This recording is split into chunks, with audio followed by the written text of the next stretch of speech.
all the time? Then explore all of your options. Be smart. Don't let them tell you more pills or surgery are your only choices. Call QC Kinetics for your free consultation. Exercise your freedom and look beyond the same old solutions. Thousands of patients around the country find a better life with QC Kinetics' amazing regenerative treatments. Clinics are located in Superior, Aurora, Highlands Ranch, and Colorado Springs. So call now to get scheduled for that free consultation. 303-900-8986. 303-900-8986. The cost of everything is still sky high, and many of us are relying on credit cards to cover those costs. You're not alone with the debt piling up. Americans collectively owe more than $1 trillion in credit card debt. You might have considered reaching out to American Financing, but then you hesitated because you simply don't want to give up your low mortgage rate. Well, there's good news. The Smart Equity Loan, a solution designed to help you take control of your finances and you don't touch your current mortgage. Unlike a HELOC that might have variable rates, the Smart Equity Loan offers a fixed rate, meaning one predictable monthly payment and the peace of mind that comes with that. It allows you to leverage the equity in your home to pay off higher interest debt, free up cash flow, and keep your existing low mortgage.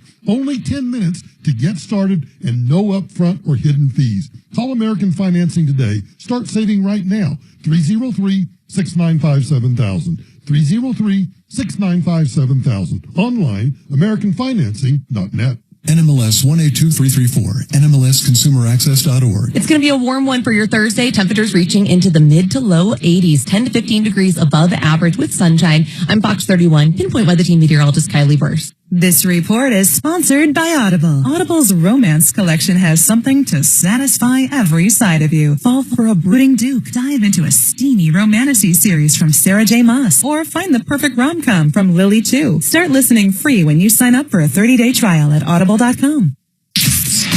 KRFX HD2 Denver. KHOW Denver. An iHeartRadio station. Make us the #1 preset on the free iHeartRadio app. Listen for all your music, radio, and podcasts. Free never sounded so good. This is a special report from ABC News. I'm Sherry Preston. Israel and Hamas agreeing to a pause in their 2-year-old war. The Israeli cabinet is meeting right now and is expected to ratify the proposal. ABC's Karen Travers is at the White House with more on the first phase of the plan that was put forth by President Trump. We know that in this phase 1 agreement, this is the plan now that would see the release of potentially all the remaining hostages, the release of Palestinian prisoners held by Israel, and that partial withdrawal of IDF forces from Gaza. That is phase 1. But there are a lot of questions about what phase 2 would look like and how those negotiations could be very complicated. And we have seen negotiations fall apart before when they got to phase 2. As a part of phase 2, including that withdrawal from certain parts of Gaza, further governance of the territory is also in question. For now, though, phase 1, once the Israeli cabinet signs off on it, the hostages expected to be released within 72 hours. This is ABC News. In Texas, the execution of Robert Robertson has been put on hold again. He was to be the first person put to death for a conviction tied to the diagnosis of shaken baby syndrome. His legal team has argued since 2003 that his 2-year-old daughter had numerous medical issues and that Robertson did not shake or hit her. Hey, everybody, stand down. Dolly Parton's fine. Country music legend Dolly Parton setting the record straight after her sister in a post on social media asked for prayers, saying the singer has not been in the best health lately. Parton, in her own video post on Instagram, says she's been working hard on commercials for the Grand Ole Opry. I know lately everybody thinks that I am sicker than I am. Do I look sick to you? Concerns over her health swirling after Parton announced she would delay her upcoming residency performances due to some health issues. Michelle Franzen, ABC News. According to a source close to Dolly Parton, she's been dealing with kidney stones. I'm Sherry Preston, ABC News. Okay, so Sarah, I'm dropping you off at Emily's. Yep. And Josh, you're going to? Soccer, Dad. Soccer practice. Right. Oh, by the way, I just wanted to let you know when I pick you both up, I'll be wearing my short shorts. What? No! Yep, and my dorky dad hat, and I'm going to do my dad dance for all your friends. They'll love it! Seriously? Why? Because I like my short shorts. Of course, I could be talked out of it if you guys would just buckle up your seatbelts without giving me a hard time. It's important to get your kids to buckle up for safety, no matter what it takes. And sometimes, all it takes is your parental powers of persuasion. Okay, we're buckling up. See, all buckled. Good choice. I'll just have to do my dad dance at dinner time. What? No! Do what you have to make sure your kids are wearing their seatbelts, even on short drives. Never give up until they buckle up. A message from the National Highway Traffic Safety Administration and the Ad Council. Visit safercar.gov/kidsbuckleup for more information. KHOW News Time, 10:03. A large fire this morning at a Netherlands shopping center. It was spotted just before 4 a.m. at the Caribou Village Shopping Center. As a precaution, nearby residents were evacuated, but the fire was contained to the shopping center, which sustained extensive damage. No word on the cause of the fire. Former Palmer Lake trustee Amy Hudson says she intended to vote against the proposed Buc-ee's annexation before resigning from the board last week. As I said in my letter, I was going to vote no. I hate Buc-ee's. Buc-ee's is overconsumption, American consumerism at its worst. Hudson said she stepped down because the debate has deeply divided the community. Before her resignation, she and other trustees voted to send the proposal to a public election, but declined to allow comments at the meeting, citing time concerns. Some residents criticized that decision, arguing it limited public input. Voters will ultimately decide the annexation when the issue appears on the ballot next February. That's the latest. I'm Chad Bauer. Now, Impact Traffic from the Superstar Car Wash Traffic Center. Yeah, we're still in good shape. Looks like a little bit of traffic north from 225 heading up to about Colorado. It's sluggish in there. We got construction work east I-70 from Tower out towards E470. Some backups there with a little bit of a delay. 270 is running kind of heavy as you're making your way off of I-70 up through Vasquez. A little jammed up there at times. And I-25 south into downtown. Got a little bit of volume to contend with. No major difficulties. We may have rock scaling, which will close I-70, but so far so good. US 6 west of Golden do have some slowing up Clear Creek Canyon. With traffic, I'm Jonathan Steele. This report is sponsored by Verdict with Ted Cruz Podcast. I'm Ben Ferguson. And I'm Ted Cruz. 3 times a week we do our podcast, Verdict with Ted Cruz. We're nationwide. We have millions of listeners. We bring you behind the scenes, inside the White House, the Senate, the Supreme Court. So download Verdict with Ted Cruz now, wherever you get your podcasts. Electric rates are going up, up, up. You need Red Rock's Roof and Solar. They do it all, sales, installation, and service. And because they do roofs too, they got you covered. Locally owned, veteran owned. More than 35 years combined experience. The only company to guarantee an activation date or they pay you for lost energy. Battery backups, auxiliary generators. 303-704-2449. 704-2449. RedRocksRS.com. It's Cybersecurity Awareness Month, and LifeLock is here with tips to help protect your identity. Use strong passwords, set up multi-factor authentication on your accounts, report phishing, and update your software on all your devices. And for comprehensive identity protection, LifeLock is your best choice. LifeLock not only alerts you to suspicious uses of your personal information, but also fixes identity theft, guaranteed, or your money back. So stay smart, stay safe, and stay protected with a 30-day free trial at LifeLock.com. Use the promo code BECK. Terms to apply. With Medicare open enrollment starting on October 15th, now's the time to act. I'm consumer advocate Marc Mager. Call the people I trust and have used for over 10 years. That's Integra Insurance Group, Colorado's Medicare experts with over 25 years of personalized guidance on Advantage, Supplement, and Medigap plans. Get free expert advice to navigate all the changes and save on your coverage. Visit IntegraInsurance.com or call 303-466-5500. That's 303-466-5500. Your one stop for advertising? Call 844-844-iHeart. Now, your chance to win $1,000. Enter this nationwide keyword on our website. Bills. That's bills. Enter it now. I listen in the morning because he's smart and witty. Michael Brown. Yeah, Brownie knows his stuff. Tom Martino. Martino gives great advice. Ryan Schuling. Ryan has strong opinions, and I like that. Dan Kaplis. And Kaplis, he keeps fighting the good fight. On Denver's talk station. The station I keep it on. 630 KHOW. Yeah. Ripped off, bad news. You need advice so you don't have to lose. We'll come running just as fast as we can. Troubleshooter's gonna help the common man. This is the Troubleshooter Show. Now, Tom Martino. Welcome to the only show of its kind. We are here to solve problems, answer questions, take complaints. Our goal in life, as you know, is to make your life a little bit better. You've been ripped off, maybe a bad contractor. We've been getting a lot of those, a bad car deal, a bad mechanic, a bad repair shop, a bad dentist, a bad lawyer, a bad anything.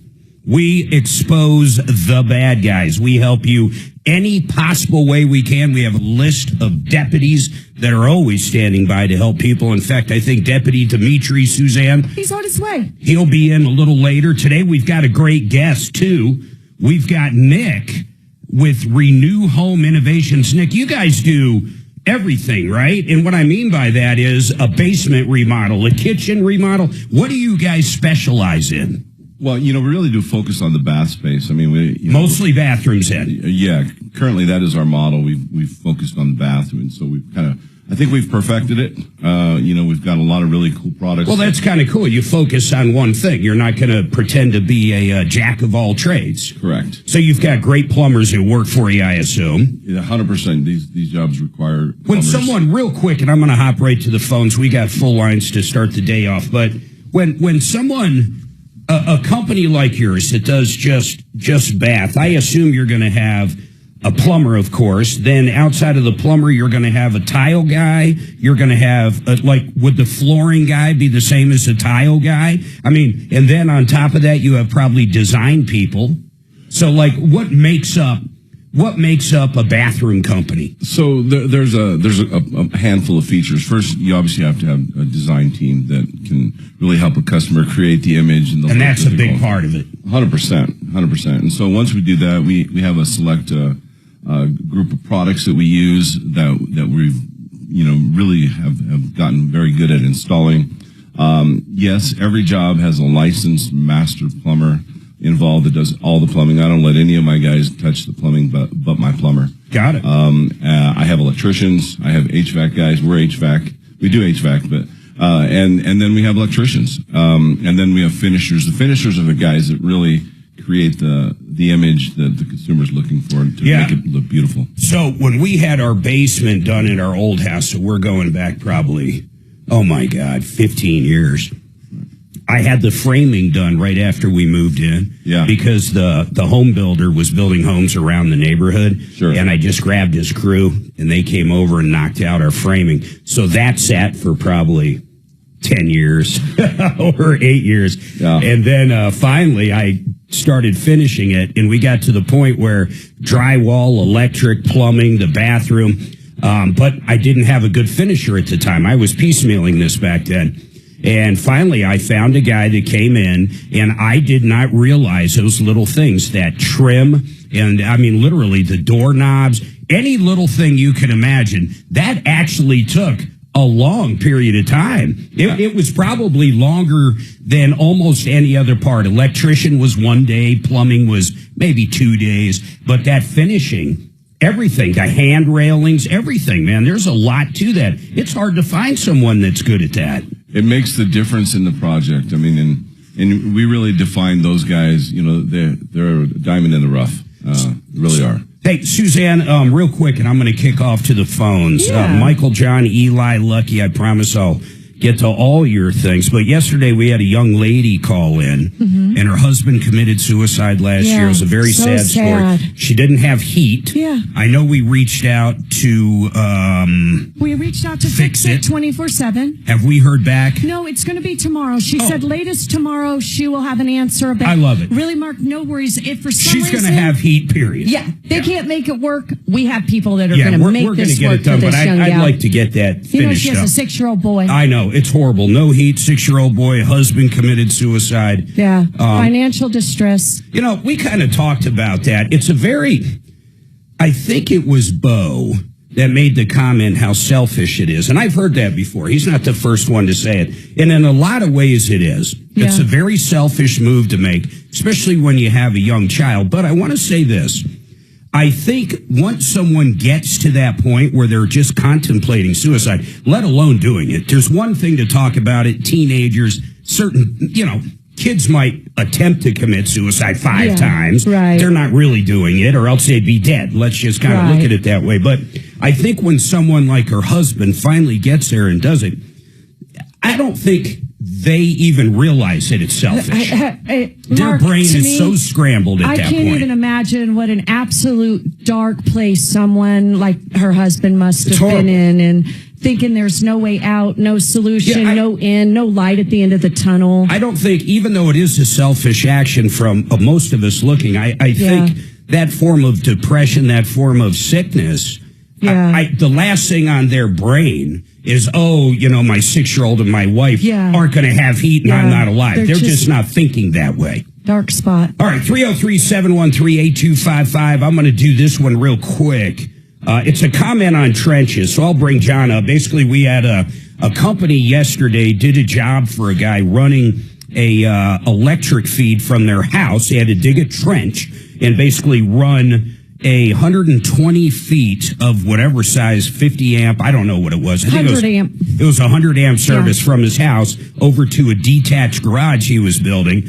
And, we saw the contract, and the contract says they're going to dig the trench, run the line, put the dirt back on. That's exactly what they did. Everything seemed good until it started raining. When it rained, 15 feet out of this 120 feet basically washed away, and the contractor came on yesterday and said, according to our contract, who was it again? Mr. Electric of Colorado Springs. Yeah, Mr. Electric of Colorado Springs. So this guy comes on and basically says he's not going to do anything, which to me is insane. We have a difference. He basically thinks that his contract says anything extra the guy's got to pay for. I'm going, wait a second. Your contract states what you're going to do. He doesn't break down anything. I mean, basically, that's what he says. So if he wants to point to all the little things in his contract and simply not go back out there and get a jumping jack and hammer down the dirt and make it right, well, I guess that's what you get for dealing with that guy. And our caller, Tim, yesterday had a great suggestion. Maybe because he's in the electrician work, but maybe some peat gravel would be a good option for him. There's a million find ways. A solution, man. It's amazing to me, something that small. It's dirt.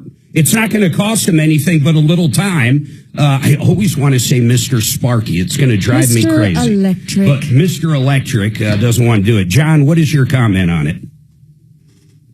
Well, Mark, I know you're getting tired of Mr. Electric, but I've got a couple of comments. Sure. It'd have been a lot easier if he did it right.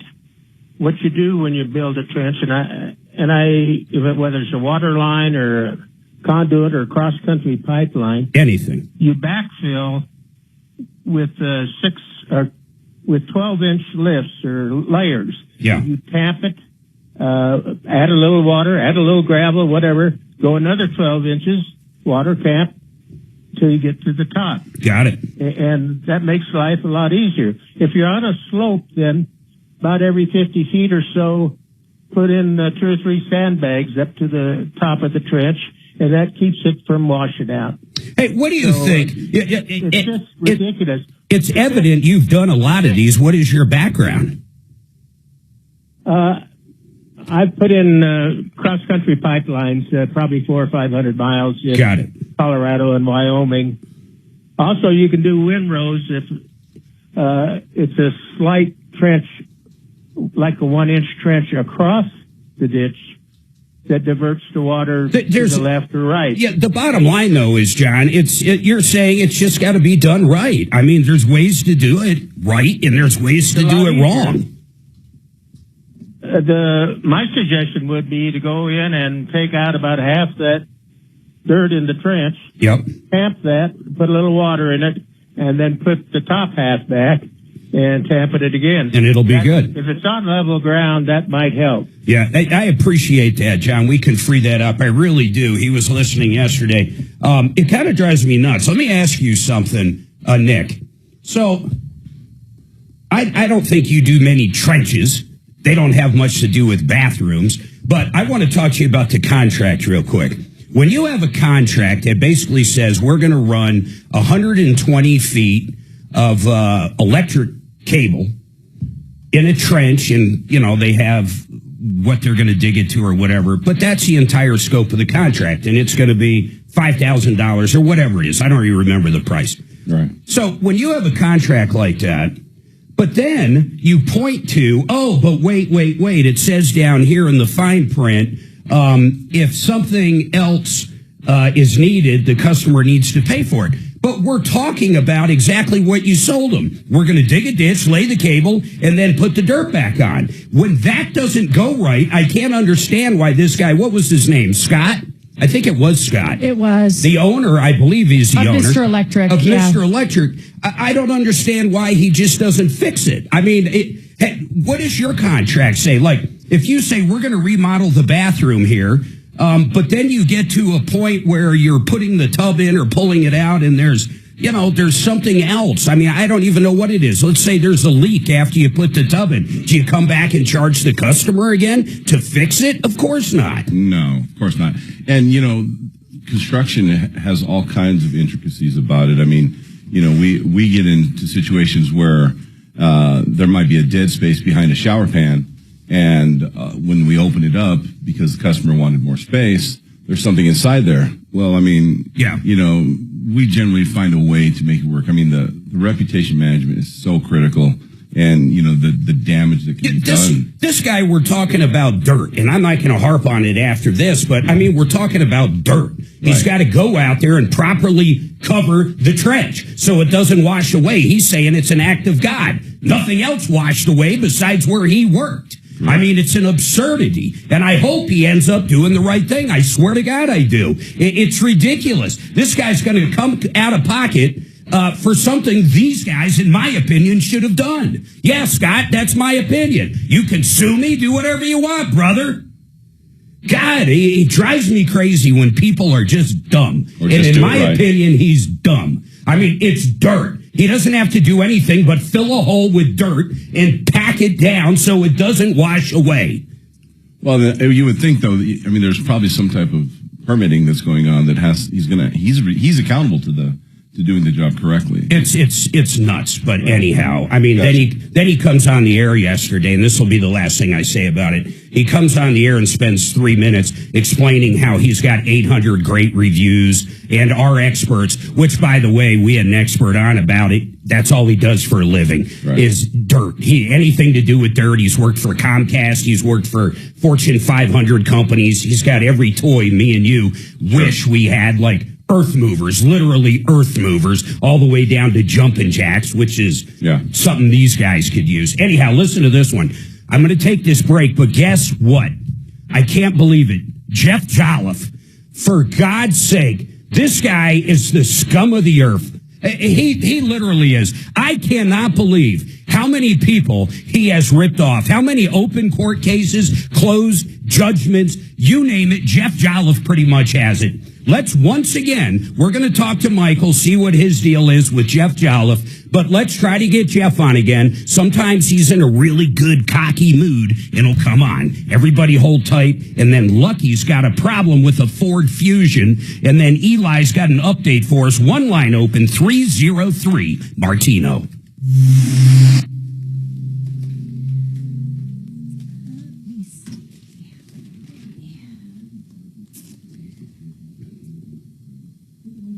Who do I got here? Genesis.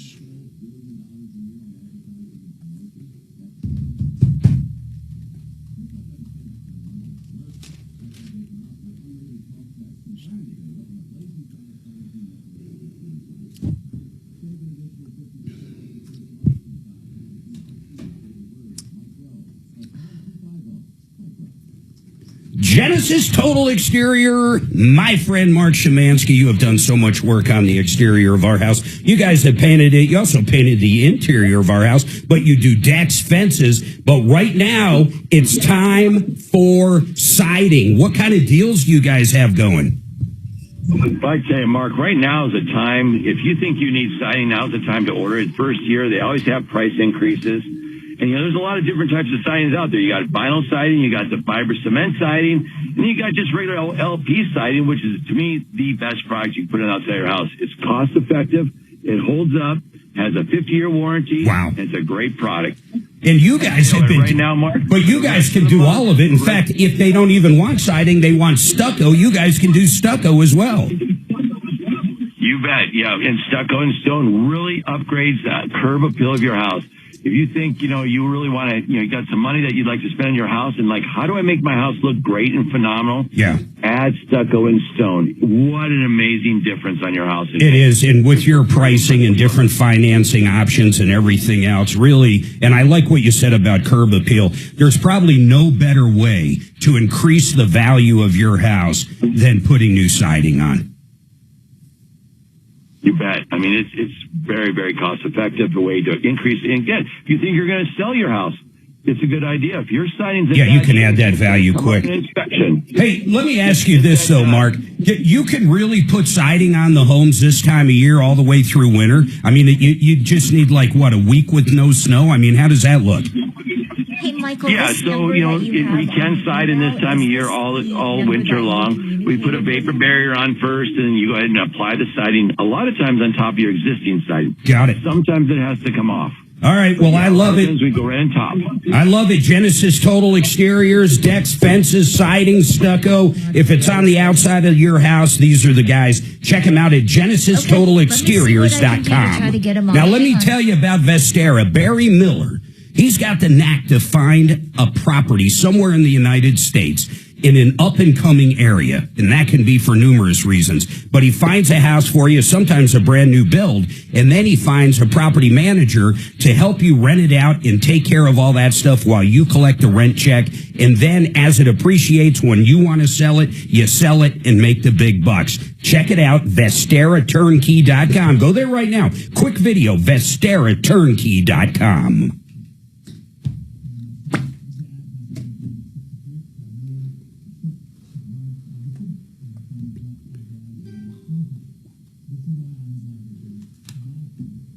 Oh, la, la, la, la, la, la, la, la. Trump, I think Schumer's going to retire. Who's going to give in, guys? Do you think the Dems are going to give in? Do you think the Republicans are going to give in? What do you think? I think the Dems will give in. You think so? I think so, but I don't know. Maybe the Republicans will. As soon as people aren't getting paychecks in the military, shit's going to get real. Yeah. When all of our flights are grounded. Oh my God! Yeah, when you can't fly anywhere. It's going to be a problem, especially coming up on the holidays. That's going to be a big problem. Ending. How does that affect it? They're already delayed. The traffic air control. They're already short as hell. No. I don't know if they were. Do they work for the government? Traffic? I didn't. Yeah. Yeah. Clearly. In fact, they went on strike years ago, and Reagan basically said, we're going to fire you and replace you. I mean, it was a big deal. So, yeah, they are mandated. Interesting. Yeah, they're essential. They're not going to be getting paychecks, but even more importantly, a bunch of them are starting to call in. Yeah. And, they just got their paycheck, but they're so short-handed. Oh, yeah. Oh, yeah. Even the pilots are. It's going to be interesting. I think the blame... Ultimately, they're going to blame the Republicans. They have the House, the Senate, the presidency. You're going to blame who's in charge. Sure. But really, it's more of a Democrat thing. Yeah. But it doesn't matter. The perception is what it is. Yeah. The Republicans, soon as everybody's health insurance goes through the roof because the Obamacare stuff is gone, they're going to feel the heat on that. Something's going to have to be done there. Yeah, insurance is crazy right now. Insurance is just... See, we've never got tax credits, so it's not going to affect us. Right. But people that do get tax credits are going to get hammered. That 25-year-old making $60,000, $70,000 a year, or that couple making $100,000 that's getting 70% tax credits or whatever it is, they're going to go from $400 a month to $1,500 a month in a blink of an eye. Yeah. So the pressure is going to be there to get something done. Yeah. With tax credits, you're just talking like the stuff that they throw out to people from time to time. So it's pretty ridiculous. I don't think I get them. Hey, what's up, D? No, so basically, if you're making, if it's just like of information, hearing the opinions of others, kind of makes it feel like there's someone in the car with you. The power of AM radio and the power of talk. I love talk radio. Online, on your smart device, and of course, on AM. I like hearing the opinions. As long as it's to the right, I'm good with it. Denver's talk station, 630 KHOW.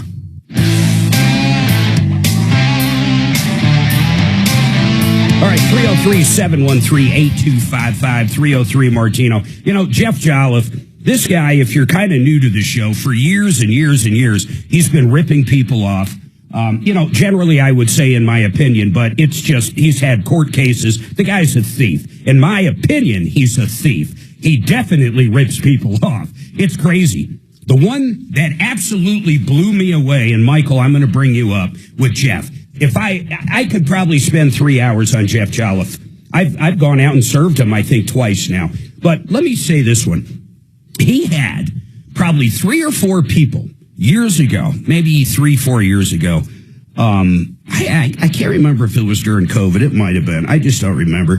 But here was the bottom line. You'd bring your car to him to get a transmission because he'd give you a lowball price over the phone, something ridiculous, or he'd advertise on Facebook Marketplace, but you end up at his shop. Back then, I think his shop was Commerce City or Denver somewhere. So you show up at this pit from hell, his shop. I think his newest shop up by Buc-ee's. In fact, I've served him up there. His newest shop by Buc-ee's is basically a storage unit. But anyhow, so you show up, you drop your car off. He puts in a used piece of crap transmission, pretends to fix it. It takes forever. Finally, he says, come get it. You come get it. You drive it for a day. It's horrible. It doesn't shift. Problems left and right. You call, you bitch. He says, bring it back. You bring it back, and you'll never guess what happens. Nick, what do you think happens when you bring it back for warranty work? Probably charge you more money. Nope. No. Worse. Your car is stolen. He then calls you up, not once, not twice, not 3 times, multiple people bringing warranty work back. Their car is stolen from the lot, never to be seen again. It's amazing. It's absolutely amazing. He's a dirtbag. Michael, what is your issue with Jeff Jolliffe? Oh, man.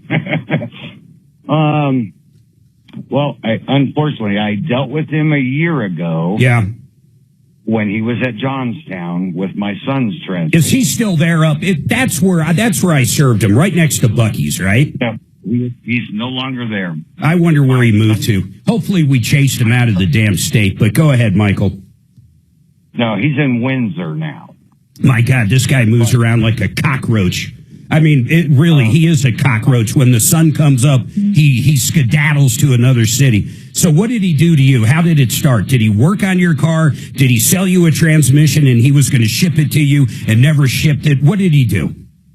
No, last year my son's transmission went out and we ran into the guy at Johnstown, and we kind of went through what I'm going through now.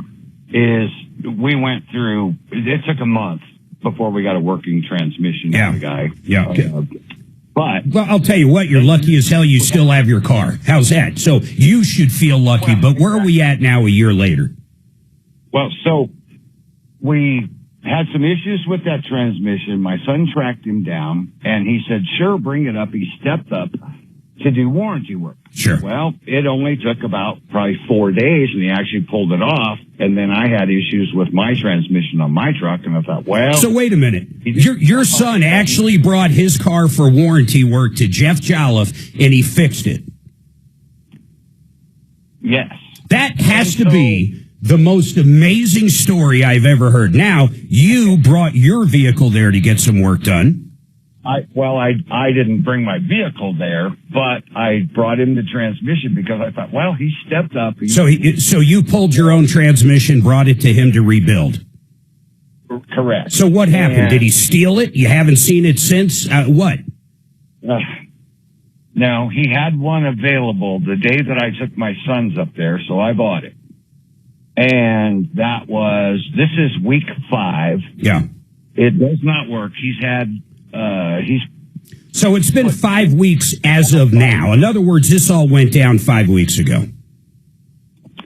Yeah, multiple times during the 5 weeks. So where do we stand now? Do you even have a transmission? What is Jeff saying?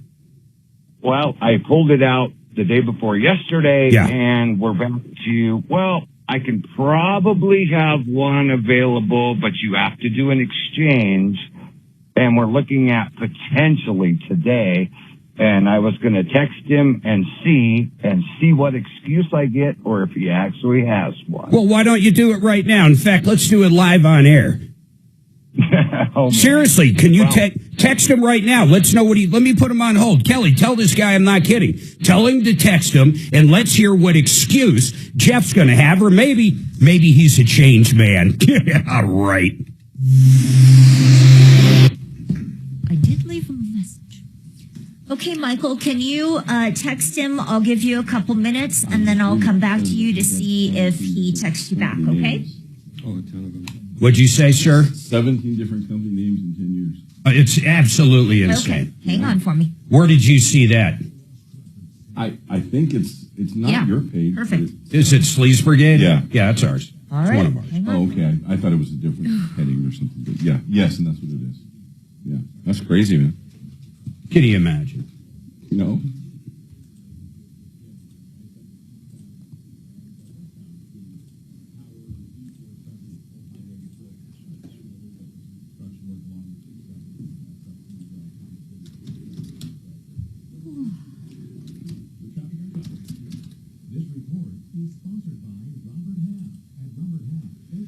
You're going to fire John Fuller off. I'm going to do it in content.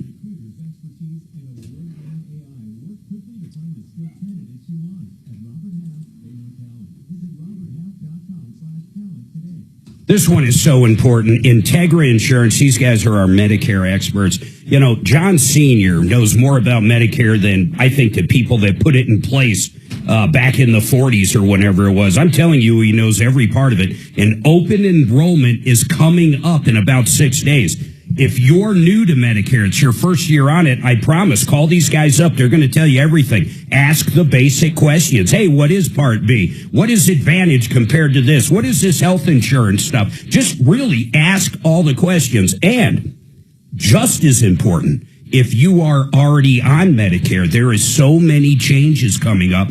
Call up and talk to John and Day and the rest of the group and figure out what's going on this year. Don't get lost in the health insurance maze. You want to go to IntegraInsurance.com or give them a call, 303-466-5500. Call now before open enrollment to get your ducks in a row. Get the real information from our experts. 303-466-5500. Hey, D, I have a present for you. Really? Yeah. It's a smell. Is it a squirrel? No, I would not buy you a squirrel. It's a squirrel. It's a dead squirrel in a box. Oh my God! Oh, that was way too. Crushed red pepper flakes, 500. He collects. packets. Okay, Nick. He collects red pepper flakes.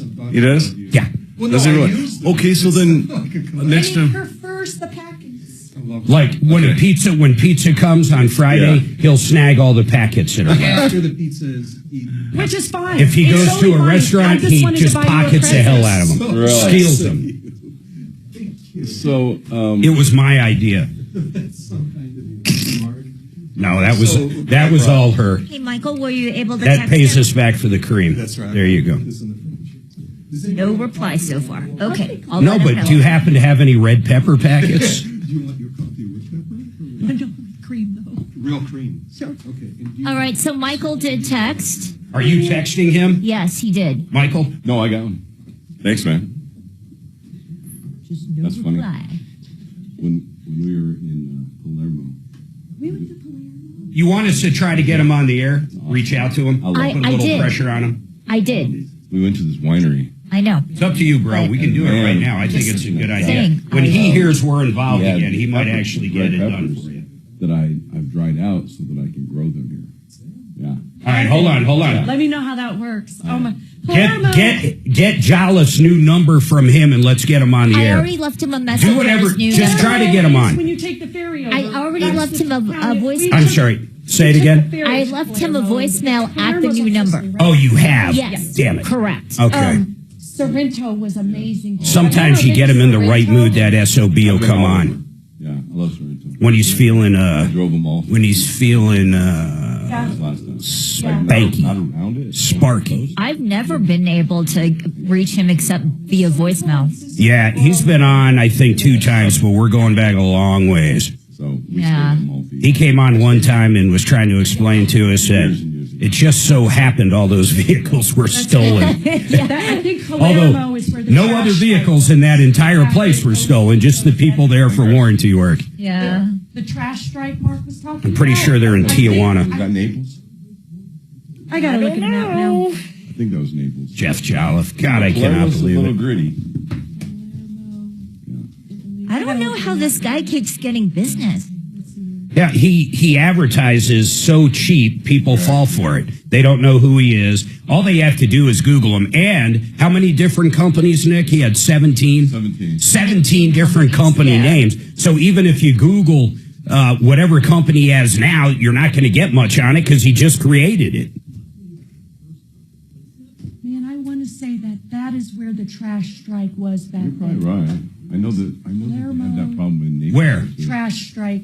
When we Oh, got it on was the ferry, Mark, when we got on the ferry to go to Sicily, we Yep. went to Palermo. That's where we docked. I think that's where the trash strike It was definitely Sicily. Yeah. 100% Sicily.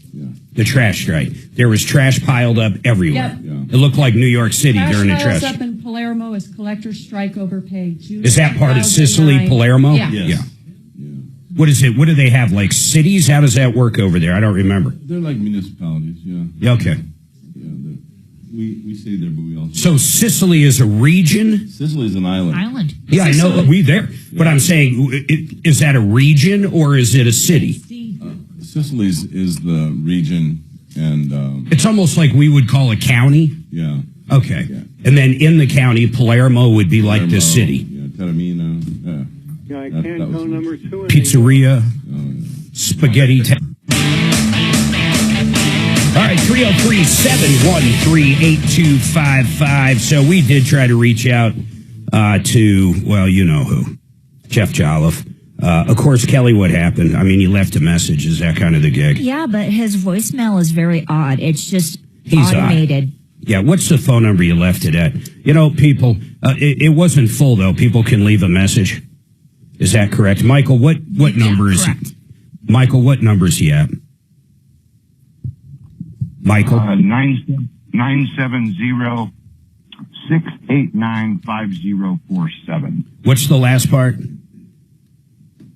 5047. You know, our YouTubers and people listening right now, leave them a message. Be nice. Say, hey, you're going to rip this guy off too, you freaking jerk. I mean, something nice. I mean, you know, you don't want to leave something like, hey, could you please get it done? Because I'll tell you what, he's not going to. I mean, I hope he comes through for you, Michael. Really, you're in better shape than most people. And the fact your son actually got something done by this guy, I mean, really is amazing. When he It's said truly that, I amazing. wondered if he was a plant for a second. Yeah, I know. Exactly. I wonder if it was Jeff himself. Michael, I know you texted him. Would you do me a favor and call back when you hear a response? Please, please, and thank you. Okay? I will. He's supposed to give me an exchange today, but It'd be I've great. been hearing that for 5 weeks. You know, it would be great if you go down there and actually get an exchange. I mean, I'd actually give kudos to this guy. That'd be great. Well, if it works. You might get an exchange and get another one that doesn't work. And it's a real pain in the ass because you're not going to know if it works or not until you do all the labor to get it in, right? Exactly. Yeah, well, trust me, you're actually, once again, you're doing better than most. Free that line up, one line open, 303-713-8255. We've got a quick update. Nope, I'm sorry. I'm going to go to Eli first, and it is an update. So Eli paid a lot of money for some company to bulletproof his diesel. There's a F-350 out there that had some problems. I mean, coming out of the factory, a lot of people acknowledge they had some problems. I don't recall if it had something to do with the fuel pump or whatever it is. But basically, Eli had a company for about $13,000, right, Eli? Yep. Install parts. And the parts are from a particular company called Bulletproof. That's like the manufacturer of the parts. And we're not talking bulletproof as in bullets. We're talking bulletproof as it shouldn't break down when these parts are in. So they're kind of upgraded parts to help this diesel. What were the parts real quick? I know one of them is like an ECM or a computer, but what were the parts? Well, the FICM was the one that I sent in, and they told me that wasn't bulletproof. Yeah. So what happened though? So I got it. So it's what is that called? FICM. What is that? The fuel. What is it? Fuel injection control module. So this control module, he was having problems with. I mean, Eli, your story was kind of strange. You went to Walmart. The guy at Walmart ultimately said, "Hey, it's probably this," and you ended up finding out that company that bulletproofed it actually didn't do that module. But the problem is, it was 6 years later. All this went down like 6-7 years ago. And I mean, I don't know what we could have done. Did we put somebody on this? No, not that I know of. I was wondering if you even talked to Joe. Which one is Joe? Tom took this call originally. He was the manager on the invoice. So he's the guy that basically said he put this part in and didn't. Yeah, it actually says the guy's name on the work order. Did you send us that work order? No, I haven't been able to figure it out. I got it. I got pictures and. What do you mean pictures? What does that mean? You got pictures? No, I took pictures of the work orders. Did you send them to us? Can we read them, or are you going to send me something I can't read? No, I mean, you could read them if they would go to you, but I can't. It won't send. I mean, how are you trying to send them? This isn't hard. Wait a minute. How are you trying to send them? Email, text? I mean, what? Email. Okay, so you hit the little paper clip and then click it on the picture. That's what I did. And what does it say? I'll go to it. Hold on a second. Hold on. Kelly, someone, maybe Suzanne, help this guy email. I mean, I've got to see the invoice. Then yes, I will call over. In fact, I'll instruct Kelly to get the guy on right now if he'll come on and give his side. Yeah, we'll put heat under him, but I want to see the invoice. I got to have something. I mean, it's an email. You hit the paper clip. This is not crazy, man. It's not crazy. Hey, Lucky, what's going on with you? Hi there. Hi. Yeah, I've got a Ford Fusion. Had a recall back in June of 2023. What year is it? It's a 2019 Ford plug-in hybrid Fusion. A plug-in hybrid 2019 Fusion. Okay. Yep. And they discovered that there was a flaw in the design of the car. And what they said was... What does it have to do with, though? Like the engine, the battery pack? What does it have to do with the recall? The recall specifically has to do with the battery energy control module. Got it. I'm just reading this right off. Okay, and this is a true recall. You actually got it from the manufacturer, Ford. Yes, that's correct. Okay, so keep going. So we took it to Ford. They said there was no fix. They said don't charge the car. Oh my God! Right. So you can drive it, but don't charge it. Just drive it as a hybrid car. And then after 8 or 12 months, they sent another recall out, and we brought the car back in, and they disabled the charging function. They didn't. So yours is a plug-in or not the plug-in? You can plug it in and charge it. And I'm reading this. So basically a 2019, I'm saying this for the listeners, a 2019 Ford Fusion Hybrid does not fall under the major battery control recall affecting similar models. And here's the recall number. But it specifically targets a 2019 to 2020 Ford Fusion energy plug-in hybrid electric vehicle. So that's what you have. Yes, sir. Yeah, not the standard. So you've got this whatever. Actually, it's called a 2019 or 20 Ford Fusion energy, spelled with an I at the end, plug-in hybrid electric vehicle. Holy crap, that's a long name. So they're saying there's still no fix for it. Don't plug it in. Just use it as a hybrid. And it's been how long? Over 2 years. 2 years and several months, 3 months. They actually disabled the plug-in charge feature when we last took it into the last recall update. So it doesn't function at all in that regard. Holy moly. So do they give you any compensation? Well, so they made an offer to owners of this car. They said, we will buy the car back and we will put a 15% premium on buying the car back. Ford was very good about this, and we wanted to take advantage of it. In February of this year, we contacted Ford and said, yes, buy the car back. And they made us an offer for about $18,000 to buy the car back.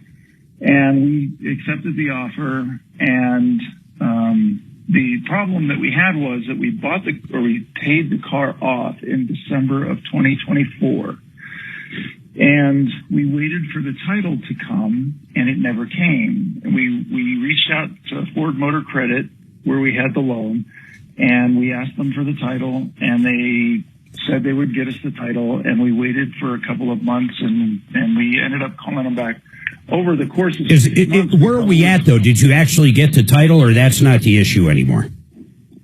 Well, we did actually get the title. We had to go to another consumer advocate to reach out to solve the problem, because even though Ford Motor Credit said they would solve the problem. Just for people listening, and for you too, just so you understand this for the future, Lucky, when it's paid off, you can always go into DMV. So if they at least paid it off in the system, Ford Motor Credit, and they actually have a lien release that's filed with the state. So even though they didn't send you the title, once they pay it off and that lien release is in the system for DMV, you can walk to DMV, or I wouldn't walk, but you can drive to DMV and actually get a reprint of the title, long as the lien release is off there. But that doesn't matter. So what happened? Well, no, wait. No, that's exactly what I did. I took a notarized lien release from Ford Motor Credit.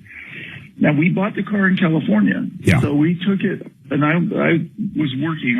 I just retired recently, but I was working back in California. So when I flew back to California, I took the notarized lien release to California DMV, handed it to them, and they said, sorry, we can't help you. We can't do anything. This is an electronic title. It's part of their system. I'm talking about Colorado. Hold on, though. I got to take this break. I'll come right back to you. I got to figure out where this stands. He said he had the title. Did they pull back the buyback offer? I don't know, but we're going to find out. And then, Dan, you're going to be up next. He has a down payment, I guess, on a patio. I don't know what happened there. That sounds kind of crazy. One line open, 303-713-8255. Okay, so do you know how to send an email and attach photos?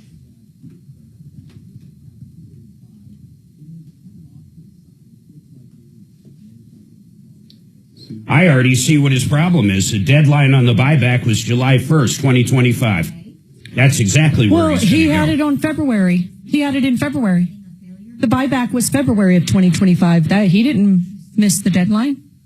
Unless there was another deadline you're talking about. I'm saying in order for Ford to buy it back. Oh, he didn't get the title back in time. What? He didn't get the title back in time. That's what I'm guessing. That's exactly what I'm guessing. Oh, dear. Art of Granite. Art of G. Try that, and I will come back to you in a couple minutes, okay? The Art of Granite. We love Mitch Floria. He's been to our home so many times. He's done our kitchen countertops, or at least a big chunk of them. He's done our master bathroom this year. He's done 2 other bathrooms, our laundry room. If you want new countertops, quartz, granite, any surface you can imagine, you go to Mitch. He'll even give you a quote right over the phone at theartofgranite.com. Quotes right over the phone. We love what he does. You get wholesale pricing on the slabs. He charges for the fabrication and installation. Check it out. Call him up, theartofgranite.com. So if he didn't get the title back in time, they couldn't buy it. That's got to be where this is going. He's got to be going. He didn't get the title in time, and now he passed the deadline, which looks like it was July 1st. Oh, my God, for the buyback. The typical Wednesday afternoon. Dee, were you going to say something to me? Oh, yeah, that Jeff Jolliffe arrest was for felony, and I'm wondering if it has something to do with all the consumer complaints. Do you feel... What do you mean, his arrest? I didn't know he was arrested. He was arrested in February. I just emailed that to both you and well, here, I'm going to ask you about it. Pull it up and tell me.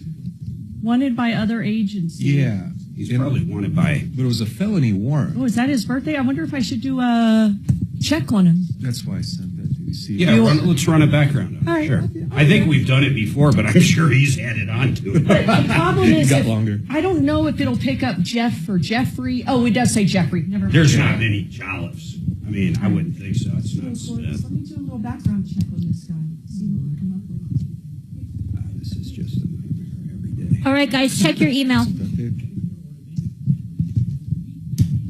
Arrested. Oh, that's not his birthday. Oh, there's his birthday. 12/9. That'll last me the day. Nice. And I'm sure Michael unscrews that as I'm every morning, right as he's leaving. Okay, check email, she says. Zoom. I don't have it, Kelly. Is that the bulletproofing stuff? Oh, there it is. No, it's separate. What is it? It's the work order you asked for. He had to take pictures of it. Well, that's the bulletproof stuff, right? No, that's Alliance Auto Care. They're the ones that didn't install it or didn't. I got to ask They him. didn't install it. Yeah, this is Eli's stuff, just so you know. Let's see if these guys will come on, Kelly. Reach out to Alliance. All right. They're right there in Loveland. I don't want to say the number right here. Okay, back to search. And then if we look at this, are you looking at it? Do you see where that is on there? Are you talking to me? Anybody. I'm looking at the I'm word. doing the background check. But I'm still sending you the stuff he's sending. Could you get it? He isn't the best. Get it. Let me send it to you. Send it to him. Let me forward. Oh, it's in your inbox to me, too. I see head gasket set, stud kit, Attachments coolant. for that bulletproofing stuff. I don't even see the part he's talking about. Hey, Kelly, by the way, what was he doing wrong? How did he all of a sudden send it? Because I had to walk him through how to attach it. Okay. And he didn't know the little paper clip. And also, I think that when he first tried, it was too large. So I had him break it up.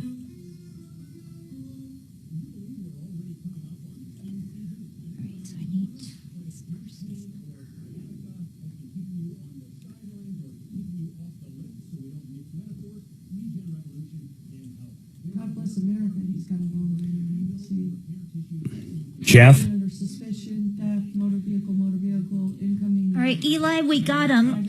We're reviewing him right now. Who did you work with at Alliance? Divorce, shocker. Theft. What was his arrest for recently? Okay, who is Joe? Theft. I don't even see this thing he's talking about on any of these invoices. Okay. All right. This is crazy. All right. I don't see his name, but I see the phone number. Okay. All right. And so you intended, just so I have this because I'm not really great about cars, you installed what you thought was a bulletproof from this place. It wasn't, so you checked with bulletproof. I'm dying to ask him where this damn part is. He's saying these guys didn't install it. According to these invoices, unless I'm missing it, they didn't install it because it ain't on here. What do you mean, get out of it? See, I'm wondering if that theft charge has something to do with his business. What? I don't understand. What do you mean, get out of it? Money and didn't do anything. That's $2,000 to $5,000. So if that was a deferred sentence, he's required to stay out of trouble for the Yeah. On AM. I like hearing the opinions. As long as it's to the right, I'm good with it. Denver's talk station. 630 KHOW. 303-713-8255. We got 3 hours coming up, and there is so much going on. Suzanne pulled, coming up next hour, we're going to kick off with Jeff Jolliffe's criminal past, which isn't that far in the past. In fact, there's a lot of stuff this year, but we're going to do that. You're going to be amazed at what a bad guy this is. But Lucky, I'm I'm guessing now, looking at that recall in the buyback offer, you took forever to get the title. Granted, it wasn't your fault, but you passed the deadline. Is that what we're up against? Yeah, Ford couldn't.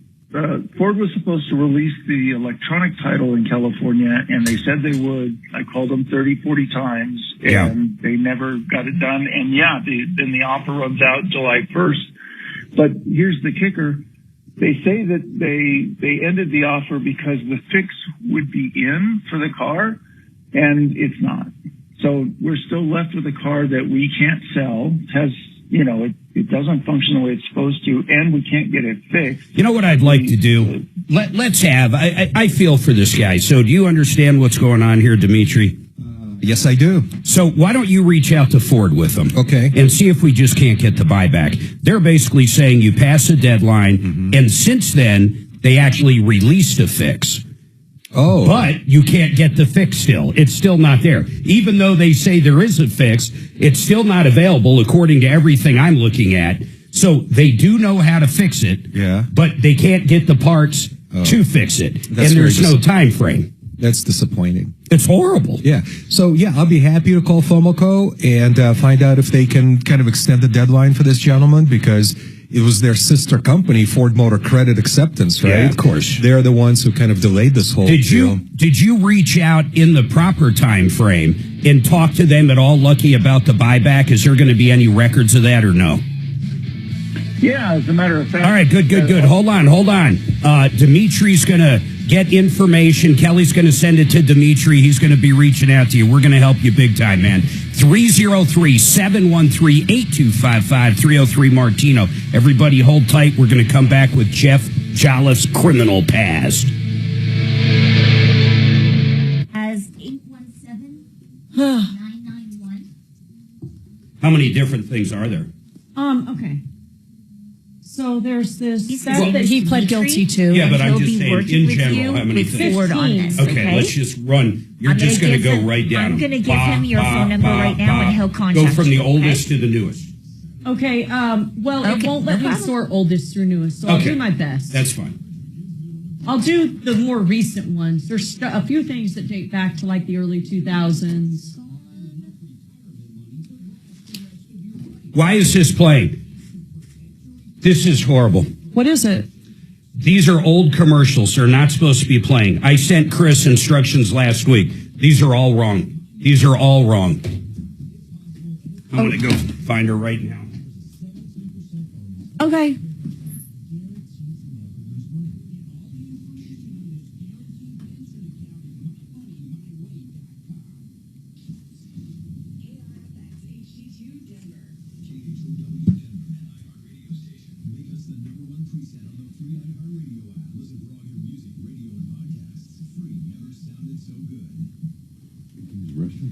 Yes. So let me give you my badge. Oh, okay. Got it. Their construction. Oh, okay. So take the elevator down to the lobby and just make a right. It's right around the corner there. Okay. And Gotcha. badge to get back in. Gotcha. Thank you so much. Sure.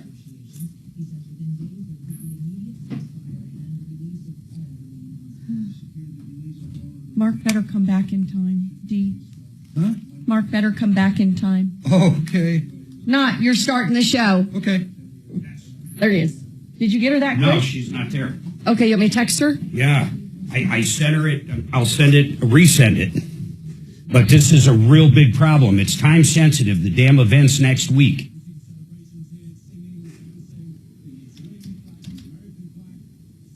It's not good at all. I sent them October 6th. And I'm resending them right now. I'm just re-forwarding them. And I'll put you in it. This is insane. It wouldn't be a big deal if it wasn't an event.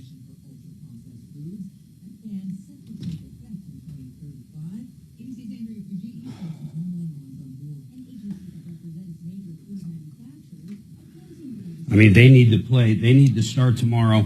And I mean, I need makeups. Tell her to. This is crazy. It's crazy. Hey, Suzanne. Yeah. So remember I told you that we had that call from a HVAC owner. He owns an HVAC company, and he offered to help Nikki. Yes. He called back today. Did he leave his information? Can you Yes. send it to me? Yep. Thanks, darling.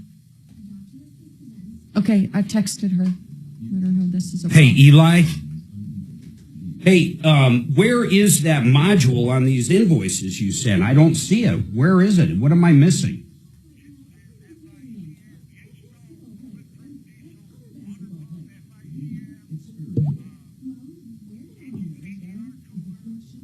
Okay, which one? You sent like 15 pictures.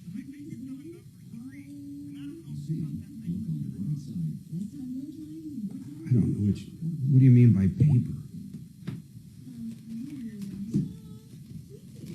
Look, you sent 5 pictures.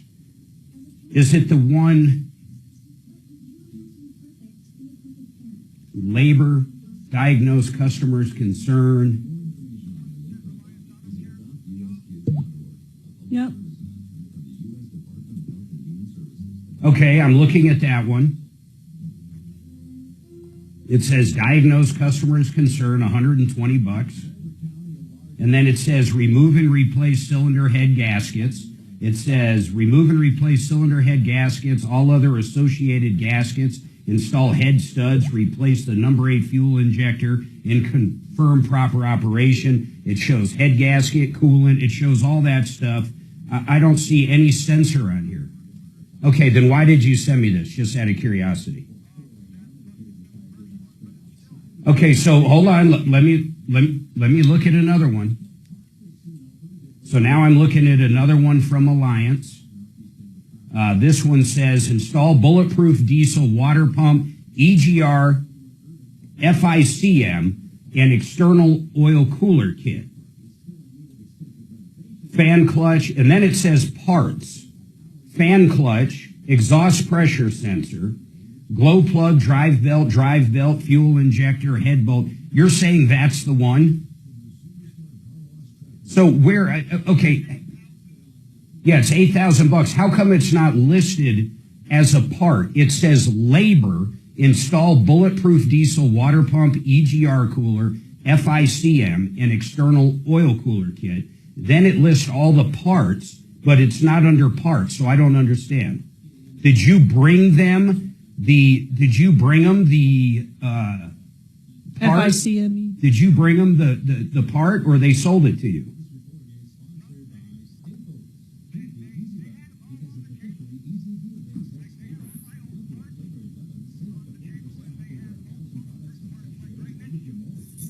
With a new module. All right, we'll ask him. Hold on. What's the name of the module? FICM. I see it. Yeah, it's right. See if you're looking. It's at the very bottom of that sheet. Oh, here's what I'm looking at. Labor. FICM. But then it lists all those. So the image file ends with 400 and in parentheses 002. Yeah, we just need to get this guy on. Let me look at it. 002. And Or you mean 02? 002. I don't have that. Shit. Okay. I've got a 400, a 402, a 405, a 404, and a 403. Try 400 then. Okay. And where are you saying it is? The very bottom of the page. Oh, work requested. Install bulletproof diesel water pump, EGR cooler, FICM, external oil cooler kit. Okay. So, Kelly, did you try to get these guys on? I did, yeah. It goes straight to voicemail, and their mailbox is full. Okay. But let me try one more time because they might have just stepped away, you know? Yeah, sure. But it's Alliance. Yeah, I know. Did you hear back from Chris? Not yet.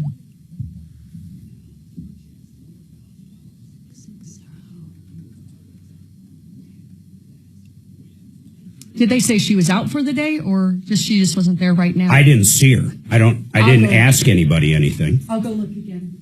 Oh, you want me to talk about Jolliffe, don't you? Or do you want me? Minneapolis, afternoons at 4 on 630 K-How.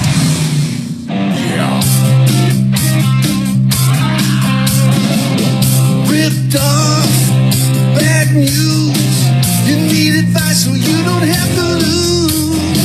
We'll come running just as fast as we can. Troubleshooter's gonna help the common man. This is the Troubleshooter Show. Now, Tom Martino. All right, welcome to the show, the only show of its kind. We're here to solve problems, answer questions, take complaints. We're here to make your life a little bit better. You've been ripped off or taken advantage of, you give us a call, 303-713-8255. We do have two lines open, 303-713-8255. Nick Fox with Renew Home Renovations joins. Well, any questions? Innovations. Oh, renovations. Is that what I just said? Sorry. That's all right. But Nick joins us, and really, Nick, as we're going through the show, please chime in. Absolutely. I mean, we're not going to just sit around talking about bathrooms. We are going to talk about bathrooms, but seriously, as a business owner, chime in whenever you have something. Of course. And, that goes for everybody. 303-713-8255, two lines open. We were talking about Jeff Jolliffe again. Yeah. And Suzanne pulled up his criminal past. Now, listen, this is just Colorado. We already know he's had issues in California, but just for people here in Colorado, Suzanne, please just run down the list quick. So 3 or 4 thefts, a protection order against him, couple of driving under suspensions, motor vehicle violations, dissolution of marriage, shocker there, So, yeah, that's what he's got. A lot of that stuff. What gal wouldn't be just happy with Jeff? I'm amazed. What gal would actually give up on Jeff? Or even more scary, what gal would Jeff give up on if it went that way? That's even more crazy. So I'll be dying to know if we hear back. Yeah, it would be interesting if this latest felony arrest from February had something to do with his customer. Well, what does it say about that? $2,000 to $5,000 theft. Yeah. He pled guilty, deferred sentence. I believe it was El Paso County. I'll confirm that, D. So that was this year. That was just a few months ago. Why don't we? In fact, Dimitri, why don't you reach out to, what did you say? What county was it? El Paso. El Paso to El Paso County? To the DA's office and put this guy in touch with him. Because you see what I'm saying? Yeah, I mean, what did you say that resulted in deferred prosecution? A deferred judgment. Deferred judgment. If he gets in trouble. That's a really big deal. Yeah, if you have a deferred judgment, you're on really thin ice. Big time. And I mean, even like a traffic ticket could send you back to jail. So it's a really big deal. Let's try that. Yep. And then the other thing is... And I'm sorry, deferred sentence. He pled guilty, and it was a deferred sentence. That's a big, big deal. Oh, of course, because they can just pull the deferment and put you in jail or whatever the sentence was. And I am curious. I'm going to look real quick here. If I put in this guy, Jolliffe, I can't stand this guy. I don't even like typing his name, man. Isn't that crazy? I think I have another one. Let me see. Contact. I think I have another one on him. I'll search for it on the break that you can bring up as well. It was a call from less than a month ago. And the guy ordered a transmission from Jeff through a Facebook ad he put. And Jeff took his money and said he was going to ship him the transmission and never shipped him anything. Oh, yeah, that's the case I'm working. It was a woman, unless it's an identical case, there was a woman out of Massachusetts. Yeah, this woman out of Massachusetts bought a transmission on Facebook from Jeff Jolliffe. Yeah, that's it. That's the same one. Yeah. Now, she did tell me, she just emailed me a couple of days ago. She said there's a Johnstown detective that's working some case on Jeff Jolliffe. So I'm trying to reach a Johnstown detective. That's what I do, yeah. To see what the hell is going on and if they're going after Jolliffe finally. Let's try to get his deferred sentence re-inferred. Okay. 303-713-8255. 303 Martino. Now, I'm going to go back to Eli. Eli, we have reached out. Kelly, did you try to get a hold of Alliance? These guys, I want everybody to understand what happened here. The main problem with what happened here is a date. No matter what, that's what we're up against. But we're going to reach out to Alliance. I have no idea what they're going to say. You realize they could simply say, hey, we did put it in. It's 6 years later. Maybe Eli sold it or took it out, or you brought it to another. Statute of limitations. Well, yeah. Statute of limitations states that it starts when Eli, it's got nothing to do with the statute of limitations. I don't care if there wasn't a statute on it. What I'm saying is they could simply say, we did put it in. And when he brought it to get an oil change, someone swapped it out, or someone stole it, or he swapped it out and sold it. They could say anything is what I'm telling you. I mean, it doesn't matter. If you were in court and it happened 1 year ago, they could say any of those things as well. But we're going to reach out to them. Suzanne? I'm just a little surprised there's a 6-year-old problem here. So. It's crazy. Yeah, and why did it take you 6 years? 6 years to figure this out. Why? Why? Well, with everything that's been happening in my life, okay, I haven't been able to, I was working with my brother. Okay, forget it. I wish I didn't ask you. I honestly, but here's the deal. Alliance Auto Care, I'm reading it in Loveland. Kelly, you tried to call them a couple times, right? I tried to call them 3 times. It went to voicemail, and their mailbox is full. Okay, we're going to continue trying to call them. Do you eventually get through to them when you try to call them? Do they ever answer their phone? They answered it every time before. I don't know if they would now. Well, what do you mean before? When you say before, are you referring to, hold on here. Hold on. I'm talking about 6 years ago. 3/22/2019?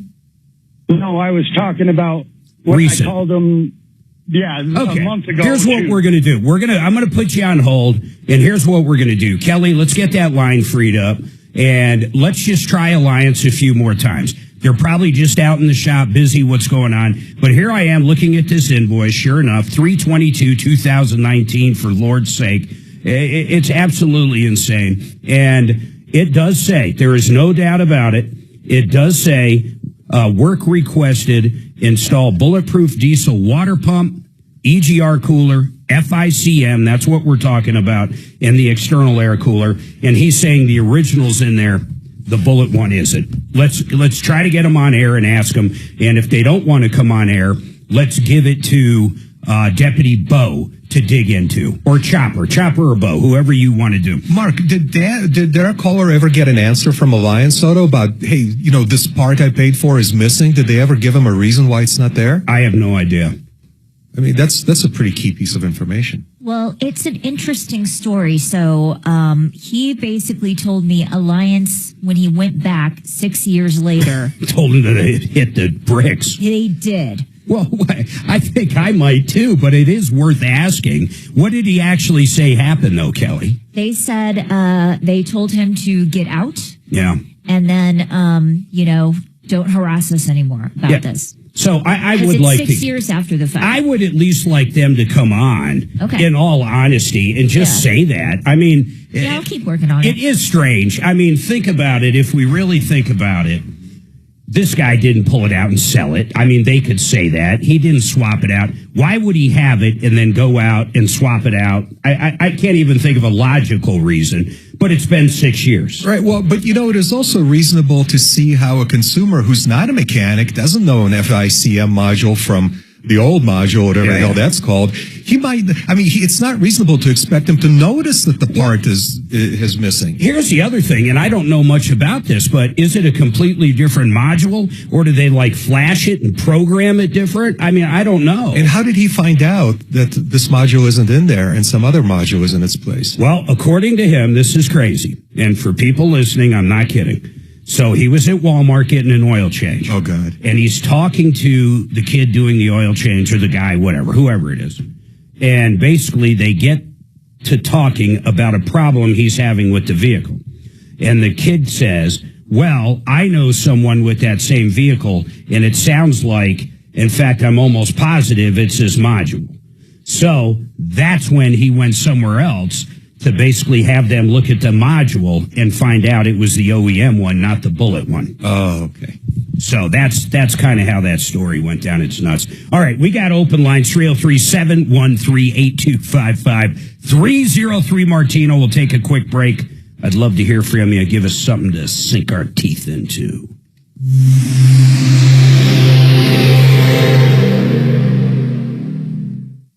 Holy moly. So what is a bulletproof? It's a bunch of snake oil. It's a 13. I know somebody who had it done. Right. I think at the same shop. Okay. Good morning. Tom Martino Show. These notoriously shitty diesel vehicles. You did. Did you hear back from her? And so there's an aftermarket. Nope. And I went back there to see if she was there. What'd they say? She's not there to... I just saw she wasn't at her desk. I'm going to keep checking. Okay. And she hasn't read my message.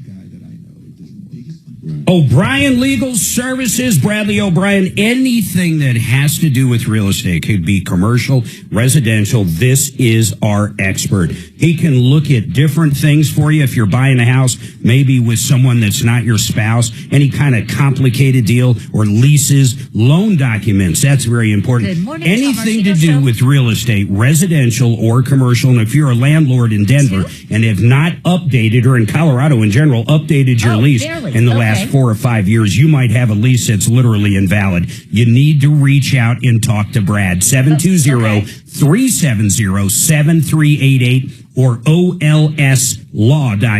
olslaw.com. I understand that. That's why we're trying to help you. Okay. So I received the email you sent with the pictures. So once you come on air, we can go ahead and forward those. I'm just saying that I don't have any control of when they take calls. Whatever you found. What was the question? About all those deferred or Because there's 15 records. Oh, God. Okay. This is what I want to do. I wonder about just giving you the username and password and letting you log in and see it. Or, before we do that, maybe I'll just start with this latest one. Because if that's deferred sentencing, then that's going to be our best course of action. So it might be a better day for you to call. We open lines directly at 10 a.m. So that is usually the best time to call and get on first. I have your phone number, so I will make a note to call you at 10 a.m. tomorrow, okay?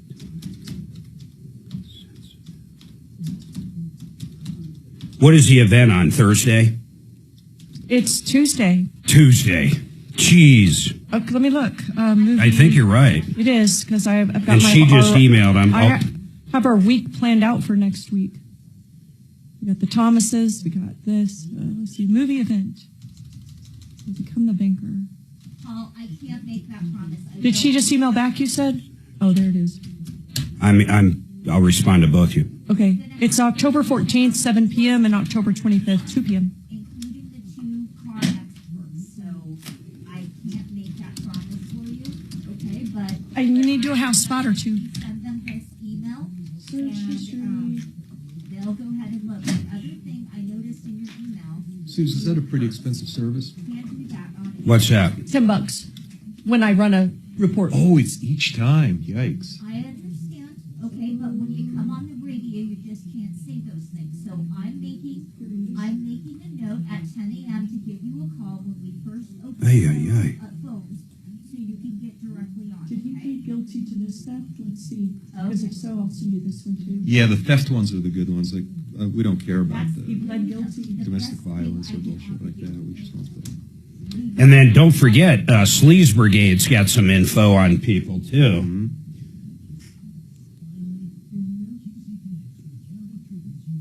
I just can't believe it. I can't believe it. Jeff Jolliffe. This problem had been going back to May. I'm assuming it's a used truck? Jeffrey Jolliffe. He just pops up like monthly. It's quite remarkable. And he moves around like crazy. Oh, yeah. And he comes up with new scams. You got to give it to him. He always refreshes. He started shipping invisible transmissions. That's a gift. Our transmissions are so great. You can't even see them. You can't even see them. You didn't read the fine print. They're invisible. They're translucent. Well, if it's got $21,000 in repairs. Well, that's 2007. I'm not going to throw that one at you. Okay, just the fresh ones would be awesome. What is that 21,000 in repairs I'm hearing? Get them on the air, for Lord's sake. Will he come on the radio? Which Okay. one? All right. Well, Yes, like I couple said, times. we're going to do our best to yeah. help you, but this is probably a We had better. a couple people, because like, you don't have a lot of time. brought their This vehicle is back for probably a warranty better work. fit and for car day their car tomorrow. was stolen when I have at the his place. extra. Kelly, I'll go right to him. Get him on, please. 2 or 3. All in right. like a, Thanks for calling back. 4 years ago. That's not how Like, Kelly works, Mark. I just, All right. please All right. have her explain Bye. to me. I No just, way. He's dropping in and out. He's up in the mountains. okay. Fair enough then.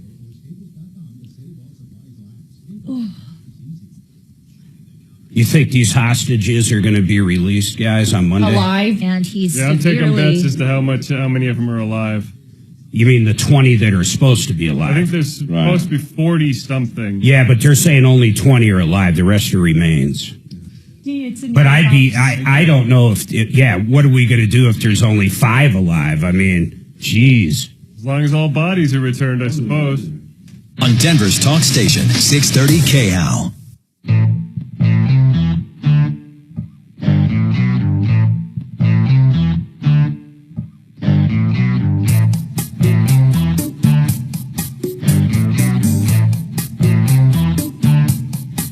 All right, 303-713-8255, 303 Martino. By the way, Frank Duran, the real estate man, you want the best realtor? You call Frank. I can't put it any other way. I'll leave you with this. He sells more homes for more money in 1 month than most realtors in Colorado sell in an entire year. Can you imagine that? In an entire year. Frank Duran Homes.com. Now, Jay's got a comment. We do have lines open. 303-713-8255, 303 Martino. Hey, Jay, what's your comment on auto repair? Are we talking about Jeff or just in general? What is it? This is, in general, it's something I hope you and Tom will just drill into people's heads because it'll solve probably 50% of the calls on automotive. When you have your car worked on, get your old parts back. When you have your car worked on, get your old parts back. Yeah, at least look at them. Some of the parts have what's called a core, as you probably know, but at least take a gander at it. That's right. Core usually has 90 days. Yeah. So you're absolutely correct in that, Jay. In fact, I had auto repair shops forever, and we would generally keep the parts. I mean, a core part we'd send back almost on a daily deal because, Napa would be in and out, 50 times a day. But if they weren't like that, even like old air filters, I mean, anything that didn't have a core on it, we kept and always offered the customer if they wanted them back. I mean, that was just typical, even a belt, a hose, anything. But you're right, that would solve a lot of problems. But unfortunately, I don't think a lot of shops do that. I don't think a lot of shops, though. I don't think automotive in general is nearly as bad as it used to be. I don't think shops rip people off. Now, here we are talking about Jeff Jolliffe, and then we, of course, have Alliance, which we have no idea really what happened there. It was 6 years ago, but this guy's basically saying they never put a part in and said they didn't charge them for it. And then we know Jeff Jolliffe rips people off constantly. But I think in general, if you go to a Goodyear or a Firestone or a Napa Auto Parts, and I don't mean the parts store, a Napa service center, or any of those places, I really don't think they really rip you off about anymore. them. We hardly ever hear about the main players in town. Yeah. When it comes to stuff, Nick is basically a contractor, and these guys do Renew Home Innovations. It's renewhomeinnovations.com, by the way, people listening. But they specialize in bathrooms. But I'm curious, you said you started doing some HVAC. I didn't know that. Well, that's kind of where I cut my teeth originally, was in HVAC. And how many years did you do that? 25. 25 years. Yes. Why? Get right in front of the mic. Sorry about that. Why'd you exit HVAC? When did you exit it? You did it 25 years. Yeah, in 2003, company was just bought out. Oh, you sold it. Correct. I got you. And then you got into bathrooms. Correct. So you've been doing bathrooms, 20 plus years. Yeah, absolutely. And now you're saying you got back into HVAC. Nothing to do with Renew Home Innovations. Right. It's a little bit of both. We're going to be branching and creating another division of the company. Okay. It's the same parent company, but you're doing 100%. two different things. Correct. There are two different people involved. Two different disciplines completely. Yeah. Yeah. So what are you going to call that? Is it still going to be Renew, or you don't know? It's still going to be Renew, and when are you going to start doing this? We're very, very close. We're just working out all the details. Why? Let me ask you. Why get back into something that's so saturated? Really, as a business decision, I hope you don't mind me just being this candid, but oh my God, man! We advertise for so many different HVAC companies, right? And including Colorado Springs. I personally have spots out there for 4 of them. Sure. So I'm saying it's so saturated, and it also seems what the model is these days is the big money comes in and buys these companies up. Is that kind of your end goal? You're going to build it and sell it like you did before? Right now it's more of I think COVID actually created a false sense of reality with homeowner construction companies. Yeah. So there was just so much work that was happening. And so today I think a lot of companies, we're in a very unique time. And so we're just trying to maybe create a little bit more of a level business where we have a little bit more volume and a little bit more opportunities to serve people. We've got a pretty large database, and so we're just going to be able to offer some of those customers. I didn't even think about that. So all these customers you've accumulated in other businesses over the years, you can market directly to them. We do. It's a very interesting industry right now, and it's not just HVAC. I've talked about like garage door companies. That's a big one. We had Don's Garage Doors on our referral list forever. Right. Great guy. We knew him personally. Tom knew him personally for, my God, forever. He was a great guy, owner of the company, pretty big company. And, a conglomerate basically comes in. These money guys come in and buy him up, but they just don't buy him up. They bought up a bunch of them. All the time. And what's crazy is people will call Don's and get a bid, and they might call another company and get a bid, and it's the same damn company with two different names.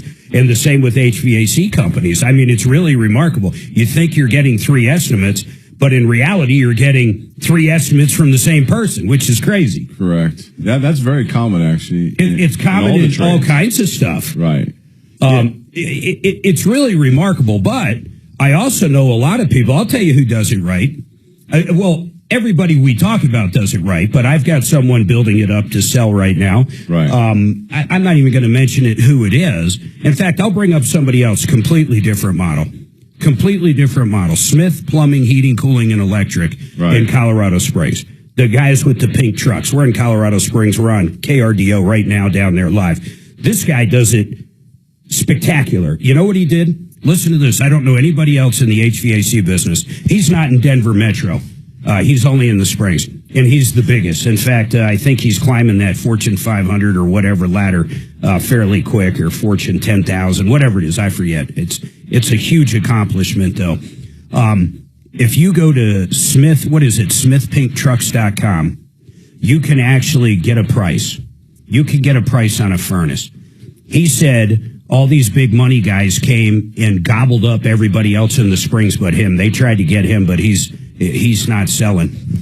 And all of a sudden, they're all huge. You want a furnace, it's going to be $10,000. You want a furnace and an AC, it could be $15,000 or $20,000, just like that. Where not even 3 years ago, most of these companies could have even been half that price. So he started advertising. My spot for him down there is literally talking about, go to his website. These big companies have come in and bought all the other ones, even though they have the same name. It's all owned by one company now, or a lot of them.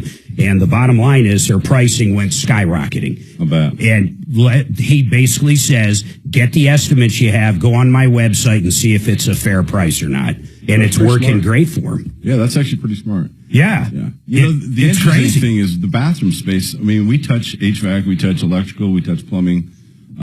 You touch everything every day, and so and we're licensed in all those except for so it really fits into your model. Yeah, so we might as well just offer the service. Yeah, that's not bad. How about general plumbing services? All the time. Yeah. Oh, so you do that? 100%. I didn't know that. Yeah, we get a lot of those calls. I never knew that. Yeah. So if someone just basically they bought a new toilet at Home Depot, you guys can put it in. Yes. I mean, water heater, you guys can put it in. We really try to focus on the tankless, the Navians. They're just incredible water heaters. They're cool. Yeah, they're really nice. Yeah, but we'll do any type of water heater. But you'll do any general plumbing, though. Absolutely. If I want a sink put in my garage, you guys can figure it out for me. If need be. See, I didn't know that. Yeah. I had no idea. Well, I had Master Services put one in years ago. Right. And it's the best thing I ever did. And I'll tell you why, because I have hot water in the garage.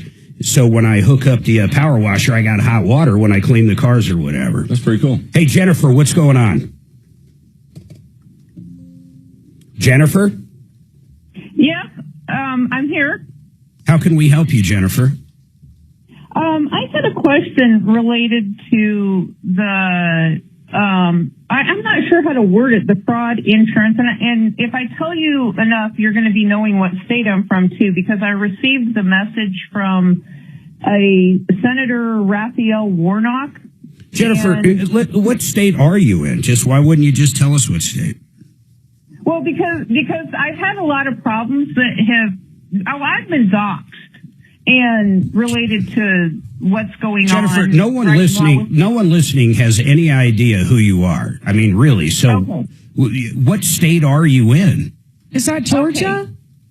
Yes. Okay. Well, this is related to the insurance. What I wanted to say with Reverend Raphael Warnock. And so what he sent this thing this morning that related to Georgia Access is what he called it, Georgia Access Portal. So I called the number. And so this automated robot picked up and went through its spiel, and it said that it was going to get a licensed person on the line, and it said the person is supposed to be licensed. Well, it sent me to another foreign call center worker. So the call center work is being sent outside of the United States. Like everybody. I wouldn't use them. Why are you even calling these people? Well, because I thought that the Reverend Warnock would be a reputable person because he's a senator, but I guess not. Yeah, well, he might be reputable and someone's simply dropping his name, but what do you need help with? In other words, are you looking for information on Medicare, or what is the deal?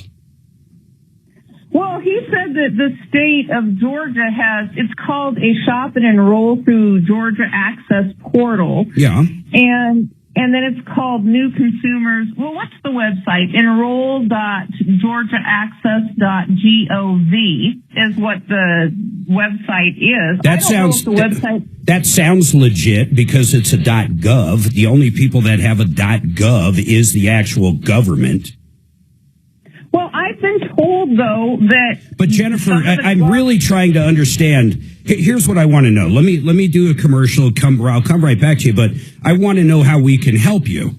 I mean, I understand you have something and you're going there, but what are you trying to achieve? Do you need help with Medicare? Do you need help picking out insurance on their exchange there?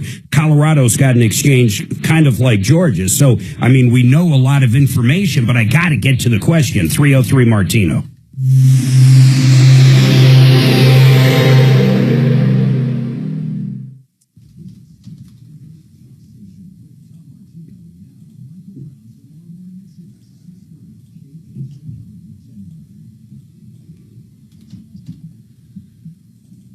I mean, does anybody know what she's trying to do? No clue. No clue.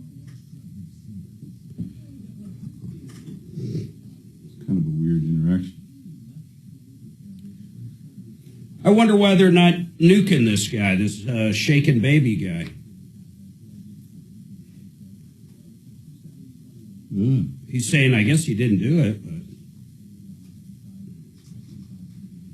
Texas, man, they fry everybody. Texas doesn't play around. They fried a retarded guy not long ago. Guy had like an 80 IQ. I think they went after his friends, too. Yeah. I think that was Bush Jr. did that. Wow. That's crazy.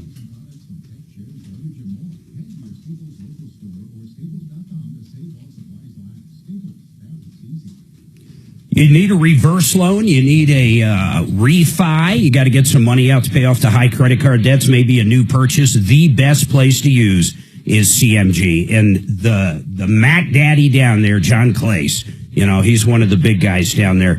Deal directly with them. You're going to love them. These guys are the lender. If you hear me talk about them, they're going to have the best rates, period. They're going to have the best interest rates. And then when it comes to fees, they're going to have the lowest on fees, including reverse mortgages. You go direct to the lender. These guys do like ridiculous $20 billion a month in lending. It's crazy. Give John a call, 303-882-6679, or go to partnerinlending.com. John Fuller Law, the personal approach to personal injury. Don't wait. If you've been hurt in an accident, you call John and you talk to him. He's not going to put you through to some intake person. You're going to talk to the actual attorney. And, of course, free legal advice. There's absolutely nothing to lose. Ask all the questions if you've been hurt in an accident. You're going to love John. I've used him twice. Both times, he got us every nickel the at-fault driver had in insurance. Every nickel. Every nickel. 303-597-4500. John Fuller Law, 303-597-4500.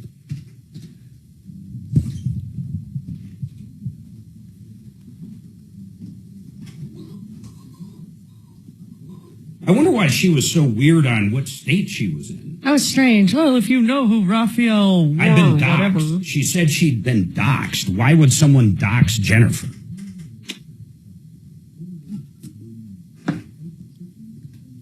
It could just be he sold his name. You guys do get some interesting colors. Yeah, but she seems so out of it when she says she's been doxxed. I'm more interested in that than anything. I don't know what she's talking about. She kind of sounds a little bit elderly, so. Yeah, definitely. Yeah. It's so weird. You can look at someone that's, let's just take 70. Yeah. And one person that's 70 can look like they're 85 on death's door. And then you can look at someone else at 70 that's in great shape that looks 50. It's so remarkable. Yeah. Look at this president versus the last president. Yeah, They're there you roughly go. the same age. Yeah, you're right. Yeah. You're right. I mean, yeah, Trump gets an hour of sleep. I don't even know how he does it. I mean, he's live right now on troop deployment. I mean, literally, he's live all the time. A lot of Diet Coke. Yeah, he likes that caffeine, I bet, huh? I bet he does. Yeah. He's living on something. By the way, Jay's still holding because he wants to say something else to you. Okay. Here's another comment. Got it.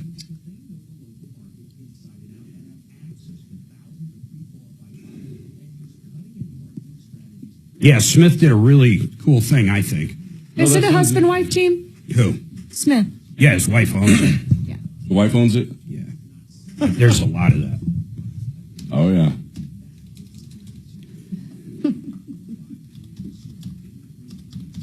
Who owns your company? Is your wife? We both own I own everything. it. Hey, listen. For protecting that corporate veil, Yep. you have to do some of that stuff. Yeah, you do. Yeah, so, Well, and then startups, there's lots of reasons for it because of SBA loans with minorities being women. Right. There's stuff like that. So we're actually, when you're asking, it's kind of a fine line. We're actually negotiating a deal with this company out of Italy to create a porcelain shower system that we can sell to dealers. So our bathroom side may eventually go underneath that umbrella. And if it does, I'll let you guys know so that we can make whatever. My stovetop and ovens are Italy brand. Are they really? Yeah, it's interesting. Yeah. It's a little different. Oh, totally. Yeah, the little symbols and Yeah. all that. But I don't know if that's how the bath system stuff would be. But. Well, they're just sheets of porcelain. Oh, you're talking about the porcelain. I thought you were talking about the fixtures or whatever. But okay. No, I don't think we're gonna go there. We're just the walls. Yeah. Yeah. The walls are the big thing. But we got a manufacturer that wants to work directly with us. Nice. Going through 3 or 4 different points of entry. Nice. You know what I mean? So we're working through that stuff. Cool. Yeah. Is that what you went to Italy for? Little biz? We did meet up with them. Nice. but we're actually working with there's all kinds of. Oh, you got to look at options, right? Oh yeah. So, but there's definitely some unique products. But in the midst, we'll continue building up the HVAC. Yeah, you're right though, Mark. There's a lot of. It's a marketing play. In every way, it's a marketing play. On what?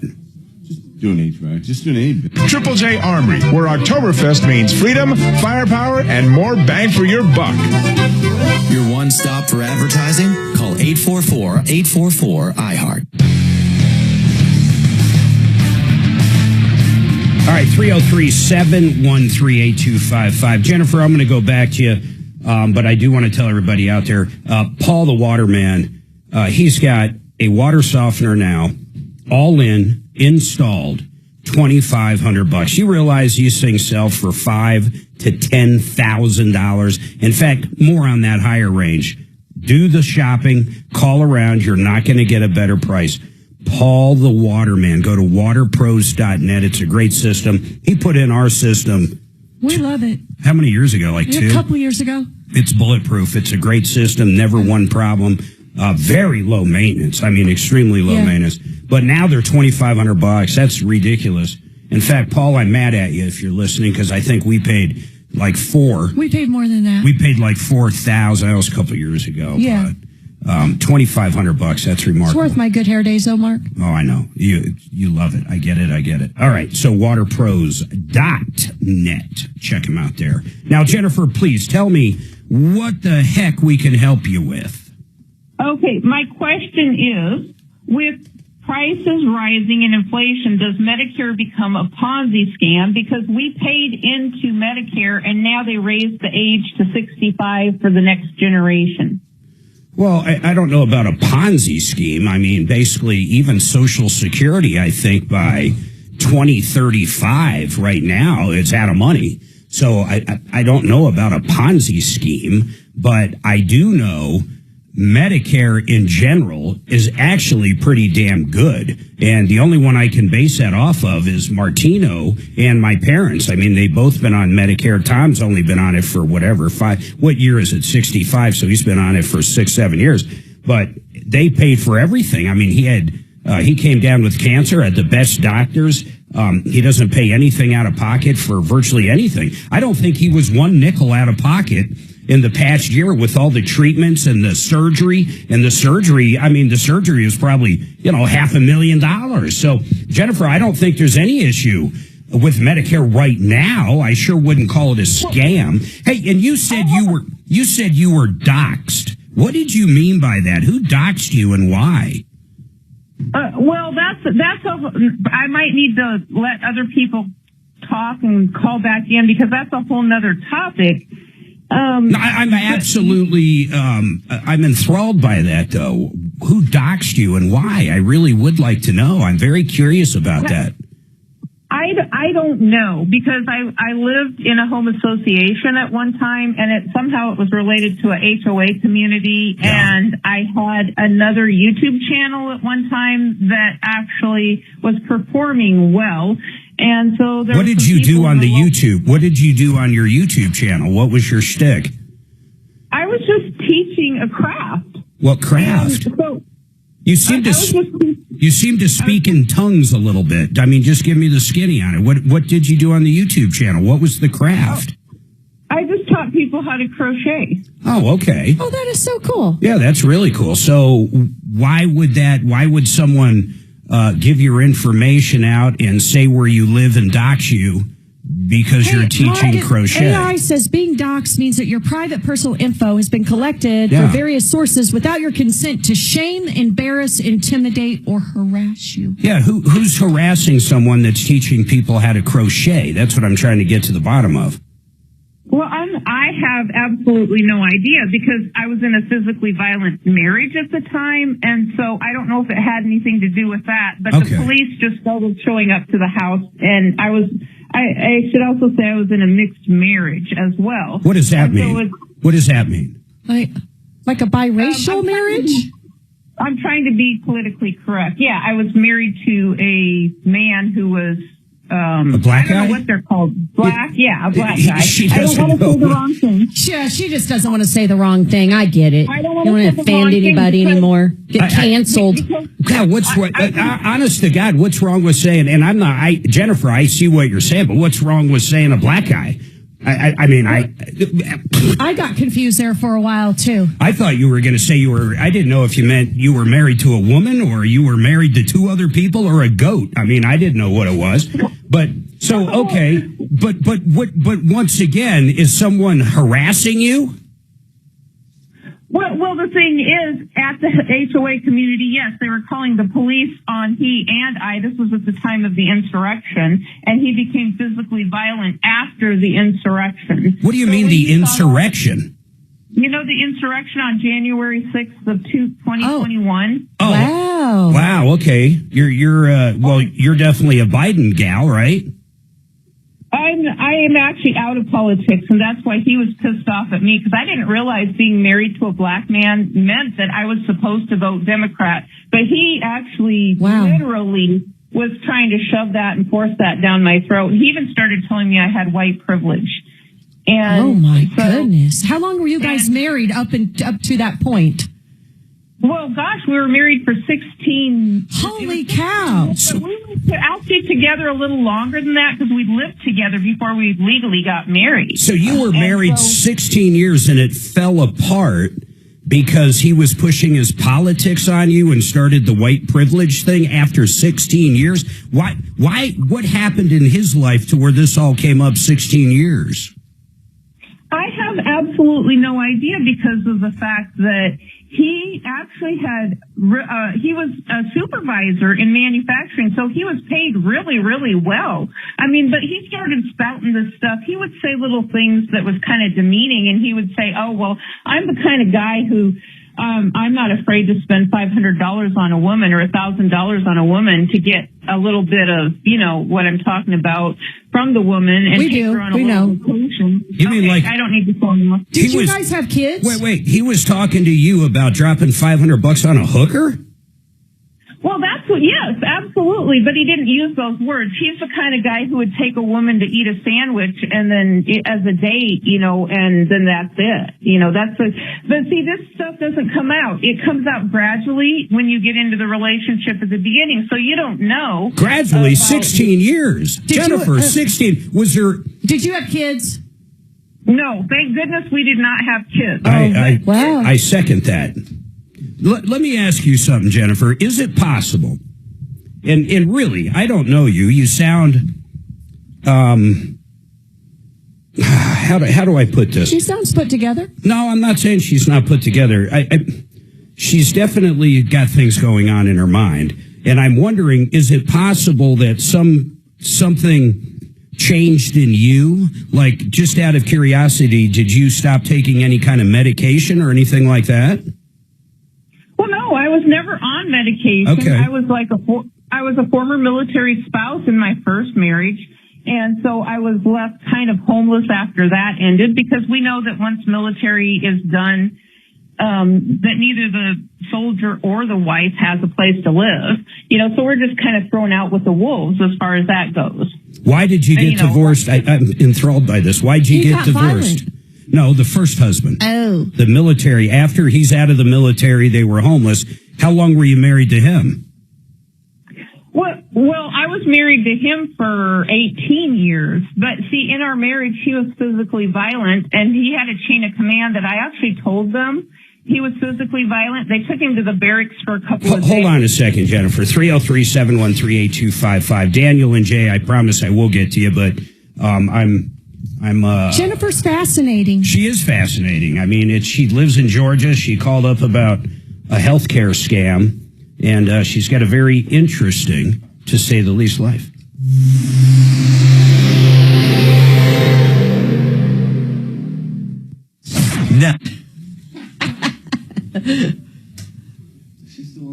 I think she should be on meds. I think she's got mental problems. I think she's got mental problems.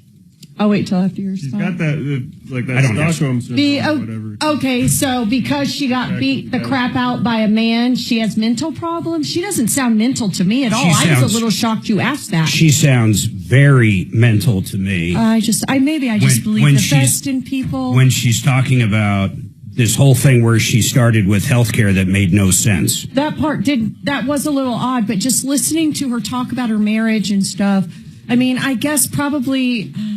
it could be depression, it could be everything. I'm not saying she's a sociopath or anything. No, I know. I just was a little surprised you asked it. I think she could use... agree with you. They're like, Jennifer sounds cray-cray.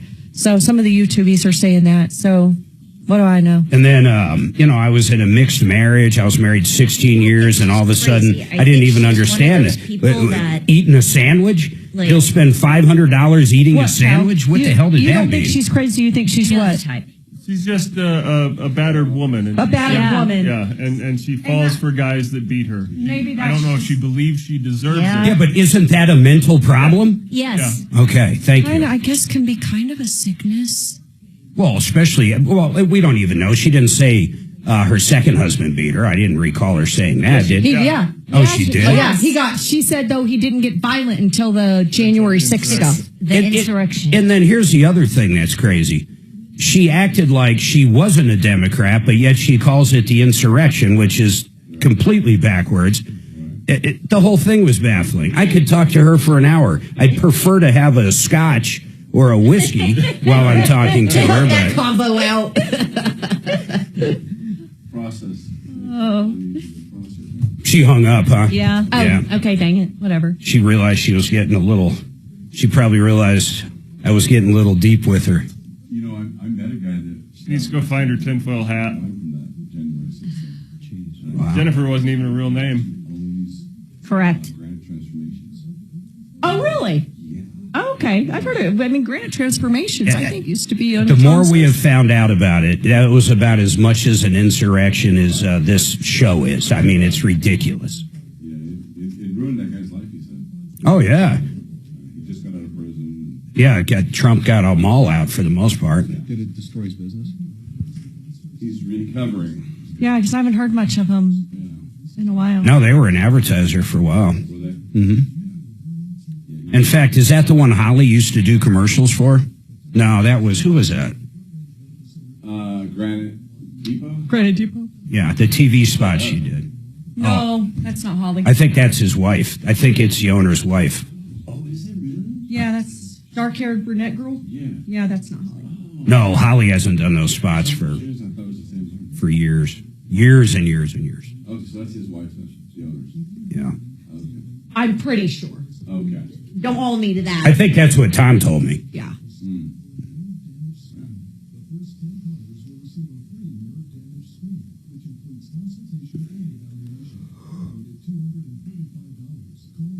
No, and then the other thing she said that whole being doxxed. $500 being doxxed. I mean, none of that makes sense. I mean, yeah, she teaches crochet. Then the other thing is, everybody knows when you get out of the military, not only the soldier, but the spouse are homeless. I have never heard that in my life.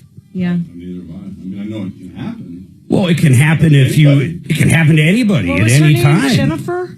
I'm going to see if I can find her YouTube channel. Jennifer. The name you can trust. How do you say crochet?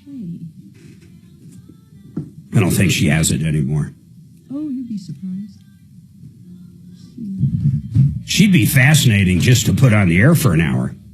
Just let her talk, literally. Just let her go. Just let her rip. Go ahead. Just ask her one question about healthcare, and then let her tell her life story. It'd be fascinating. Yeah. My third husband. I've always wanted to do man on the street with homeless. Like on a Friday, send Dimitri down or send somebody down. I'll do it Friday and Saturday. How did you get here? Seriously, how'd you get here? It's actually, and how come you keep lighting your hand on fire in front of me? How come you keep stabbing? What is that you're smoking? Why are you stabbing me right now? Please quit stabbing me. I'm trying to interview you. I found a police officer in Loveland and I just left him or her voicemail. It's a detective. Regarding Jolliffe? Yeah. Apparently, Officer Espinosa is, I don't know what this means, waiting for approval on an arrest warrant for Jeff Jolliffe. Who's waiting on it? this police officer. Oh, well, let's do that update. Well, this may not, this might screw up the arrest warrant. So why? Oh, meaning like Jeff would know? Well, or maybe this would be prejudicial. I don't know. I mean, the warrant hasn't been issued, but there's a police officer. He knows who waiting. you are, though, from the show, right? Who? Jeff or the police? The police guy. I just left, so I can't tell if it's a male or female. Cameron Espinosa. So I left this detective a message just a few minutes ago asking to call me because I have more information than Jeff. Got it. And then I'll find out what it means when waiting for approval on a warrant. America, because everyone gets a voice. My voice. This is Denver's talk station. Thanks so much for taking my call. 630 KHOW. All right, 303-713-8255. What was her name? Jennifer, Suzanne? I forget. It was, Mark. Yeah, she hung up. I don't know. I think she was, I don't know. She seemed like a nice lady, had a lot of problems. I was just kind of interested in what she had to say, to be honest. 303-713-8255. Jay has another comment on auto repair, and then Daniel's got a problem getting a down payment return. So, Daniel, hold on. Jay, what is the comment? You have another comment on auto repair. You said always get your parts back. I agree with you. What was the second thing?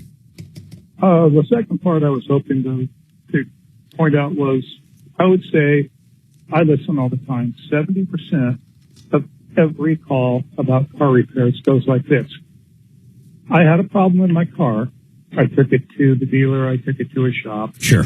They charged me $800 for throwing anything on. $800 for a starter. Yeah. And now I'm having the same problem. But now I took it back and they said I need a $1,500 fuel pump. Yeah, you need something else. In other words, they misdiagnosed it. Yeah, did I need a starter? And you'll call Kevin or somebody and they'll say, I don't know. You have the old one? We can test it. Yeah, that's true. But the problem with the starter, they do rebuild them and there is a core. But you're right. There's a lot of things the everyday person can do. And what he brought up is really great information. At least inspect the old part. And if you have another problem later on, misdiagnosis happens all the time, but on older cars, things break all the time. So there's different circumstances. Daniel, I promise you'll be up next. He's trying to get a down payment back. Hold tight. Get the best. Okay. This happened recently. I took my son's Mercedes to the dealership. They said he needed to do $10,000 worth of repairs, right? And we took it, and we were shocked because it's crazy that happened. Anyway, we had it towed over to this shop out in Parker, and the guy said none of the things that Mercedes said he needed are required. In fact, the charge is $1,800. Basically, it's been running for. What shop was it in Parker? Do you remember? I can find it. Well, were they just saying it's called for a certain mileage, or what was this? No. They said they had to pull out the transmission and take out this thing that he just mentioned earlier. The module? Yeah, electronic module. In FI, whatever. Yeah. Yeah, they said he needed that, and ultimately it didn't. It's been running fine ever since. What did the other shop do to fix it? Do you know? They actually didn't. They changed something with. They changed something with the electrical system, but it was very, very minor. I got it. It wasn't $10,000 or whatever. And I asked the dealer, I said, what if you would have replaced that part and you didn't change it? You would have still required that $10,000. He's like, well, probably would have. I am so fascinated by that woman still. It's crazy. Yeah, I wonder really what's going on with her. Are people like, does she think people are after her now? Just the whole doxing thing is what sparked my interest. Why is someone going after her? Yeah. Nick, Mark and I have the Teslas. We love those electrics. Full self-driving. Yes. Tom says he might get one. Yeah. He's been saying that now for 5 years. Oh, really? Okay. Pretty damn close, 2022. Yeah. My son bought one. Does he have a Tesla? Which model? I think it was kind of a mid one. Probably the Y. Yeah. The Y's cool. The new Y's really sweet. They do. Yeah. He misses his Charger, but he still likes it. Oh, the Dodge Charger. Yeah. He had a big. People like those damn muscle cars. We still have a gas vehicle on hand at home, but we both drive the electrics now. Yeah. I was considering doing a hybrid. Range Rover has a really nice hybrid in their model. And I've been thinking about it. There's one sitting over there, and I don't know, just lives in the truck so much. Yeah. It's hard to jump out of it. Yeah. Yeah. Almost every contractor I know drives a truck. It's just kind of the deal. If I had a pickup truck, it would probably be that, whatever the neighbor has, the Tacoma. That thing is just beefy looking and sporty. Is that what it is? I don't. Neighbor Nate has the Tacoma. I don't know. I'm a Ford guy. Are ya? Let me just say, we never, ever, ever get calls on Toyota. Not on their manufacturer, not on their cars. It's just rare that we ever hear. You can never bought one. You can get rid of Jay on there, Kelly. Oh yeah, it's the Tacoma. Those things are just. Yeah, they can be. All right, thanks for calling, Jay. There's a Harley Davidson edition. So they needed that. The pickup truck has a Harley Davidson edition. Not this one. I can't see the parking lot. I'll look when I look. But yeah, it's Harley Davidson. Ford Harley Davidson edition. Ford. F what?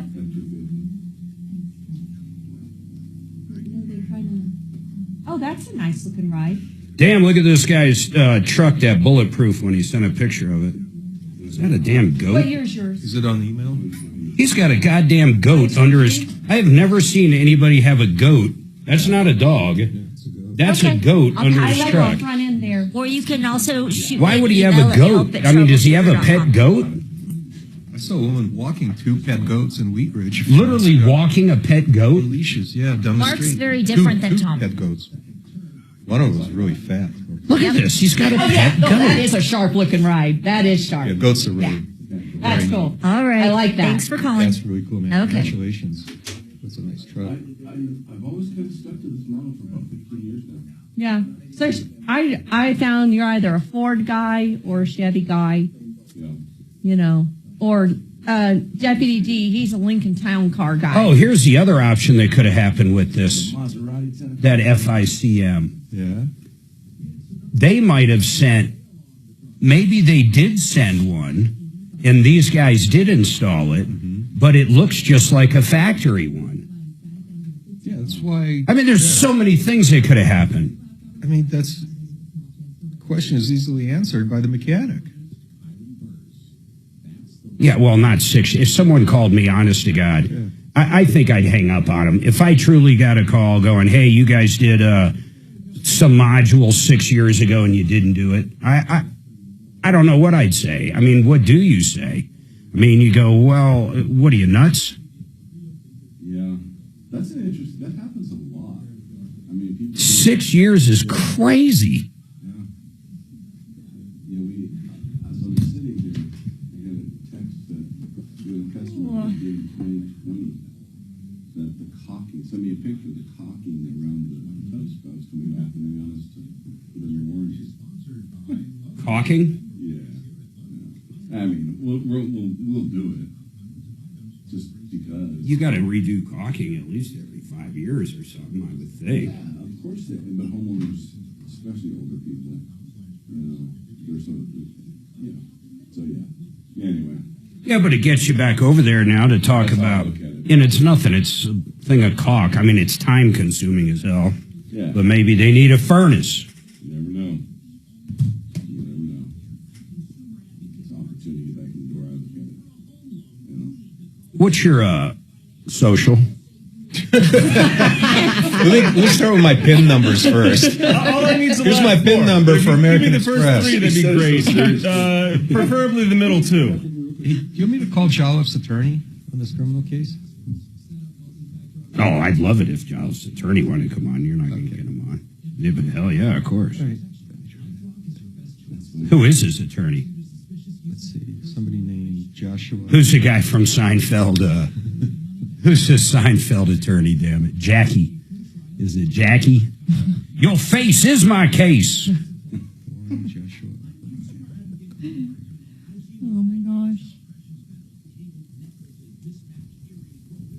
Yeah, it's that time of year. David Ellis back. Is he still? Sure is. Is he national? No. I don't think so. Apparently, he has a Doberman or some big ass scary looking guard dog. Oh, yeah. In his, well, I guess if you own a jewelry place like that, you would want a scary guard dog or Hell something. yeah, you but would. with, the chain collar, Yeah. apparently. I've never been to his place. It's funny. I think at one point, didn't I have a spike collar for Dobie? Maybe No, it was for Bella. Into City Hall overnight during a storm. Also, are we on the verge of a world-altering peace deal engineered by President Trump? Join me for it.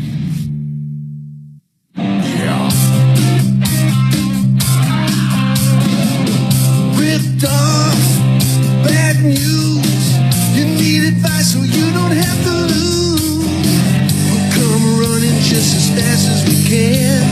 Troubleshooter's gonna help the common man. This is the Troubleshooter Show. Now, Tom Martino. Welcome, my friends, to the only show of its kind. We're here to solve problems, answer questions, take complaints. You got a problem with a contractor or a landlord or anybody out there? I've got a couple deputies right now that are kind of twiddling their thumbs. I know Deputy Dimitri, you're actually you're hard at work on this, Jeff Jolliffe. Yeah, I'm following up with the police department. Apparently, there's an officer working the case over there. And you left him a message. Yeah, left him 2 messages. And then you're going to get call a hold of him. Jeff's attorney. Yeah, it's kind of weird. This is the attorney who represented him just a couple of months ago, in a criminal case, but I can't find the phone number for this attorney. I was going to say, he probably screwed him. Jeff probably didn't pay him. Probably he owes his attorney some money, or he traded him out for a funky transmission, and now the guy's pissed. No wonder I can't find a phone number. He can't get to work. All right, 303-713-8255. Hey, Daniel, what is going on with you? Daniel? Oh, hi. Hi. Yeah, I bought, or didn't buy. Hey, you're coming in and out. Can you take us off Bluetooth or whatever you got going there? I'm hearing every other word, sir. Okay. Hold on. No problem. It always happens at the worst time, Mark, Oh, absolutely. Remember when Bluetooth first came out, and you could always tell when someone was in a car. All right, go ahead, sir. What's going on? So I inquired about a Denver Patio Masters, and they called me, and we set up an appointment, and I had everything established, and my whole intent was to go with them to extend a patio for concrete. Got it. But some other circumstances happened, and I needed that money back, unfortunately. Now, when you say money, so you paid them up front. Right. Did they end up doing any work at all or no work at all, and you just wanted... because I was waiting for my HOA to get approval. Okay. But did they approve it? Yes. Okay. But then something happened in your life, financially or something, regardless of what it was, and you don't want to do it.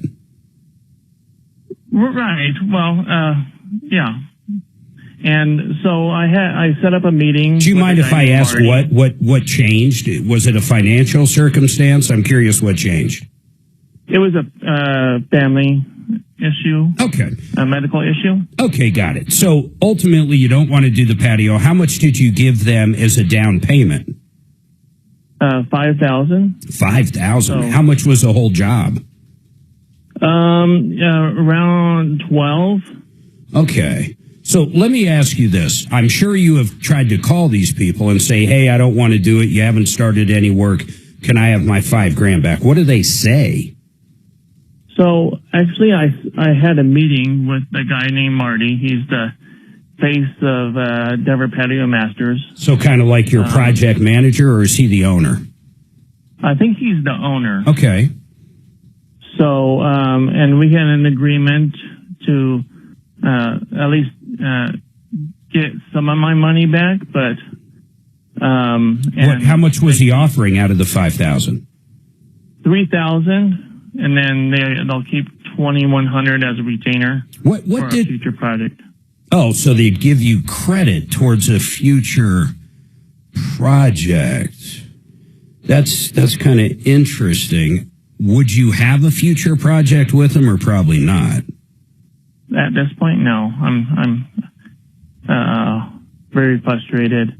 Hold on, though. What does the contract say about the deposit? Is it non-refundable? After 10 days, it was beyond. So I started the contract on 9/17, and it's.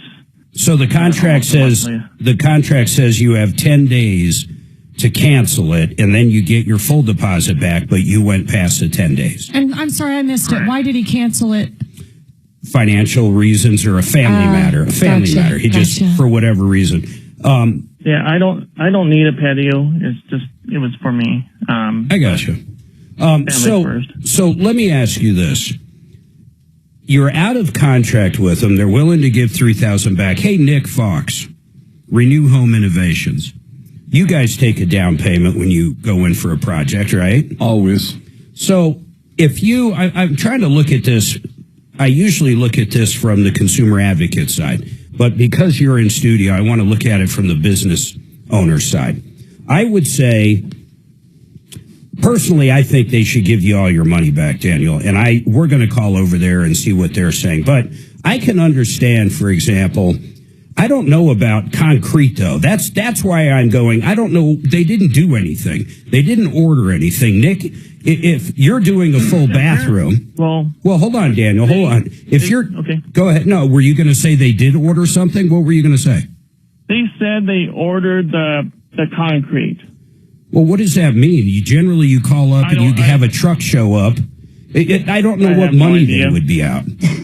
Well, how many days before the job was to start did you cancel? Was it like the day before? Well, we didn't agree to have any. You don't even have a date? A day to start because I was still waiting for my HOA. Gotcha. So I don't know what they would be out. But here's where I wanted to go back with you, Nick, being a business owner. Right. I can understand. You come out to my house and I say, I want that tub, I want this toilet, I want this glass, and you order it from my job, and then I cancel. You're stuck with all this stuff. Correct. And the other thing is, when you have crews running, landscapers are a big one. When you have crews running and you have a day booked to come out and trim trees or do whatever, and all of a sudden that person cancels, you lose revenue for that day. You could have been doing something else. Those are everything you just said is the challenge that we face whenever we do a project for consumer. A lot of the materials that we purchase, they can go back. There may be a restock fee that we get stuck with, but there's a lot of materials that are actually custom materials. Oh, sure. That will, Plus, like I said, though, you're also booking out those days. 100%. You're sending your plumber. You're doing your weekly or monthly calendar, and you're sending your plumber out to Joe Smith's house that day, where you could have sent him somewhere else if Joe Smith didn't cancel. But in this case, I can't think of anything that with a cement company, he goes to a landscaping company, all they're going to do is call up whoever they use for their mix, and the truck and the pump is going to show up, but they didn't even have a date yet. I can't imagine what money they're out of. I guess, Mark, my only thing is it's like he knew exactly what he was signing up for when he gave that deposit. So I'm trying to play the other side to pick your brain. I get it. According to the contract, it says what it does. They did offer him $3,000, but I'm saying this company.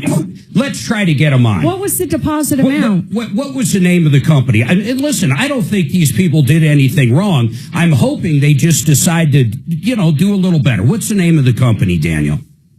It's called Denver Patio Masters. Denver Patio Masters. Hold on. Kelly, let's try to get them on. I really want them to understand. I'm not mad at them at all. I would just like to understand what they're out. Just because you have a policy, I'll give you an idea. Excel Roofing. If you sign a contract with Excel Roofing for a roof on Tuesday, and they're not going to be able to start that job for, a month or so after a big hailstorm or whenever, and you change your mind, they're going to let you out of that contract without even blinking.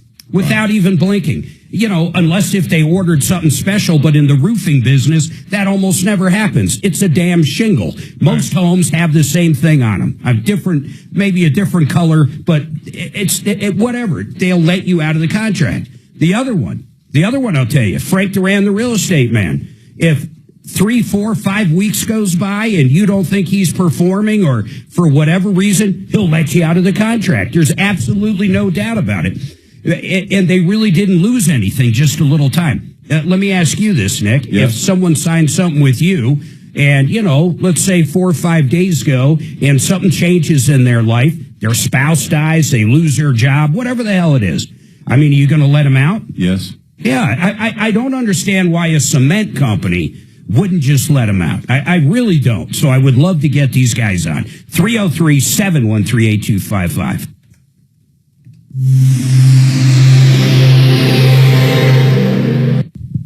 Integra. Okay.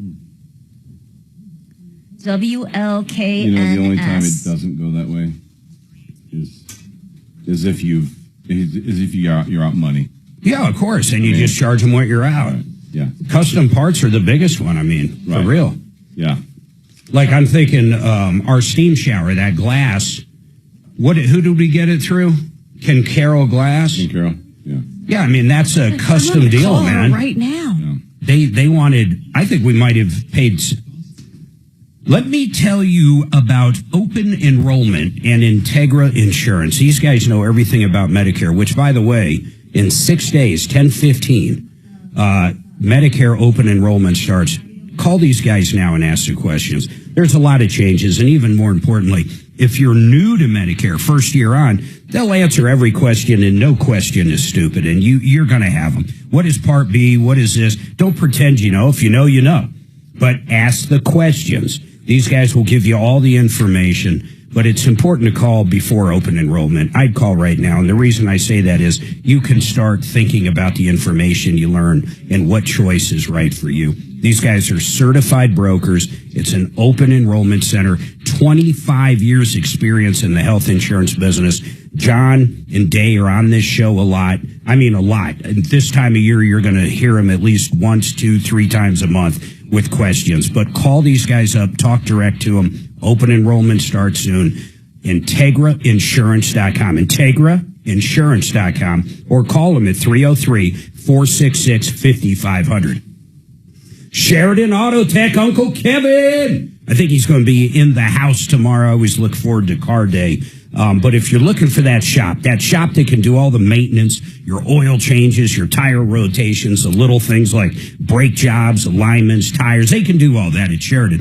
But if you need something big, a transmission, an engine replacement, a head job, anything like that, these guys do it all. Electrical problems, they can solve them. You're going to love the people at Sheridan Auto Tech. You're going to love their warranty. How about a 3-year, 36,000-mile nationwide warranty through the Napa Care program? How about that? That's a better warranty than any dealer you go to. And their pricing, you're going to love the pricing. You're going to love the people.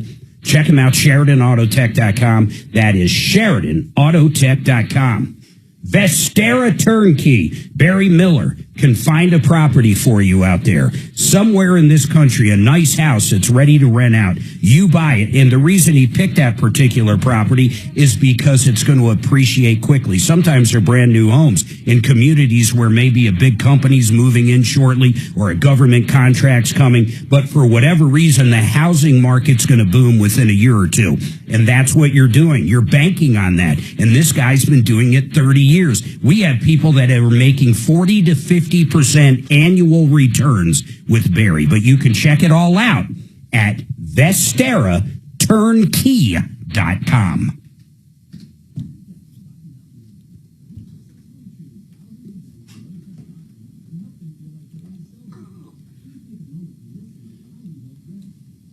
I don't know why.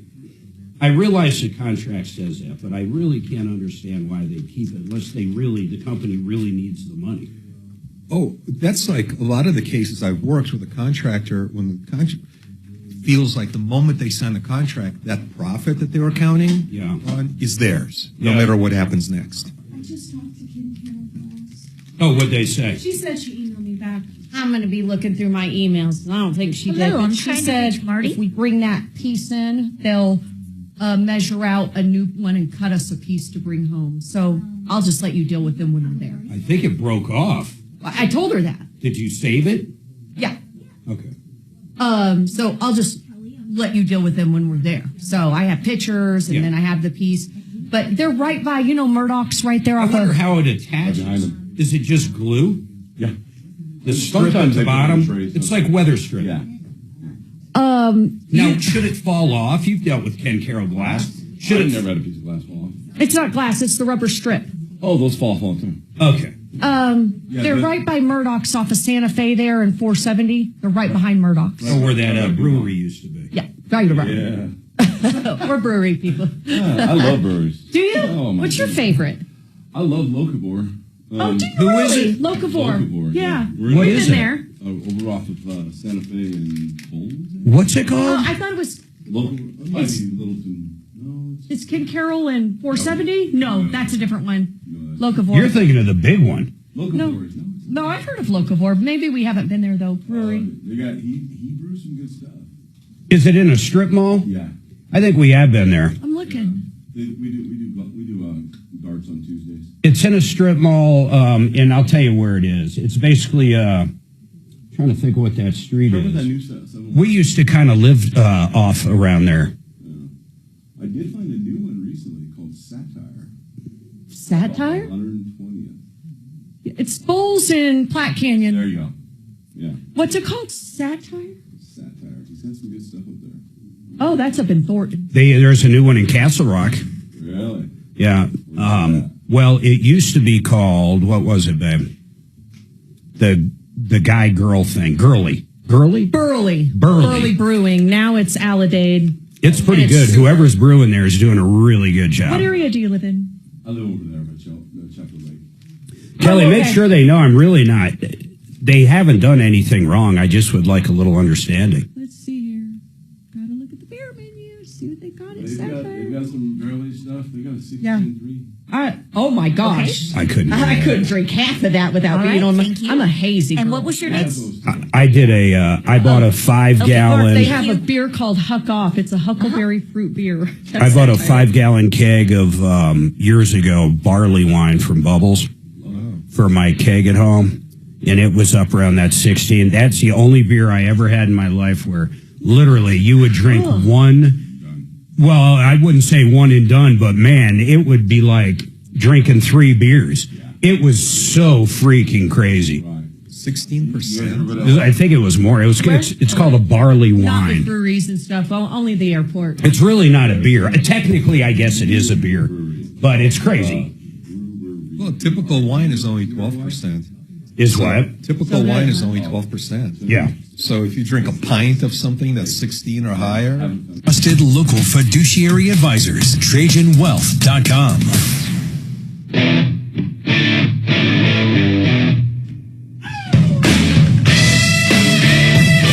All right, 303-713-8255, 303 Martino. We're talking about a landscaping company, and I am curious, people out there, what they think of this. We get this call all the time, but it's a cement company. I don't know what they're out. I don't think they did anything wrong. They might have booked time, but I don't think they actually called and booked anything with the cement company because there wasn't a date yet. So I am curious what people think about that. And we do have lines open, 303-713-8255, 303 Martino. Kelly, you called over to, what's the name of the company again? Denver Patio Master. Who'd you talk to? I left a message for Marty, who is the owner of the company. He's in the field right now. Oh. I also talked to Deanna, who is the office manager. Got it. Who basically said to me that Dan had signed the contract and they were in good faith returning $3,000 of it, even though he was past the time.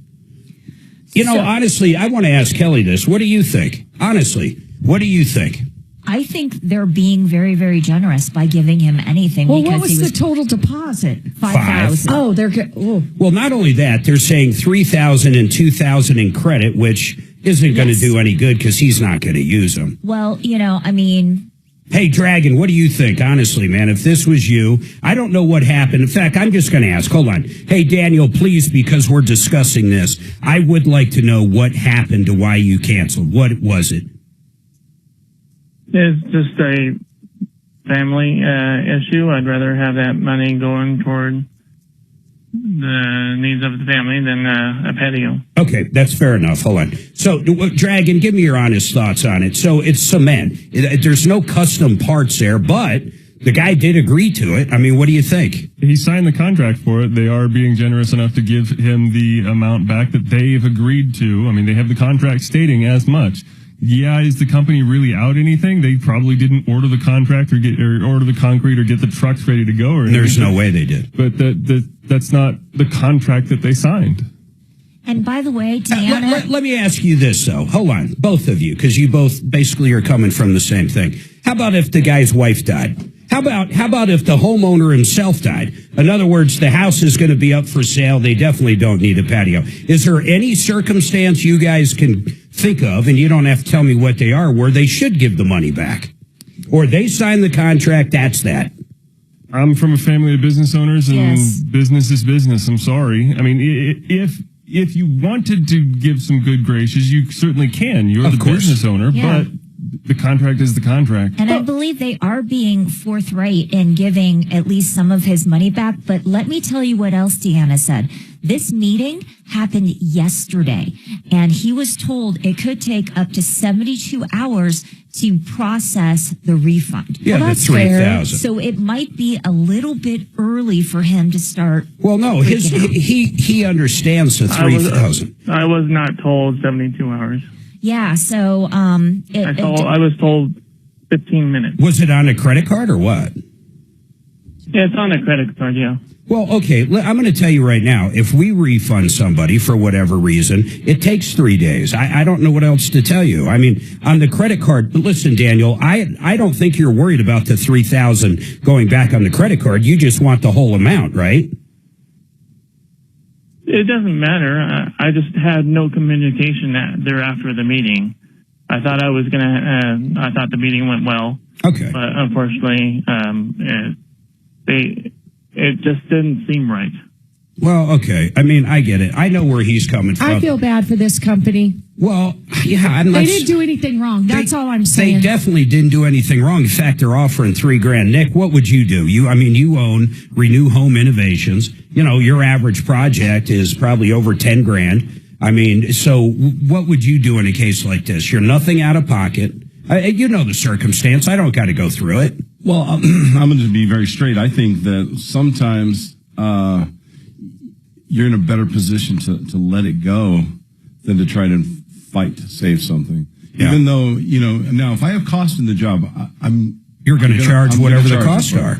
But if you're going to go into an adversarial situation with a customer that's has making a decision that they don't want to do business. Well, not only that, he's calling up a radio station about it. I mean, but I get it. Daniel, I mean, basically, I'd take it. I'm just going to end it with you. I mean, I don't know what else to tell you, Daniel. They're not going to, they're going to refund the $3,000. That does take 72 hours. I mean, I don't care if Walmart refunds your credit card. It usually takes 3 business days. I don't know why. I've always wondered that, though. Yeah. How come when I give you a credit card or someone gives me a credit card, literally I have my money the next day. Right. As soon as I batch out. I mean, literally, I could batch out at noon. I might even have the money that day. But when you do refund somebody, it takes 3 days. I've never understood that. I just don't. But Daniel, if you don't see that $3,000, feel free to call back. I did want to ask you though, Dimitri, what do you think? Well, I have to disagree with Dragon, respectfully disagree with Dragon. He said a contract is a contract. That's true, but a contract has 2 sides that each have a responsibility. The customer pays. The provider of the service provides a service. So in this case, the customer paid, the provider provided nothing, incurred zero to negligible costs. So this money that they want to keep is strictly a windfall profit for them. Did they come out and measure anything? Did they do any work at all to do? Well, they definitely. For the job? I'm sure they went to the job site. That's cause for keeping it in my book. Well, not all of it. You know, they do deserve to get paid for the little bit They're of not work. keeping all of it. Well, but and they offered them a store credit for the part they are keeping. Very generous. However, this $2,000 that they're keeping is primarily, most of it is a windfall profit for them for doing absolutely no work. Trust me, I'm leaning more towards you. Even though the contract, I don't think the company did anything wrong. This call, the reason I'm really deep diving into this is because we get this call all the time. Oh, and we get this, not only this call, but we get this kind of contractor attitude all the time. I've worked a large number of these cases where something goes wrong, the work has to stop, or the contractor walked away, or the customer went broke, and the contractor feels like that they are entitled to the 100% of the profit that they counted on at the beginning of this contract. Yeah. And that's just a windfall profit. And there's no logical justification to get all of your profit, even though the work hasn't been done. Well, they're not getting nearly all the profit, but I get it. I'll give you an idea where, think of this. You have do you have sales guys, Nick? Absolutely. So, when you get a deposit, are they paid out of the deposit, the sales, the whatever they're? I guess what I'm saying is, are they paid on sales? I mean, most salespeople are paid on sales. Most of the people are. Most salespeople are paid commission. Yeah. So when do they get their commission? Do you pay out your commission when the job's done or when the sale's done? Both. So if you did cancel it, you are already out, or you've got to go to that salesperson that spent that time maybe going out and measuring the concrete and putting the bid together. They might have already paid that person. I don't know if they did or not, but let's say that person makes $1,000 out of that $12,000 sale. I mean, what do? You go back to your sales guy that spent a half a day there getting everything together, selling. He makes some money. Now you yank it out of his check. That's a little weird. It's a little weird, but I personally had that experience several times. I used to have a sales job where I was paid primarily on commissions. And sometimes these sales went south. Yeah. Not because of anything we did wrong, but the customer did wrong. And they come yank your money? Yeah. I mean, not in a confrontational way, but I understood that, look, we need to collect the entire check for the entire job before I'm entitled to my entire commission. Suzanne, you're last. What do you think? And we're on to something else. Man, Mark, I'm just on the fence about it. I get both sides of it, but I do feel bad for the company because they didn't do anything wrong. That's all I'm saying. Yeah, and a lot of times... And they're being talked about on the air and... Yeah, but not in a bad way. I would say, I would bet the majority of listeners think they're doing a good thing. They are giving them $3,000 out of the $5,000 and a $2,000 credit to use. So, I mean, really, he's not going to use the credit, he says, but... There it is. Maybe he can sell that credit to somebody. Like if your neighbors need something, Daniel, maybe, $2,000 discount. Maybe you get $1,000 from your neighbor. I mean, there's got to be something, man, you can do with that credit, or maybe do a smaller job or something. I don't know. Well, I can also tell you from just leaving a voicemail from Marty, it was really professional because I've left a lot of messages. Sometimes you just get automation. Sure. This was very professional. Thank you for reaching out to Colorado Patio Masters. You've reached Marty. I'm probably out in the field right now, but please leave your number and I will get back to you as soon as possible. That doesn't happen a lot. No, it doesn't. A lot of times it's automated and then maybe they'll say their name or something like that, and then you have to leave a voicemail that nobody ever returns. And in talking to the office manager, obviously she couldn't come on because they've already been told only the owner can come on to speak about stuff like this. Yeah, which is fair, and she's telling you that. And she literally was very professional. She wasn't confrontational. So I really think this is a very good company, and they're doing the right thing. All right, we got to take a break. Daniel, that's about it. If they don't come through with what they told you, call back, but you got to give them at least 3 business days. I'm not... Dragon, I'm going to do something else. I'm not going to do that with... Oh, I don't care. What's that? You discount Beth? I don't care. I never do. It doesn't matter. If I got an HVAC guy in, I won't do it another HVAC. He seems like a nice guy. I met him at the home show. Chris is a great guy. Yeah. I'm going to do... What date's the movie event? The 14th. Oh, you're killing me. Monday or Tuesday. Call us back. Movie the 14th at 7 p.m. MyMoneyMovie.com. And that is on Tuesday. Yeah, patio. Colorado Patio Masters.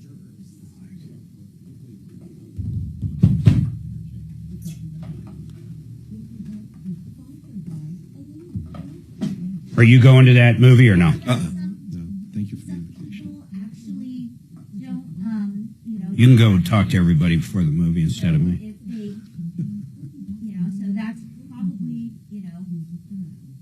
You know, there is a free movie event coming up. Check it out. It's next week, and you got to get signed up quick.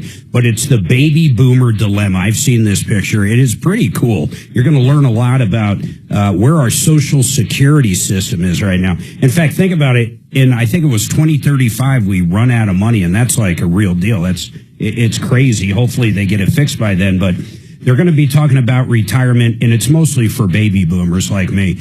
You really need to think about this stuff, but tickets are complimentary. Suzanne and I are going to be there. Become the bankers putting it on. And basically, the doc examines the flaws within the American retirement system. I mean, you're talking financial experts. You're talking real movie. And it's a good movie, honestly. There's actually some stuff going on. I'm going to pick up the popcorn and drinks for you, and we'd love to see you there. But go to mymoneymovie.com. That's mymoneymovie.com. And the first showing is Tuesday, October 14th. That's coming up next Tuesday. And then the second showing is a matinee on Saturday. But it's well worth it. It's all free. It's good information. mymoneymovie.com.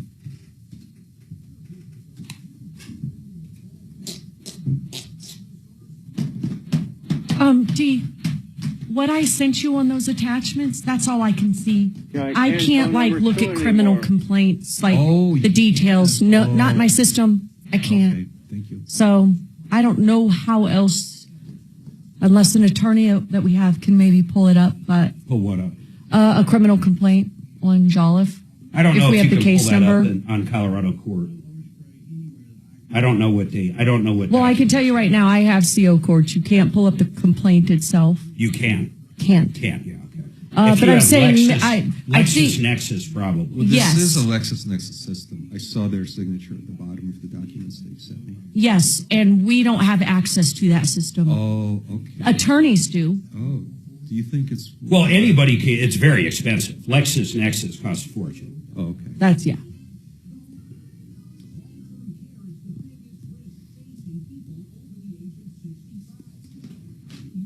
I cannot believe these are playing. Did we ever hear back from her? She said let's see here.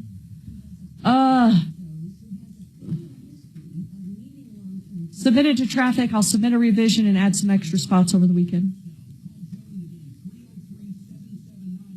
And then you said, please flood. And didn't hear back after that.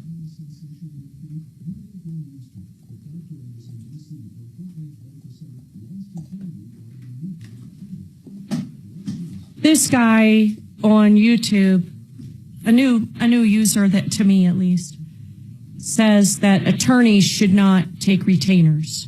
And I was trying to say, they're held to a standard. What do you mean they shouldn't take retainers? A contractor takes money up front, and he's like, lawyers shouldn't take money up front either. And I'm like, well, they're held to a different standard. They can be disbarred if they're messing around. They have to hold that money in trust. And he's like, they should do billable hours. They should never take a retainer. Well, that's crazy. And that is 10 Light Star 01. So I just wanted to bring that up with Mark while we had him in at 10 Light. I don't even understand. Of course, unless if it's like personal injury or something on contingency, it's how attorneys get paid as a retainer. Yeah, and he's saying they should just do billable hours and you pay after the work is done, like we tell people to do with contractors. That's insane. And I know that's why I brought it up to you, because I know you would have a good argument against that. So let me throw something in that, because I agree with you 100%, because our production team does spend hours and hours and hours to get a project off the ground.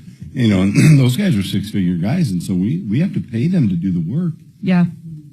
if you get to the point where the job is ready to go and then the homeowner, decides to cancel and hasn't put any money in it, they have no skin in the game. I get it, but Now, I don't know what degree that he's put in there but that could be it. I've always felt that same way right there. That we do spend that kind of money. I've never heard of an attorney that doesn't take a retainer, with the exception of personal injury. Yeah, I don't know why anybody. It's just the norm. I'd be terrified. Take criminal defense. They have research. They have to get. They're paying people. They're paying people. Yeah, it's not only held that, to a standard. They can't willy-nilly your money. Well, think if they just literally, you hire them because you murdered someone, and then what? You don't pay them till what? You're found innocent. If you're found guilty, the guy's not going to get paid. He has no motivation in paying you. Yeah. He's going to prison for the rest of his life. Right. I mean, that would be insane. How about a guy writes up your entire will? He writes up a trust. He spent... Denver's talk station, 630 KHOW.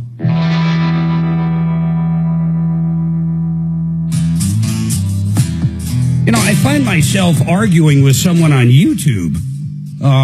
They don't think a person or an attorney should get should have a retainer. Well, I don't know any attorney, with the exception of personal injury. They're basically saying when the job's done, they get billable hours. First of all, an attorney, they have to hold your money in trust or they can be disbarred. They can lose their livelihood. So you have more protection with an attorney having your money than pretty much anybody else. But the huge flaw in what they're saying, imagine I go to Joe Lazzara and I murdered somebody and I hire Joe for this entire trial and he's got expert witnesses he's paying and he has all these people he's paying and puts on the song and dance, the pony show, and I'm found guilty because I did it.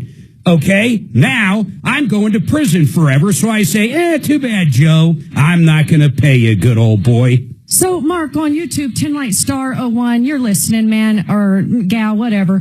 Criminal lawyers are court appointed, maybe for people who can't afford an attorney, but yeah, if you can't afford an attorney, that's different. They're not all court appointed. You can go hire an attorney all day long. Or how about estate planning? Take someone like Mackenzie or Brad O'Brien. Take Brad O'Brien, who does everything real estate. You go out, you have them do all the research, do the work. They put together the trust, the will, the deeds. They do everything, and they hand them to you. The work's done, and you don't pay them.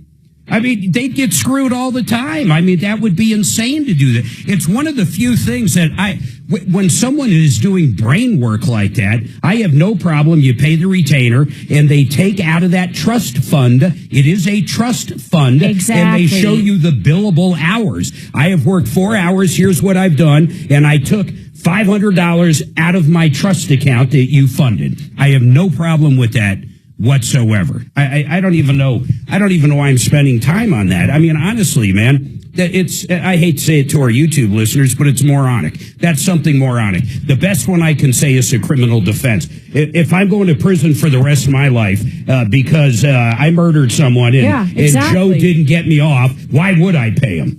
But Mark, these people get paid up front. I mean, every attorney I've ever talked to who does criminal defense work gets a deposit. And then they bill against it. So it is going to be very difficult for them to get stuck with an unpaid bill, don't you think? I think it's crazy. Now, what is kind of strange is, I mean, how do doctors work? Here's the problem. Doctors, you throw in the entire healthcare system. So you generally don't walk into a doctor and go, hey, I want a tracheotomy, or, I need my ear operated, or, well, okay, I wonder how this works with a nose job. Something someone's paying cash for. I mean, does a surgeon, a plastic surgeon, for lack of a better word, do you pay them up front? I have no idea. Or do you pay when your nose is done? I have no clue, actually. Wow. I mean, think about that, because generally, you're going through insurance. I don't think I've ever paid cash for a doctor. Plastic surgery. If I went in for, let's just say, a boob job, that's not going to be run through insurance unless it was due to cancer or something, right? Yeah. So, but that's what I'm seeing. A plastic surgeon. Do you pay up front? I mean, do you pay when the job's done? I would argue if I was a plastic surgeon, they spend, they give me a boob job. Now I'd look funny, but okay, they give me a boob job and I get a nose job, and while you're in there, tighten the cheeks, make my ass look better. I mean, whatever it is. What about the call we got with the kid in the braces and mom wasn't paying for the braces? Yeah. Remember that? That was horrible. And then the doctor wouldn't take the braces off. Yeah, he wouldn't take the braces off and until they he got started paid. cutting his gums and stuff. rotting his teeth and whatnot. Mark, let's go back to your example. Can you describe the repossession procedure if you don't pay the doctor? Oh my God! I bet those back. But seriously, the repo man shows up. You get all that work done, and then you just simply stiff the guy. I would guess most plastic surgeons probably have money up front of some sort, right? Of something. Yeah, but I think you also sign all kinds of agreements. I don't care if you're just going to a dentist with insurance. You're signing all kinds of, I agree to my financial responsibility, blah, blah, blah, blah, blah. I'm sure they do the same thing so they can sue you. Now, our accountant, I've had the same accountant forever. When he's done and our taxes are filed and it's all done, that's when I pay him. I mean, that's when he bills me. He doesn't bill me before. I never thought about it like, I don't know. It's just, I've known the guy and used him forever. I assume he does that with all his clients. Sure. But that's so curious. Some professions, it's pretty standard and we just do it. How about a restaurant? I've never walked into a restaurant and prepaid. Well, that's not true. Fast food. Fast food. Right. Even McDonald's drive-thru, they get that credit card number. They get that credit. Yeah, can you imagine this? At the first window, they hand you the food. Then you pay at the second window. Something tells me that would backfire on them all the time, right? Oh, yeah, that would backfire beginning with the first drive-thru customer. Think about that. So, there's a case where we're so used to paying up front, but if you go to a sit-down restaurant, you don't pay up front. But at a drive-thru, you do. Hey, Mark. Yeah. Savvy B on YouTube says her friend works for a surgeon. They get paid up front. They do get paid up front. That's what she says. Yeah. Okay. So, you do. Why wouldn't you? I'm not surprised. Creative financing or something. You can't go back in and change it. Yeah, there is no repossession for augmentation surgeries, and there is no repossession for the legal work that some lawyer did for you. Okay, but now, Mark, let's just circle back, not to put you on the spot, and with all due respect, Nick. And David and Kim, they've got a big problem. We're going to help them out with their mother, but go ahead, Suzanne. So Nick is on the contractor side, but you don't give money up front for a contractor, so why do you see a contractor different than a lawyer, a doctor, or whatever? Because they're curious. Well, okay, because they're performing work. I hired them for something. There's just a lot more than just the physical activity that's involved. Well, especially with an attorney. Right. I can't imagine paying, once again, attorneys would be screwed left and right. We wouldn't have any good attorneys if they paid after, because once again, with a criminal defense attorney, if the outcome's not what you wanted, why would you pay them? Yeah. But you do pay. If you're going to death row and you owe them $1 million and you happen to have $1 million, I don't think I'd pay him $1 million because I'm going to death row. And that's not a good job. I think the big difference with contractors is if it is a custom job. I don't pay. I'll be honest. I don't pay contractors up front. I simply don't. That's my whole point. But you're defending the upfront for attorneys. It's totally different. Everyone else. It's just like a restaurant. I would never walk into Maggiano's or walk into Shanahan's or Del Frisco's and be like, I'm going to get this, this, and this. Here's $300 for it. And by the way, here's my 20% tip. So give them $360, sit down, and then wait to eat. Not in a million years. But there are a lot of restaurants right now that are starting to require a down payment on a deposit. Or deposit on your reservation. On an open table. Right. Yeah. In fact, they call it like an experience or something very weird. Yeah. It's ensuring that you show up or ensuring you are accountable to your reservation. I sued a restaurant, Nick. Perry Steakhouse. Really? In Lone Tree. Yeah. I sued them and I won basically, we settled out of court, so there's no disclosure. But basically I got $6,000 and it was all over a reservation. Hold on, I got to take this break. And David and Kim, I promise we're going to help you with your mother. We're just running up against the top of this hour. I promise. Hold on.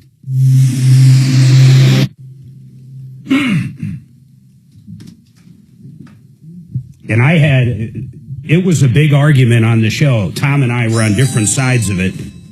Not on the outcome or me suing them. It had nothing to do with that. Right. But is a reservation a contract?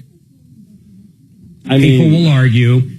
He would argue it's not. Story. We'll tell you. It's crazy. He would argue all day long it's not a contract. And Tom used to argue all day long it's not a contract. And if you look up the definition of a contract, you've got a pretty good damn argument, but I've got a better argument, and I'm right, and Dimitri's wrong. That's generally how this conversation goes. So it's either number one or number two. One! Wait, which one's one? Dimitri's right. Yeah, you're That's lying. the one is. No, Dimitri's you're right. lying. No, fix it? Fix it. 24/7, $39. 39 smackaroos. We'll get them out to your house to clean your furnace. They're going to rip the entire thing apart. They're going to clean it. You're going to see pieces of your furnace laying in your utility room. You know, dirt's the number one killer, and the reason Fix It does this, and by the way, they spent about 2 hours, but the reasoning behind it is marketing. You can spend money on a radio commercial. You can spend money on flyers. You can spend money a million different ways to acquire a customer, but they came up with the ultimate. They go out, they do about a $200 or $300 job for $39. They get to tell you about their drain cleaning. They get to tell you all about the furnace work they can do if it ever breaks down, air conditioning, plumbing, you name it, their electrical division. They get to introduce their company for only $39, and they're going to clean the heck out of that AC unit, or I'm sorry, the furnace this time of year. But you're talking, $200 or $300 deal for $39. As soon as it gets cold, though, I promise it's gone. They're going to be so busy. In fact, I'm going to bring this up in their commercial real quick. You should turn your furnace on now if you haven't and just make sure it works. In fact, we'll talk about that a little more. But go to fixmyhome.com. That's fixmyhome.com. Really, seriously, get signed up. $39, best deal out there. And they're going to put a no breakdown guarantee on it. Fixmyhome.com. Yeah, so we made a reservation for like a Christmas party for our team. I'll tell it on air. Oh, you're going to tell on air. Okay, gotcha. I didn't know if you were going to go there. It is a very interesting. You know what? Just for the hell of it, I wonder if there's any. He's going to consult Grok. I need Grok in order. He's obsessed with Grok. Really? Oh yeah, I love Grok. He talks to Grok all the way to work. I talk to Grok all the time. Yep. That's hilarious. I'm going to replace everybody in my life except for my wife with Grok. Well, that's questionable too at this point. You're talking to her a lot. Actually, it is a her right now, but I think I'm going to switch it. To a they? To they or they, them. Oh, that's funny.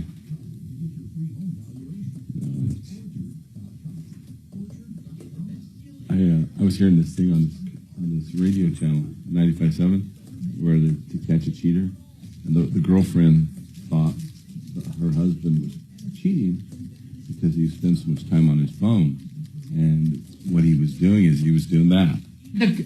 The AI stuff. Having conversations with the AI. Yeah. Because it's a better conversation than you.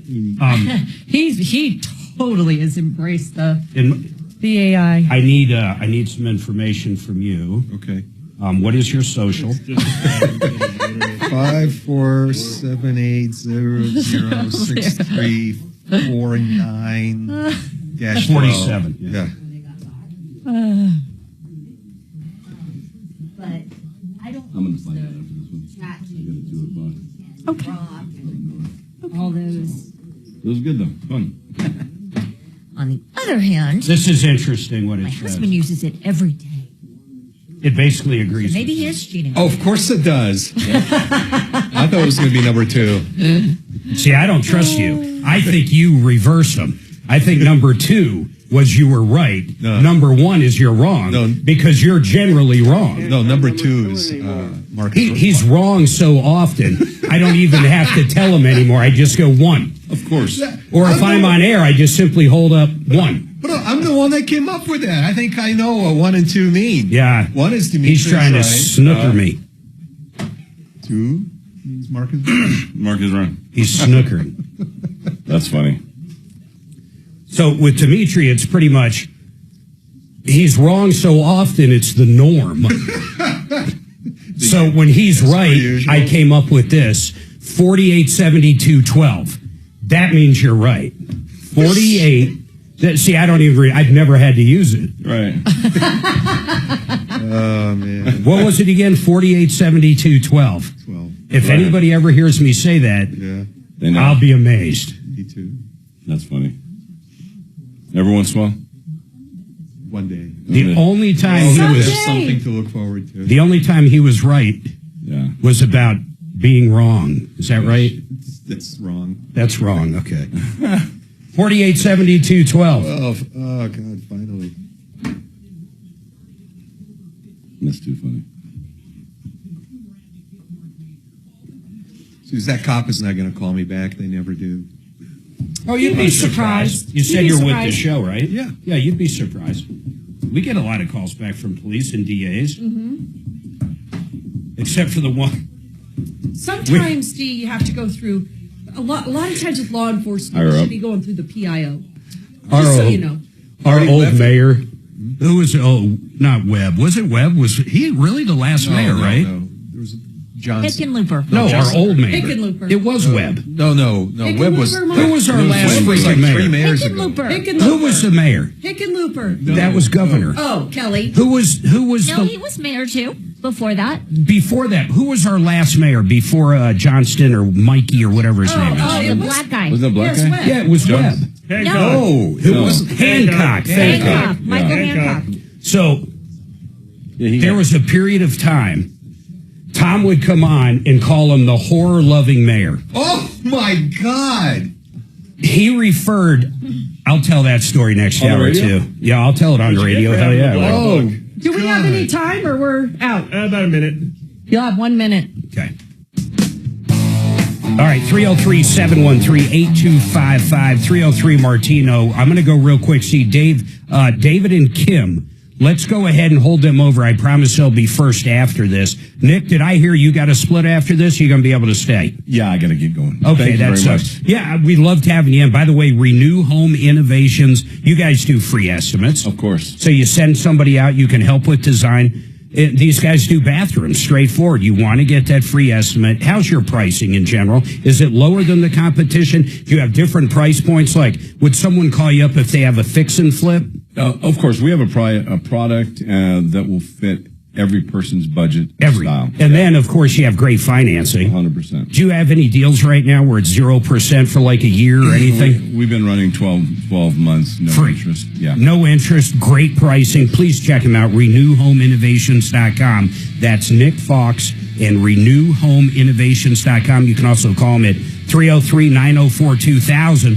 We got another hour to go. David and Kim, you're up first. Something to do with the security system. I bet someone's signed a contract. I bet. Hold tight. Tired of climbing ladders every house? Yes. I'll make him. Kelly, I'm curious why all the lines are X'd out. Nick, nice to see you again. You too. See you next time. You bet. All right, guys. Good to see you, Nick. Try again. Bring in next time so we can say hi to Kelly, her. you X'd out all. Did you think it was the end of the show? I thought we were done. She pulled a Tom. She literally just got rid of all the callers. Tom. She thought it was the last hour. I just call Are them you back. calling them back? Take care, guys. Take care, Nick. See you, Nick. Appreciate it. Kelly, I'm amazed. Yeah, At this point, are answer you that. really? No, you're right. Dragon, you're absolutely right. I'm not amazed. Can you believe? I look over and all the... So people on YouTube, there's a button on here you can hit. It's literally an X, and it kills all the lines. Literally kills them, and you see little X's next to all the lines. So I look over, and the entire phone's X'd out, and the only time it's like that... This is Kelly. Okay, I'm a dork. I thought we were done with the show, but we Unbelievable. actually go till 2. It sounds like... Get savvy. Kelly strikes again. So hang on. This is new information. We'll get you on, okay? Hold on. Wait, the show goes till 2? What? Since when? When? News junkie, you're funny. What they say? Oh, that's well, funny. 10 Light Star, this new new YouTubey that has at least new to me, has surfaced on the chat. Yeah. He's the one with trying the to attorney. understand you, I guess, and get to know you maybe a little. Cool. And News Junkie says, the grumpy host will put you in timeout. Yo, think about your life choices, LOL. Oh, I love that. I can't even believe someone would think I was 10 light grumpy. star. Yeah, Would you consider me grumpy, Dragon? You're kind of No, I don't want to put in agitated. timeout. If a person doesn't know you, they might perceive you as. Did you ever perceive me as grumpy? No. God, no. Oh, look at you. I don't know if you're being I'm doing a poll. It's more passionate. Passionate and forceful. Okay, I've never thought of gonna do a myself poll. as grumpy. I'm going to see it. I'm going to just do a poll. I'm going to word it a certain way. I don't tell kids to get off my lawn seriously, yet. I honestly. Not yet. Give it a few years. Get off my lawn! I'd never have to do that. I just let the German Shepherd out. I've never had to yell at anybody. Release the hounds. Release Yeah, that. but the German Shepherd is really sweet. Nico is super sweet. He's a great dog. Oh, he is the best. He's Mr. Zen. He went after not really went after, but Oh, he, Tin Light Star says the woman He the put a woman wants puppy to in say place. he is grumpy, but why is she scared? We've been married 32 years, Tin Light Star. There you go. I started a poll. Is he Tim Lightstar? It sounds like No. 10. Yeah, 10. 10. The number 10. and then Light Star. 10 Light Star. Like Buzz Lightyear to the rescue. LITE or LIGHT? LIGHTSTAR01. He should change his handle. It's easy to do to ridiculous. Oh, Hellcat says somebody said you're thoughtful. Let's see. Let me see who that is. I'm extremely thoughtful. Fuck you. Oh, sorry. Okay. That woman, her name it's Suze. But Mark, you're thoughtful. Hellcat says you're thoughtful. So, since he's new to the show. Oh, Tim, you think Lightstar's a female? Why? Actually, anybody who doesn't think you should give a retainer to an attorney, well, that would be derogatory towards females. That doesn't make any sense. So, Maybe a bad divorce lawyer. Okay, be honest there, Lightstar. Are you divorced? What happened? Be honest. 26% so far. There's 19 votes so far. That say what? Yes. You do come off grumpy on air, but 74 Get say off my no. lawn. And I'm just saying, if a person doesn't know you and really know you after listening a while, that it's one answer. I But can say this. starting to listen to you. When I'm sitting new second, listener. when I'm sitting second fiddle, sometimes I can get grumpy. There's no doubt. That's true. That's very true, to be honest. Good afternoon, Tom Martino. Mark is passionate. That Tom guy says. What Tom guy? That's the username. That Tom guy. That Tom guy is the username. Get a new username too. Yeah. Hi, Doug. All right. Hang on for me. I'm good. Thanks. All right. Thank you. Thanks. Hang on. Hell yeah. Oh, News Junkie says, Let's yes, switch. she complained about being screwed in her divorce by her attorney. I knew it. I knew it. Mark, you have your pulse on the people. That's one thing you guys will learn. I pretty much know everything. Oh, 10 Light Star. How does a housewife come up with money to pay for a divorce lawyer? You go after the hubby. You go after the husband, or you can simply start dating the divorce lawyer. We know someone that happened with. Easy peasy. Yeah, I mean, like for real. Many. We know exactly. We do know someone. Oh, boy. It's all in good fun, 10 Light Star. It's just conversation. Now, who's Doug? Doug? I don't see a Doug. It's on the screen. Oh, you're not. You're looking at Oh, wants to help Nikki. He called earlier. I have his phone number, but I was waiting to hear. Okay. So you do Brown Show, Dragon. Yeah. What do you guys think on this? What do you guys think? Well, you do all kinds of shows. So on the political realm, what do you guys think on the government shutdown? Do you think the Dems are going to cave? Any time frame? What do you think? you got a lot of the information. Me personally? Yeah. I don't think Trump's going to move on it at all. So you think the Dems are going to end up cracking? They'll have to, yeah. When do you think they crack, if you had to have an over-under on days at this point from today? Probably want to do what they did last time, the shutdown, make the longest shutdown in history, and blame it on Trump, and then move on it. So I think we're in for another, 30 days? And Trump really can't do anything anyhow. I mean, this is the House and Senate. There's nothing he's going to do. Now, people argue he can give instruction. This is cute. Mark has a heavy metal voice. Dimitri has a 70s soft rock voice. What does that mean? Means you're a pussy. They love the contrast. Wait, is that like Venus flytrap? Did he have a soft? No, okay, so whoever that is, you Anthony realize Duran. You realize he's also got his own scent. No, yeah, he's got a signature in a signature color, signature ink. That's how you know you get a legitimate check when you get a check from me. If you guys are watching on YouTube, how many people do you know carry around Dimitri? Yeah.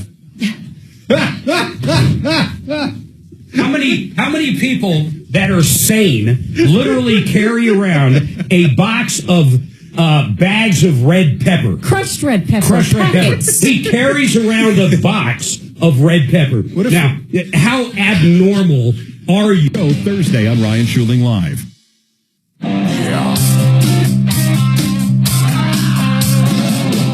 Ripped off, bad news. You need advice so you don't have to lose.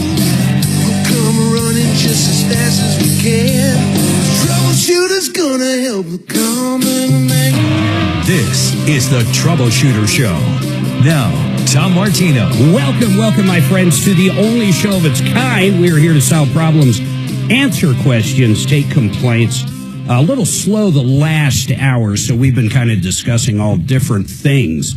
We've got a couple calls. I'm going to go right to the phone, but I do got to do a little housekeeping, and I want to tell you about a couple companies. One, these guys are unbelievable. We don't talk about them a lot, but they're great folks. OneClearChoiceDoors.com. They're a garage door company called One Clear Choice. We've been talking about them, my goodness, for 15, 20 years. The owner is a Marine, and he runs a tight ship, and he does a great job at it. I mean, really, they've got great prices, they have great service, and they have great garage doors. If you actually need a garage door, they have different locations up and down the Front Range, Colorado Springs, maybe even Pueblo, honestly, now, all the way to Fort Collins. But if you go to OneClearChoiceGarageDoors.com, you can check them out. That's One Clear Choice. Now, I'm going to hop to calling for mother, an issue with security system. David and Kim, I sure hope what I'm going to hear is, well,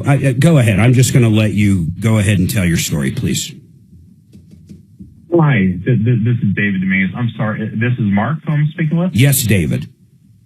Hi, Mark. How are you? Thanks for taking my call. You got it. Quick little backdrop about this is for my mother's business in Pueblo, West Colorado.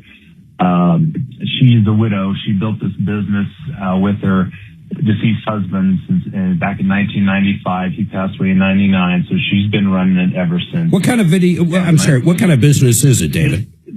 This is enterprise self-storage, so it's an outdoor self-storage business, not indoor. Yeah, so she's as of right now, Mark, she is 86, going on 87. And she's still running it? And she's still running. So is it mostly like RVs, or what is it mostly? Like trailers, RVs? Yes, that's part of it. But she has pods, she has steel buildings, and this is almost on a 10-acre place right across from Lake Pueblo, right? So she has people that park their boats and RVs there. But it is, you can lock up your storage. Sure, it's covered storage. So what happened? So that's kind of a quick little backdrop. 11 years ago, they had some people come and breaking in, whatnot. So it's like, okay, Mom, it's time. Let's look at a security system. So she did some due diligence, and but this is 11 years ago. 11 years ago, she landed with the company Johnson Controls. I don't know how familiar you are with them, Mark. Yeah, they're a big operation. Yep. $28 billion company here. So yeah, they're most notably known for working with HVAC systems, but yeah, they're spread across all kinds of verticals: education, healthcare, all that kind of stuff. And they have a physical security division, right? Yep. Or so they say they do, but they do. So bottom line, she installed that system going on 11 years ago. Hey, help me out with what kind of system. Are we talking cameras? 11 years ago, that could be different than now. What is it? It had to start out with cameras, and to your point, right. And then they eventually installed sensors where they have a camera in the main office. There's an actual modular home where they can monitor this stuff on site. Cool. Bottom line, the system has never worked from day one. Well, you sure waited a hell of a long time to call us. That's 11 years, David. You tell me about it. But she told me stories about this where a tumbleweed, the wind would set off the alarm, and the police would be showing up at 2 a.m. in the morning. Why doesn't she just get rid of it and get a new system? I'm getting to that. Here's the point, Mark. It's crazy of what we've been dealing with. We, being my wife and I, stepped in. The mom, she says the system's never worked. She's made numerous calls throughout this 11-year cycle. So it's taken this long. My mom is obviously 86 years old school, and she's talked to them constantly. They've had technicians go out to try and tweak the system to get the sensors to work properly. Yeah, it's not working, and it's been a problem for 11 years, David. But where are we at right now? So where we're at now, Johnson Controls admitted there's not work. Their sales managers and technicians have come out and said, all right, Donna, we're going to get you a credit. We came up to like $10,000 a year. Basically, she's paying $10,000 a year, so that's $110,000. But damn, that thing better cook her breakfast and brew coffee. $10,000 a year she's been spending. Yes, for 11 years, and it's never worked from day one. So I mean, I guess that's certainly history. My mom was washing their hands with them, saying, fine, give me my $23,000 that we agreed upon, and I want to wash my hands with Johnson's Controls. This was since back in May, Mark. Of this year. 5 months ago. Yeah. Of this year. 5 months ago, they said, my mom agreed that we're going to take $23,000. Now, who said that? Is that in writing? Is it in an email? Is there any proof this even happened? It is an email from sales managers, and since then, it's gone to call centers, overseas call centers, and, she can't get to the right person, and she's even given them ACH. We'll put this in your bank account, and we're going to overnight the check, and then overnight, they've been saying this for months. Okay, overnight. That's so odd for such a huge company. It's almost like Walmart telling you they're going to put a gift card in the mail for you, and they just keep blowing it off. It's insane. It's super. Do you think David, do you think the person that said they were going to do the refund actually had the authority to get it done? I mean, is it possible they didn't have the authority or thought they were going to get it done and whoever's above them nixed it? To your point, they said they had to get upper level approvals, and I get that. Yeah, it's not. We're not talking $100 here. We're talking, $23,000. Yeah. So they said but they did say they got all the approvals necessary. Now, and this once again is all in an email. This is all in an email. No, and the manager for my mom's place have been calling them literally recently, daily. It seems, just because they promised to. And what's the latest? What's the absolute latest? They were going to overnight it, and when was that? Like yesterday or what? This was weeks ago. I'd say 2 weeks ago at least, where they said they're going to overnight it. And then they said, well, the best way is to have it ACH into your bank account. So they sent us the paperwork, and we filled all the information with bank accounts to put it in, automatic deposit. And still nothing. Still hasn't happened. Still nothing. What does your gut tell you? David, what does your gut tell you? What do you think's going on? My gut tells me this is just maybe there's too many upper echelon and no one really wants to make a decision, and there's lack of communication between call centers that are overseas and to the local people here. I say here, the manager that sold her the system is based out of Littleton, Colorado, out here, right? So is there some way? Hold on, you just said something interesting. There's someone that has something to do with this in Littleton. Yeah. And who is that person? What is their job description? He's the sales manager. Mark. And is he the one that you guys have emails from saying they're going to refund it? Yes. Yep. Can you hold on a second? I want to take this break and I'll come back to you. But David, here's what I want you to do during the break. Kelly, have them send over. I want to see these emails. And make sure you send them to Dimitri. I got a good idea how we can tackle this. Yeah, I just need a direct phone number for the sales manager. I'll give this person a call and see what's going on. Yeah, I want to see that email, though. David, get that over to us during the break. All right, everybody hold tight. 303-713-8255. 303 Martino. Here we go. Who do we got here? Hey, ask that new guy how long he's been watching. 10 Light Star. People are I told you his new name is... People are suspecting it's Jennifer from Georgia. I don't know if that's true. Oh, it probably is Jennifer That's from what people were Georgia. suspecting, but somebody mentioned that. I was like, huh. Someone nailed it. I swear to God, that fits like a puzzle. I think it was Tim. He's like, do you teach crochet on the internet? Hey, you're not going to get a better deal than this. You know, the guys at Fix It 24/7, they're going to come out to your house if you're a new customer or if you're an existing customer and have not had the furnace maintained or cleaned in the last 3 years. So both. Here's the deal. They're going to come out, tear it apart, clean it, spend about 2 hours getting all the dirt out of it. And that is so important. In fact, dirt is a #1 killer of a furnace. And for $39, they're going to show up at your house and clean it. You're going to see it all in your utility room torn down. So, you know, you might get a little anxiety, but I promise they know what they're doing. And more importantly, they're going to clean it, put a no breakdown guarantee on it as well. They're going to introduce you to their company. They do electric, they do plumbing, they do HVAC, they do it all. They're great people. And this is the best way for only $39 to get to know this great company. Go to fixmyhome.com. Listen, as soon as it starts getting cold, this deal is gone because they get busy. But go to fixmyhome.com. Hey, Mark. MR on YouTube says Dee's voice is more like the one you would hear at a strip club. Welcome to the stage, Ginger. Whose voice? Dee's. Ginger. Let's hear it. Welcome to the stage, Yeah, go ahead, give us Ginger. one. Welcome to the stage. No, get in the mic. People got to hear you. Let me hear you. Welcome to the stage, Ginger. What do you have for us today? Here's Ginger. Wow, that is pretty good, actually. You're Not that I would know, but I assume that's a strip bar voice. So if anybody that works in a strip bar or owns one is listening, my phone number is 303. And here comes Ginger. No, that's not Next how I up, would. That's how Candy. Mark would say it. Here comes Candy. Oh, ho, ho. Let me hear your voiceover for a strip bar announcer. Come on, come on. Oh, you know who we should get to do it? Drew. Oh, God. Drew. No. Actually, Can't go number 2 anymore. I used to date a stripper. did you really? Yeah. Why'd she break up with you? She worked at the Diamond. She 10 made light- so much money. Really? Oh my God, she'd make. She was paying for dinner. She was. Oh yeah, she actually was really great. She to was date. your She'd sugar pick mama. up the tab all the time. Yeah. She'd make like $1,200-$1,800 in cash. Just how'd you meet? At the strip club. Okay. I was there for a business meeting. Yeah, you were. No, I totally Yeah, of was there course for a you were. business meeting. Yeah, that's Everybody why was. we all go to the strip bar for our Here's an business odd meetings. comment from this The steak is new delicious.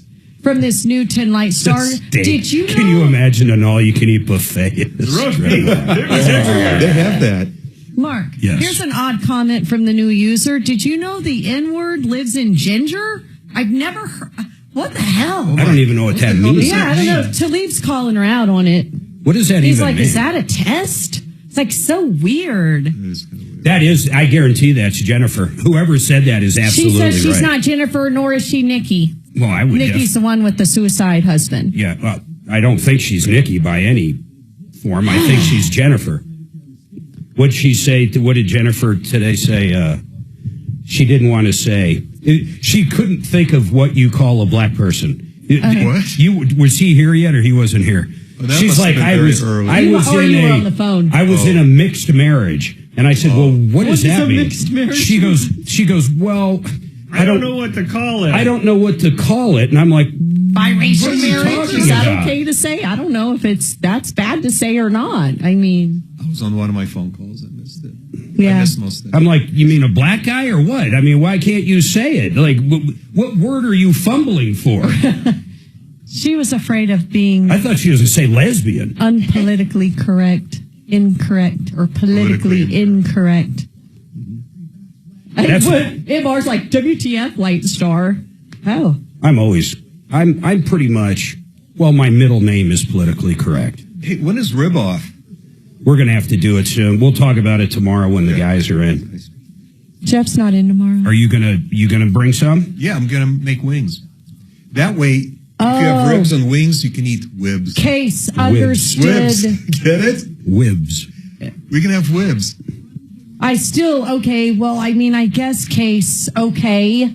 It's because you can rearrange the letters of ginger to the other word. I mean... Who would know that? Yeah, like, who would know that? Who in their right mind would know that? Did you hear that? So, oh my God, I have never heard that. But even stranger, who would know that? Yeah. Did you hear that? Want to?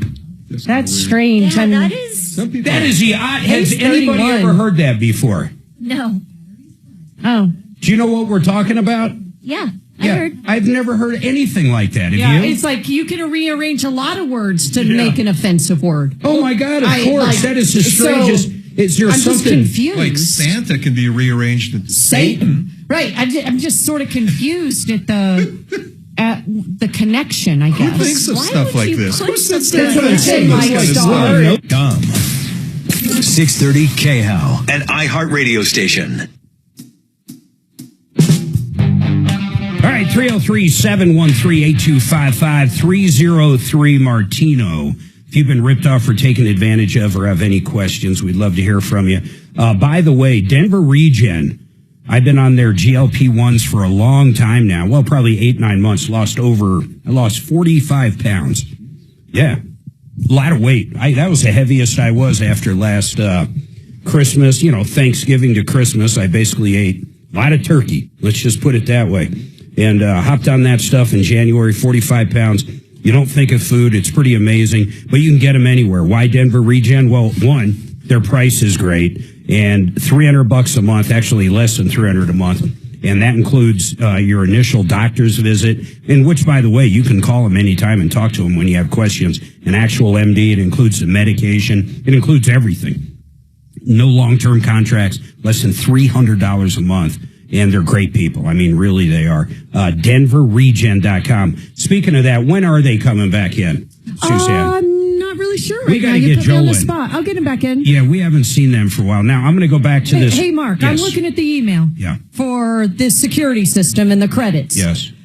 Says, I've confirmed that the credit approvals were processed at 9 a.m. this morning, and a credit balance now reflects the amount you mentioned below on the account.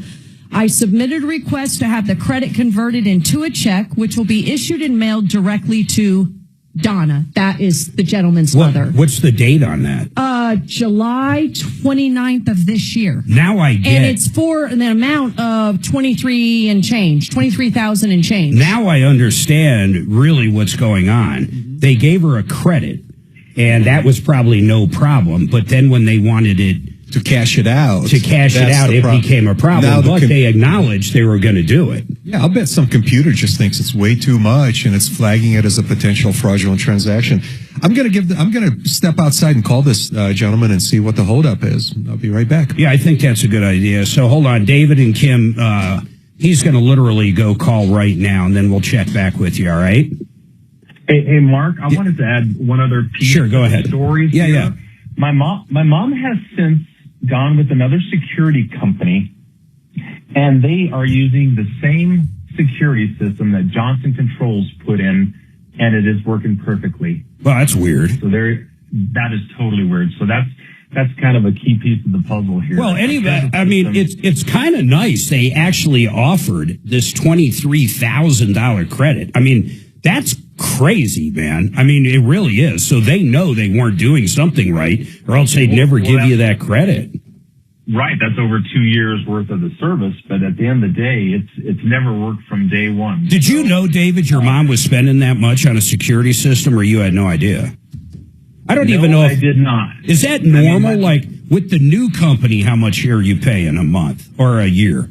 I just found out that they're using the existing system from Johnson Controls, and they're getting the sensors and the cameras to work. But my mom kind of she keeps things a little close to the sleeve when it comes to finances. At the end of the day, so you have no idea how much. I don't know what she's paying now. All this has come to light to what she was paying, basically $2,500 a quarter, hence the $10,000 a year. To Johnson Controls. You know what I don't get? They've never been able to get to work. I realize this is a commercial application, and they probably, you said it was 10 acres. I mean, are there cameras everywhere or just at the gate in the front? Yeah, there's, I think, on a few of the aisles of the actual, where the storage units are, too. Yeah. Another submission that's come to light, Mark. Well, hold on. I'm curious about this system, though. Does it cover every part of the 10 acres? I think it covers some of the back where the boats are. There's several cameras throughout, but again, on each aisle of where the actual units are. Yeah, maybe I just don't understand the cost of a system, but $10,000 seems crazy to me. Here's something else that when we speaking to the manager, she came to light when speaking to one of the engineers. They told her this system was never designed for that size of a business. Yeah, but that's been proven wrong but the new company's using the same system. But this came from Johnson Controls, Mark. So they said the system was more designed to work for like loading docks, companies with loading docks, so a loading dock area. But yeah, whatever the new security company did, maybe they tweaked it, maybe they had some newer technology that Johnson Controls. Are they going to want that equipment back? Could that be an issue? They have never ever mentioned that once. So if that comes to light, that's another. We'll have to tackle that one. God, I can't believe that's my knowledge. Over $100,000. That's unbelievable. Over $100,000 in 10. So I mean, that's absolutely amazing. But I don't know. I would think for $10,000 a year, man, I'm thinking like a casino or something. Maybe not a Vegas casino, but like one of these smaller ones. I mean, that just seems like so much money. Well. Yeah, at the end of the day, Mark, that's why it's come to our attention. You know, I'm her son, and it's like, Mom, they've been taking advantage for you for so long. Hey, David, who had you call us? I'm just curious. How'd you get our info? Well, it's great. You guys helped us. I'd say you guys, Tom Martino, probably 11 years ago, where a builder we had a snow come in through our attic where the builder didn't ventilate the system properly. And when a snowstorm, a sideways snow-driven storm, it piled up like 3 feet of snow in our attic during a big storm. And oh my goodness! Holy crap! We called you guys, and because they didn't want to cover it, they said the house was out of warranty. It was like maybe 10 years old. But they ended up covering it. What builder was it, by the way? Thinking it was Pulte. Wow. Should I say that? It doesn't matter. Yeah, I'm sure. I mean, it was so long ago. This is over. Yeah, this is 12. Well, we've been in our place 11 years, so it was probably 15 plus years ago. So anyway, yeah, I mean, you guys, my wife's like, let's get Tom Martino on this. I bet you they could rattle some cages. Before I started, well, I filled in a little for Tom in the 90s, so I want to put that out there. But before we really got together, I had to deal with U.S. Homes. And it's a little different than yours, but you know when you buy a new home, David, and I'm kind of killing time with you because I know Dimitri's literally talking to him and he's going to be back in a second. But so this was crazy. You know when you buy a new home like that, it could be KB, it could be U.S. Homes is who I was dealing with at the time, any of them, Pulte. If you want if you use their finance people, if you use their in-house mortgage lenders, then you might get upgraded cabinets or you might get better floors or better carpet. You know what I'm saying? They always try to incentivize you that way. So, sure. I had all that done. This was our house in Castle Rock, so it's around 2000, maybe 1999. And we have all these upgrades, but then we get ready to close and they want I'm going to make up numbers because it was so long ago, but let's say 8% interest rate on it. And I couldn't believe it because I could get 6% anywhere else in the world. And I was like, well, that's ridiculous. I don't care about the free stuff. I mean, over a period of time, over a 30-year mortgage at 2%, oh my God, it's so much money, it's not even funny. So I go down. They used to be right at Parker Road and 220 or I-25 in Parker, down where that hospital is now, but it was in that area. So I go down. Like I-25 in Lincoln. In Lincoln. Yeah. So I go down there, and Tom's on the air, and I call up Tom while I'm literally in their office. I'm in this room that's got this conference table. It looks like something out of a mansion. It was so strange. It looked like the longest conference table I've ever seen. It could probably seat 50 people, and literally it's just me and the president of U.S. Homes Division in Colorado, and I've got Tom on speakerphone. And by the end of the conversation, they allowed me to go with a different lender. I mean, it was really remarkable. And keep the upgrades. Well, I guess you can't take the upgrades away. Yeah, I mean, we were ready to close, but I mean, it's pretty crazy over the years if you think of all the stuff like that. Let me take this break, and Dimitri is walking back in, so we're going to know right after this. Hold on there, man. Doctor? Oh, shit. Calls go from one overseas call center to another. So I need to research. Well, I sent you a link for media relations, and there's a local number. So worst case scenario, you could try that avenue. So too. I thought, did this guy not have the phone number to the guy in email. Littleton? Just the email to the sales manager. Ask if he's got the phone number, though. Yeah, that's what I'm looking for. Let me look again, make sure there's no phone number.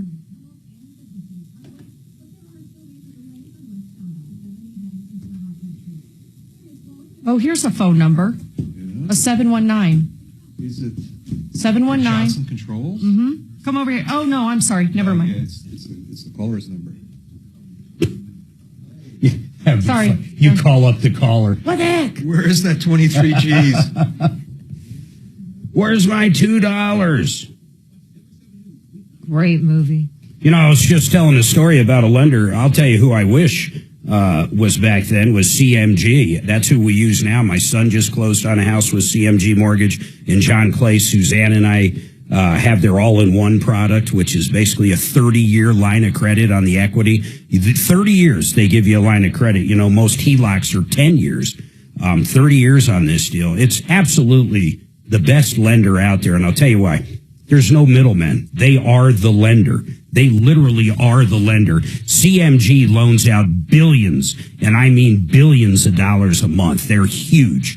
Here's who I want you to call, though. I mean, this is the Mac Daddy down there, the president in Colorado, John Clace. Call him direct. I don't care if it's a reverse mortgage, the all-in-one, a new purchase, a refi to get cash out, and it's going to be quick. In fact, when our son Miles used them this year, probably about 3 months ago, 20 days from application to closing. 20 days. When something does come up in underwriting, you're dealing with the lender. You're not dealing with some broker who's got to call somebody, who's going to call somebody to talk to the underwriter. You're dealing with the lender. The best pricing as well. The lowest fees, best interest rate.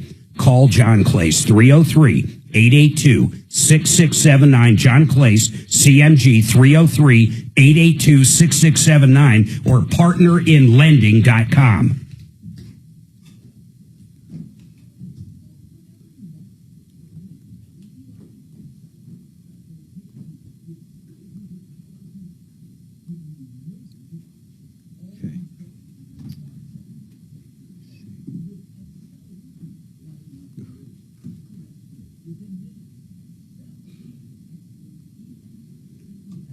I can't wait to see Jeff.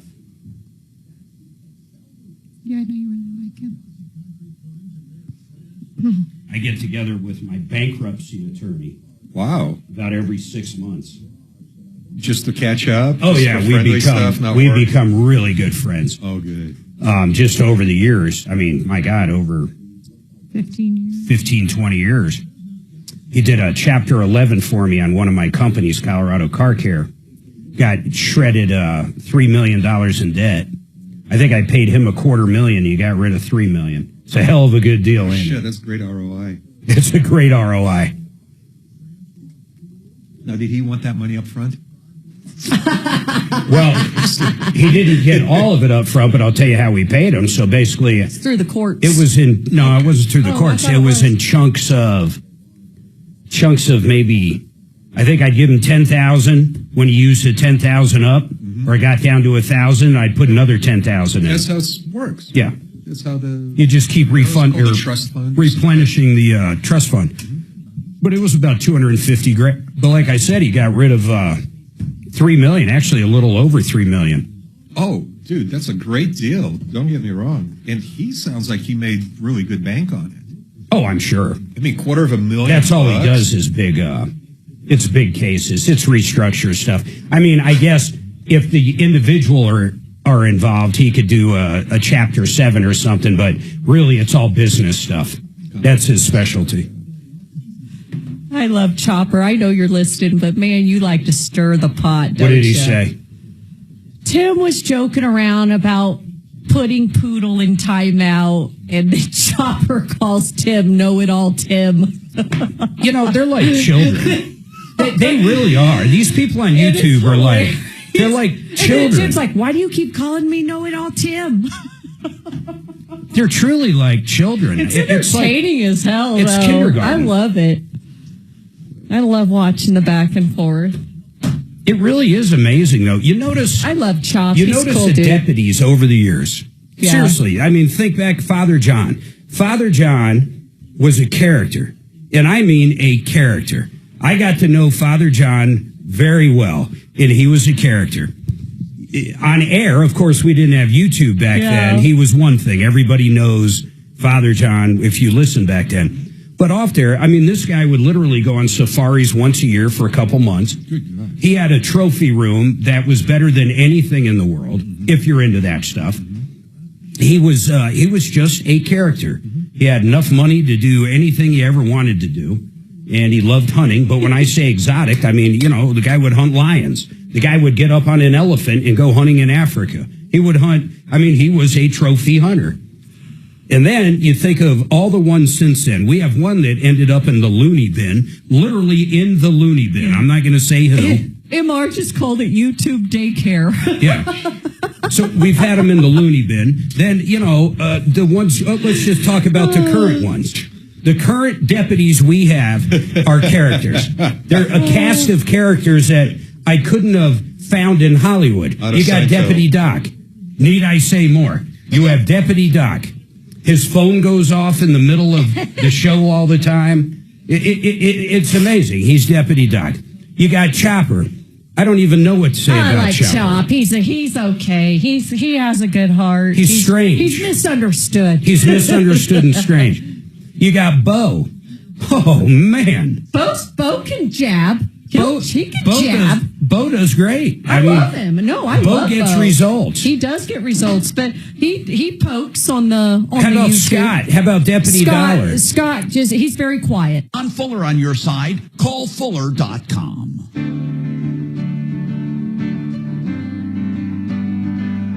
All right, 303-713-8255. I don't have the best news for you guys right now. We're going to stay on this, so don't get me wrong.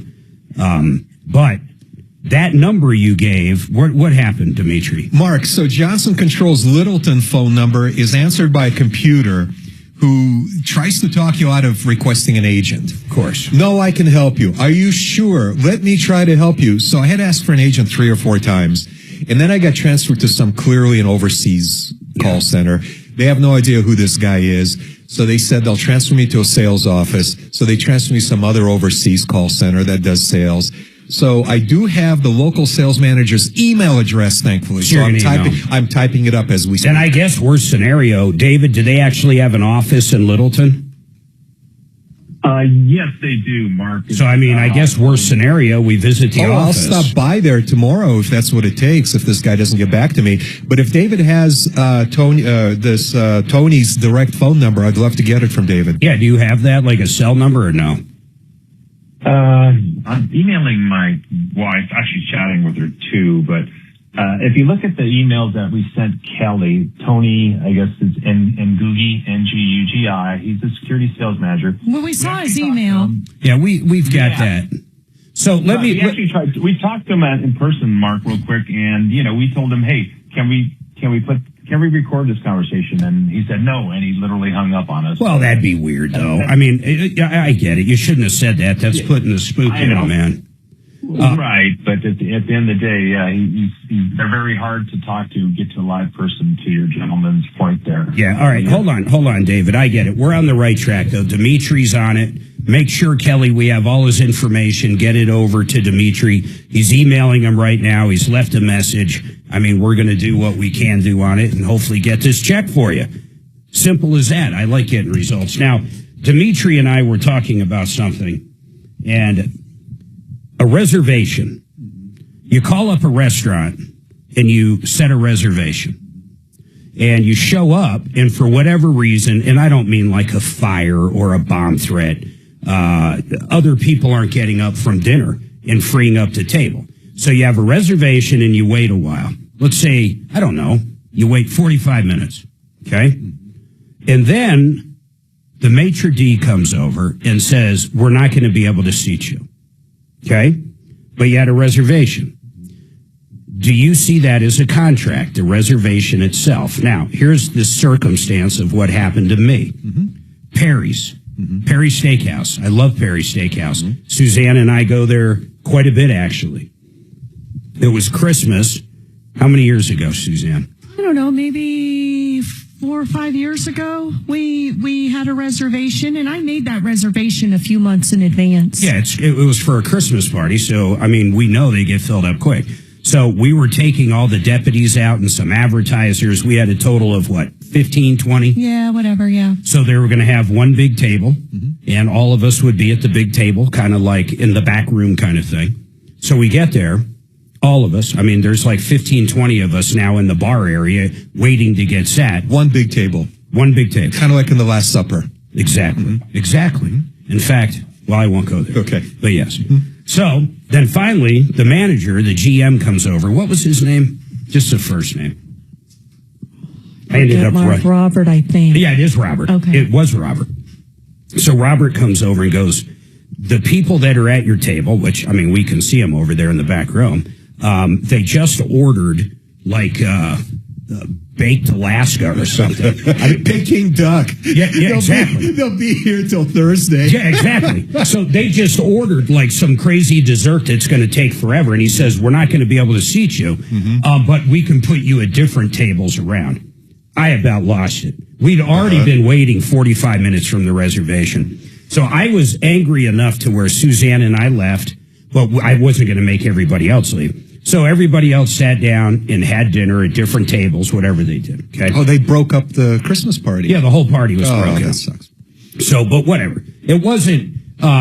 Some people got to sit together. Everybody was probably in maybe 3 or 4 different places. Yeah, totally different from what you had envisioned and intended. Well, of course. So I'm and of course, we're picking up the bill, and the bill was probably $5-6 grand. I think it was $6 grand. Look, it was a good amount of money. Yeah, I think it was $5 or $6 grand. So I'm so frustrated, I sue him. I do. Of course you do. I go to small claims court and I sue Perry Steakhouse for $7,500. Okay? I file it. I get them served, the whole bit. I'm sitting at home on a Saturday, and Chris Perry, he's the owner. Perry Steakhouse, there's locations. They're out of Texas. Yeah, they're out of Texas. There's locations all over. Oh, yeah. But there's quite a few in Texas, I believe. So the owner of this place calls me up, Chris Perry. And he goes, what happened? And I tell him the story. And he goes, that is absolutely not acceptable. Would you be agreeable to this? I'll give you $7,500 in gift cards, and you can use those for whatever you want to use for them. And I was like, you know what? That's fair. Because up until that point, Suzanne and I always frequented there. We loved it. Oh, my gosh. They got a on the chop. weekly. They're famous. They got a pork chop on Friday. Yeah. Friday's only before 5. It's this thick, usually 3 bones. We share it. It's like $18. Yeah, I tried to get in there a couple of months ago, showed up at 11 o'clock. They said the next available seating is at 8 p.m. It's that popular. It's that popular. So we settled $7,500. But as I'm talking about this on the air, Tom and I get into an argument.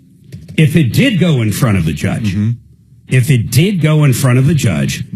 did they actually break a contract? We didn't have anything in writing, but everybody acknowledged, including the GM, that we had that reservation. Actually, it might have been in writing. We didn't put any money down, and you can look at it in one way. If we didn't show up, did we break the contract and owe them $6,000? You owe them $7,500. Yeah, isn't that a weird way to look at it? No, that's the proper way of looking at it. But when everybody shows up and they can't actually seat us, did they break the contract? So you've never heard that story. So I want to know your opinion because we were talking about a reservation in a contract.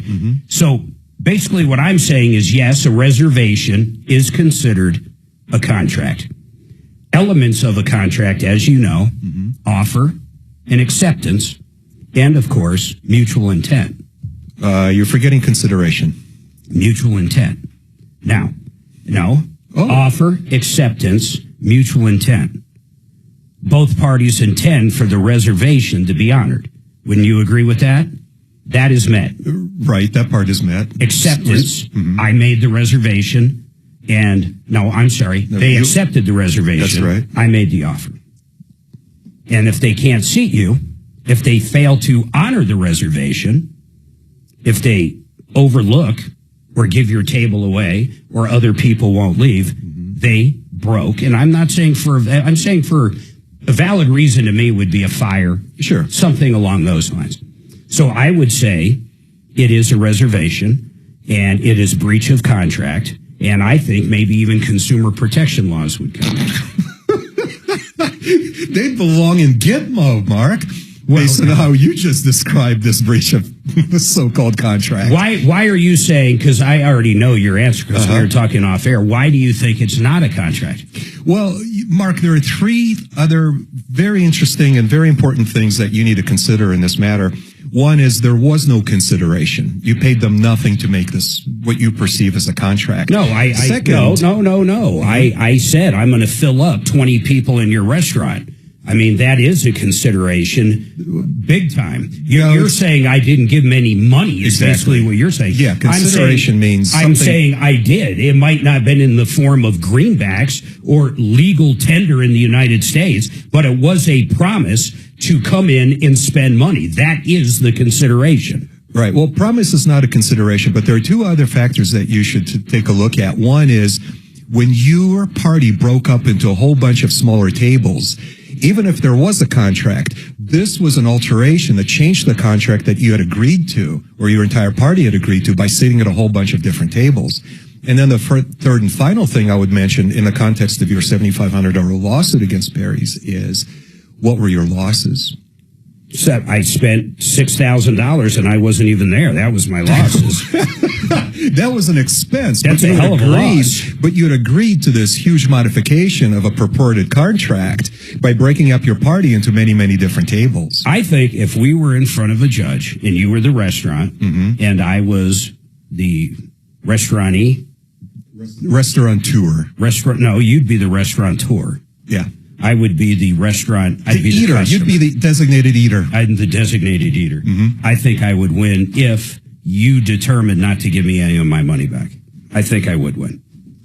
But you ate. You sat in their I did tables. Not. I left. Okay. And I paid the bill. Right. But your party sat there. They accepted this modification of a whole bunch of different tables. They ordered food. They ate the food. They consumed the products and services. Yeah. And the bill was due. So Suzanne goes in to get her hair done, and she's going to get color and a perm or whatever women do at these places. Yeah, I'm not sure what they do for 3.5 hours. It's kind of weird. It is weird. And let's say it was going to be a day of beauty, so she's going to get a massage, she's going to get her hair done, her nails done, blah, blah, blah, blah, blah. So she walks in, and they paint one nail, but yet they charge her $6,000. Okay, this is substantially different. No, it's from not. Your it's the same thing. Leave it it's to the Mark. same damn thing. Leave it to Mark. It's the same damn thing. I'm right. Hold on, everybody.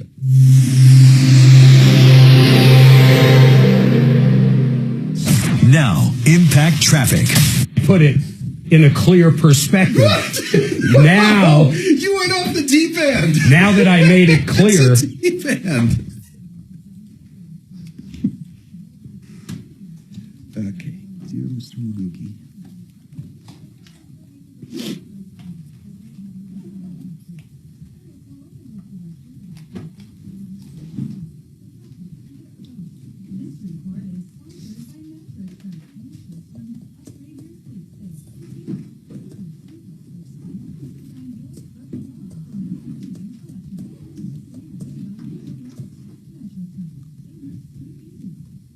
Man, I hope you never need Joseph A. Lazare, and I'm not kidding. He's a criminal defense attorney. He's our expert. He comes on all the time when we have people that have been caught up with a problem with the law. And here's the basic deal. If you're in trouble with the police, if the DA's breathing down your throat, it's one of two things. One, you did it. You're guilty. You need someone that can get you the best deal out there. Joe knows everybody up and down the Front Range. He knows the judges, the DAs. He's well respected. He's going to get you the best deal possible. He's going to get you a better deal than other attorneys. That's just the way it is. Now, if you're innocent, he can get in front of a jury and convince them you're innocent. So either way, you need a great attorney. You need Joe. This is one I say put in your phone now. You don't want to get arrested and you're Googling best attorney near me. It's just not the way to go. You want someone you can trust. We have been talking about Joe for 15 years. 303-429-6200. Joseph A. Lazare, 303-429-6200.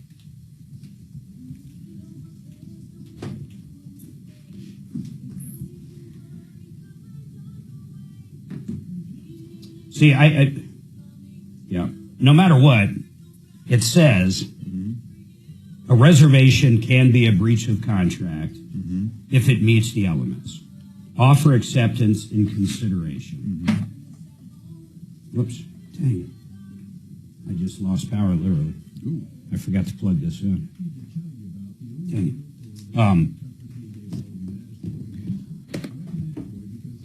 Yeah. And like the example I was giving. So we were supposed to have one table, enjoy each other's company. And of course, I'm the one paying. Okay? So I wasn't there. That sucked. Yeah. And they weren't at the same table. Completely different experience. Suzanne goes in thinking she's going to have a day of beauty, and she walks in and they paint one toenail. Same thing. So the damages would be tremendously difficult to prove because damages have to be economic damages, right? Not like mental anguish or pain and suffering. That none of that is going to apply to you. You got some mental anguish over it, of course, as is evidenced by the fact that today you're still talking about I know, it on a radio show. Damn, so you might still be able to. You know what? I think you have a case for PTSD against them now. Maybe I do.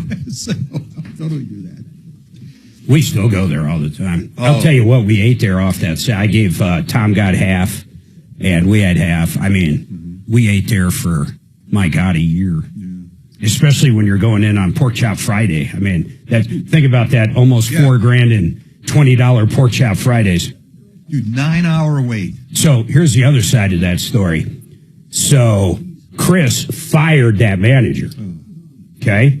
Well, he didn't. He didn't fire him right then. He ended up getting fired about 3-4 months later for other stuff. Yeah. But I'm sure that really pissed him off. And then, so this time goes by, and probably about 2 years ago, we're up in Manitou Springs, and some dude goes, Marc Mager?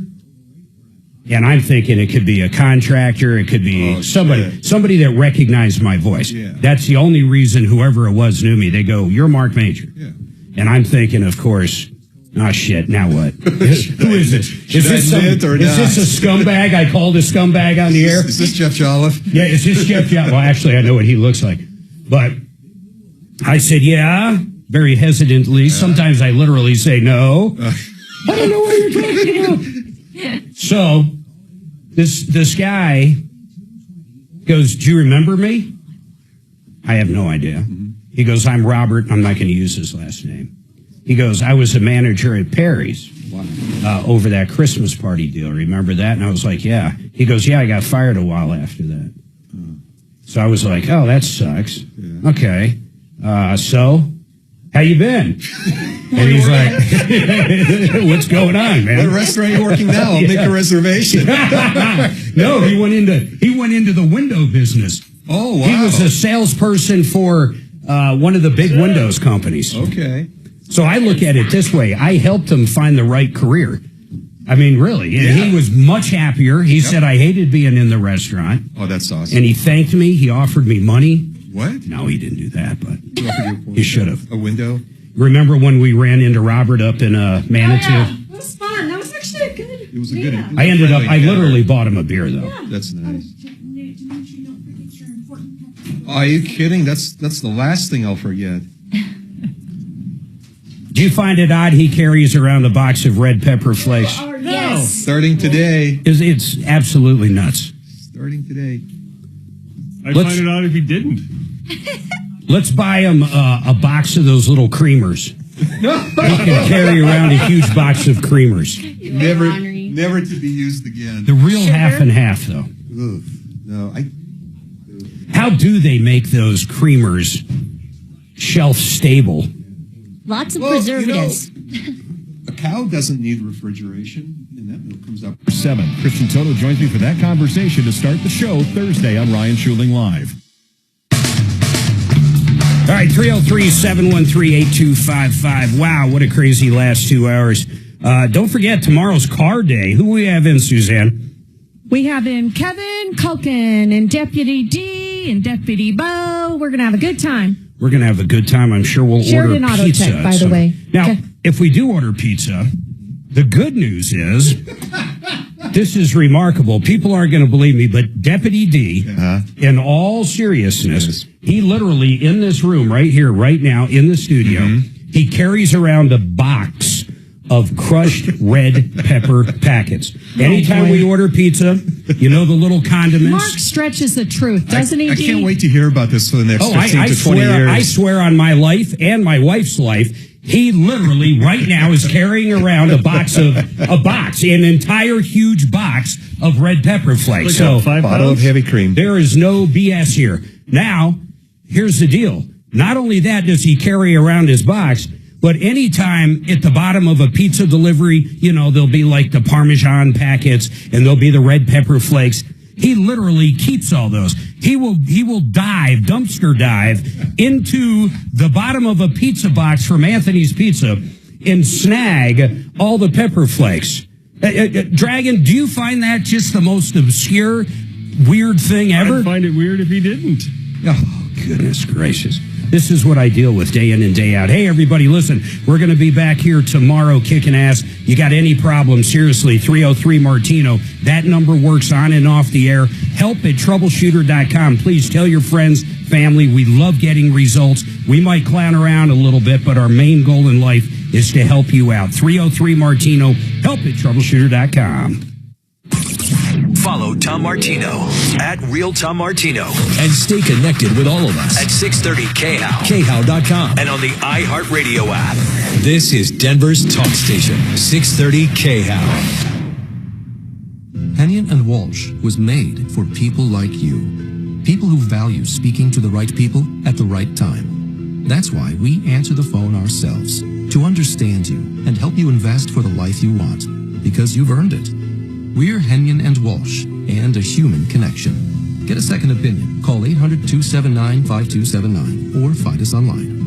Investing involves risk, including the possible loss of principal. Advisory services provided by Hennion and Walsh Asset Management. Securities offered by Hennion and Walsh Inc. Member FINRA SIPC. With Medicare open enrollment starting on October 15th, now's the time to act. I'm consumer advocate Marc Mager. Call the people I trust and have used for over 10 years. That's Integra Insurance Group, Colorado's Medicare experts with over 25 years of personalized guidance on Advantage, Supplement, and Medigap plans. Get free expert advice to navigate all the changes and save on your coverage. Visit IntegraInsurance.com or call 303-466-5500. That's 303-466-5500. We've become so much more than a fixed frequency from a radio tower. Take your radio with you. 630 KHOW is now available on multiple platforms and thousands of devices. Listen to Denver's talk station from anywhere I stream online at KHOW.com. Did you hear that? I can't hear you. Speak up. I heard that. I wish I didn't hear that, but I just heard that. 630 KHOW, Denver's talk station. KRFX HD2 Denver. KHOW Denver, an iHeart radio station. Make us the #1 preset on the free iHeart Radio app. Listen for all your music, radio, and podcasts. Free never sounded so good. This is a special report from ABC News. I'm Michelle Franzen. Israel's government meeting to ratify Phase 1 of the U.S. peace deal to end the war in Gaza. Israel's prime minister met with his security cabinet earlier into the night for a copy of the Israel deal seen by ABC News. The ceasefire will begin as soon as the government votes to approve it. IDF forces will have 24 hours to withdraw to new development lines. Then the 72-hour window opens for the release of the remaining 48 hostages. ABC's Ian Panel is in Hostages Square in Tel Aviv, where families are waiting. Scenes of jubilation, of relief, finally hope realized. We were here 2 days ago when we were talking about the anniversary of the war, and there were still so many doubts. In 2 years since this terrible war began, Palestinians and Israelis can finally dare hope that their long nightmare is coming to an end. Israeli officials say all 20 living hostages will be freed on Sunday or Monday in one group. President Trump says he could travel to the region for the signing. This is ABC News.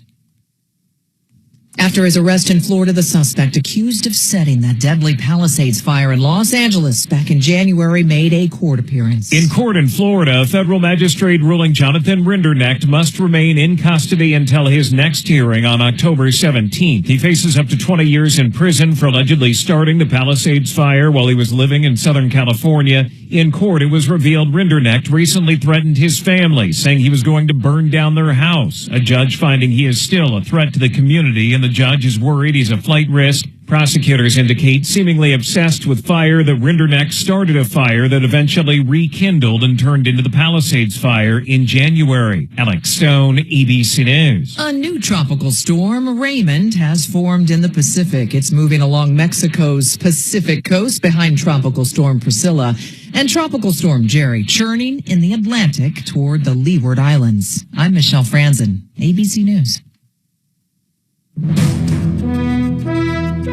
In Boulder County, a large fire at a Netherlands shopping center caused the evacuation of nearby residents early this morning. Riley, who lives right across the street from the shopping center, tells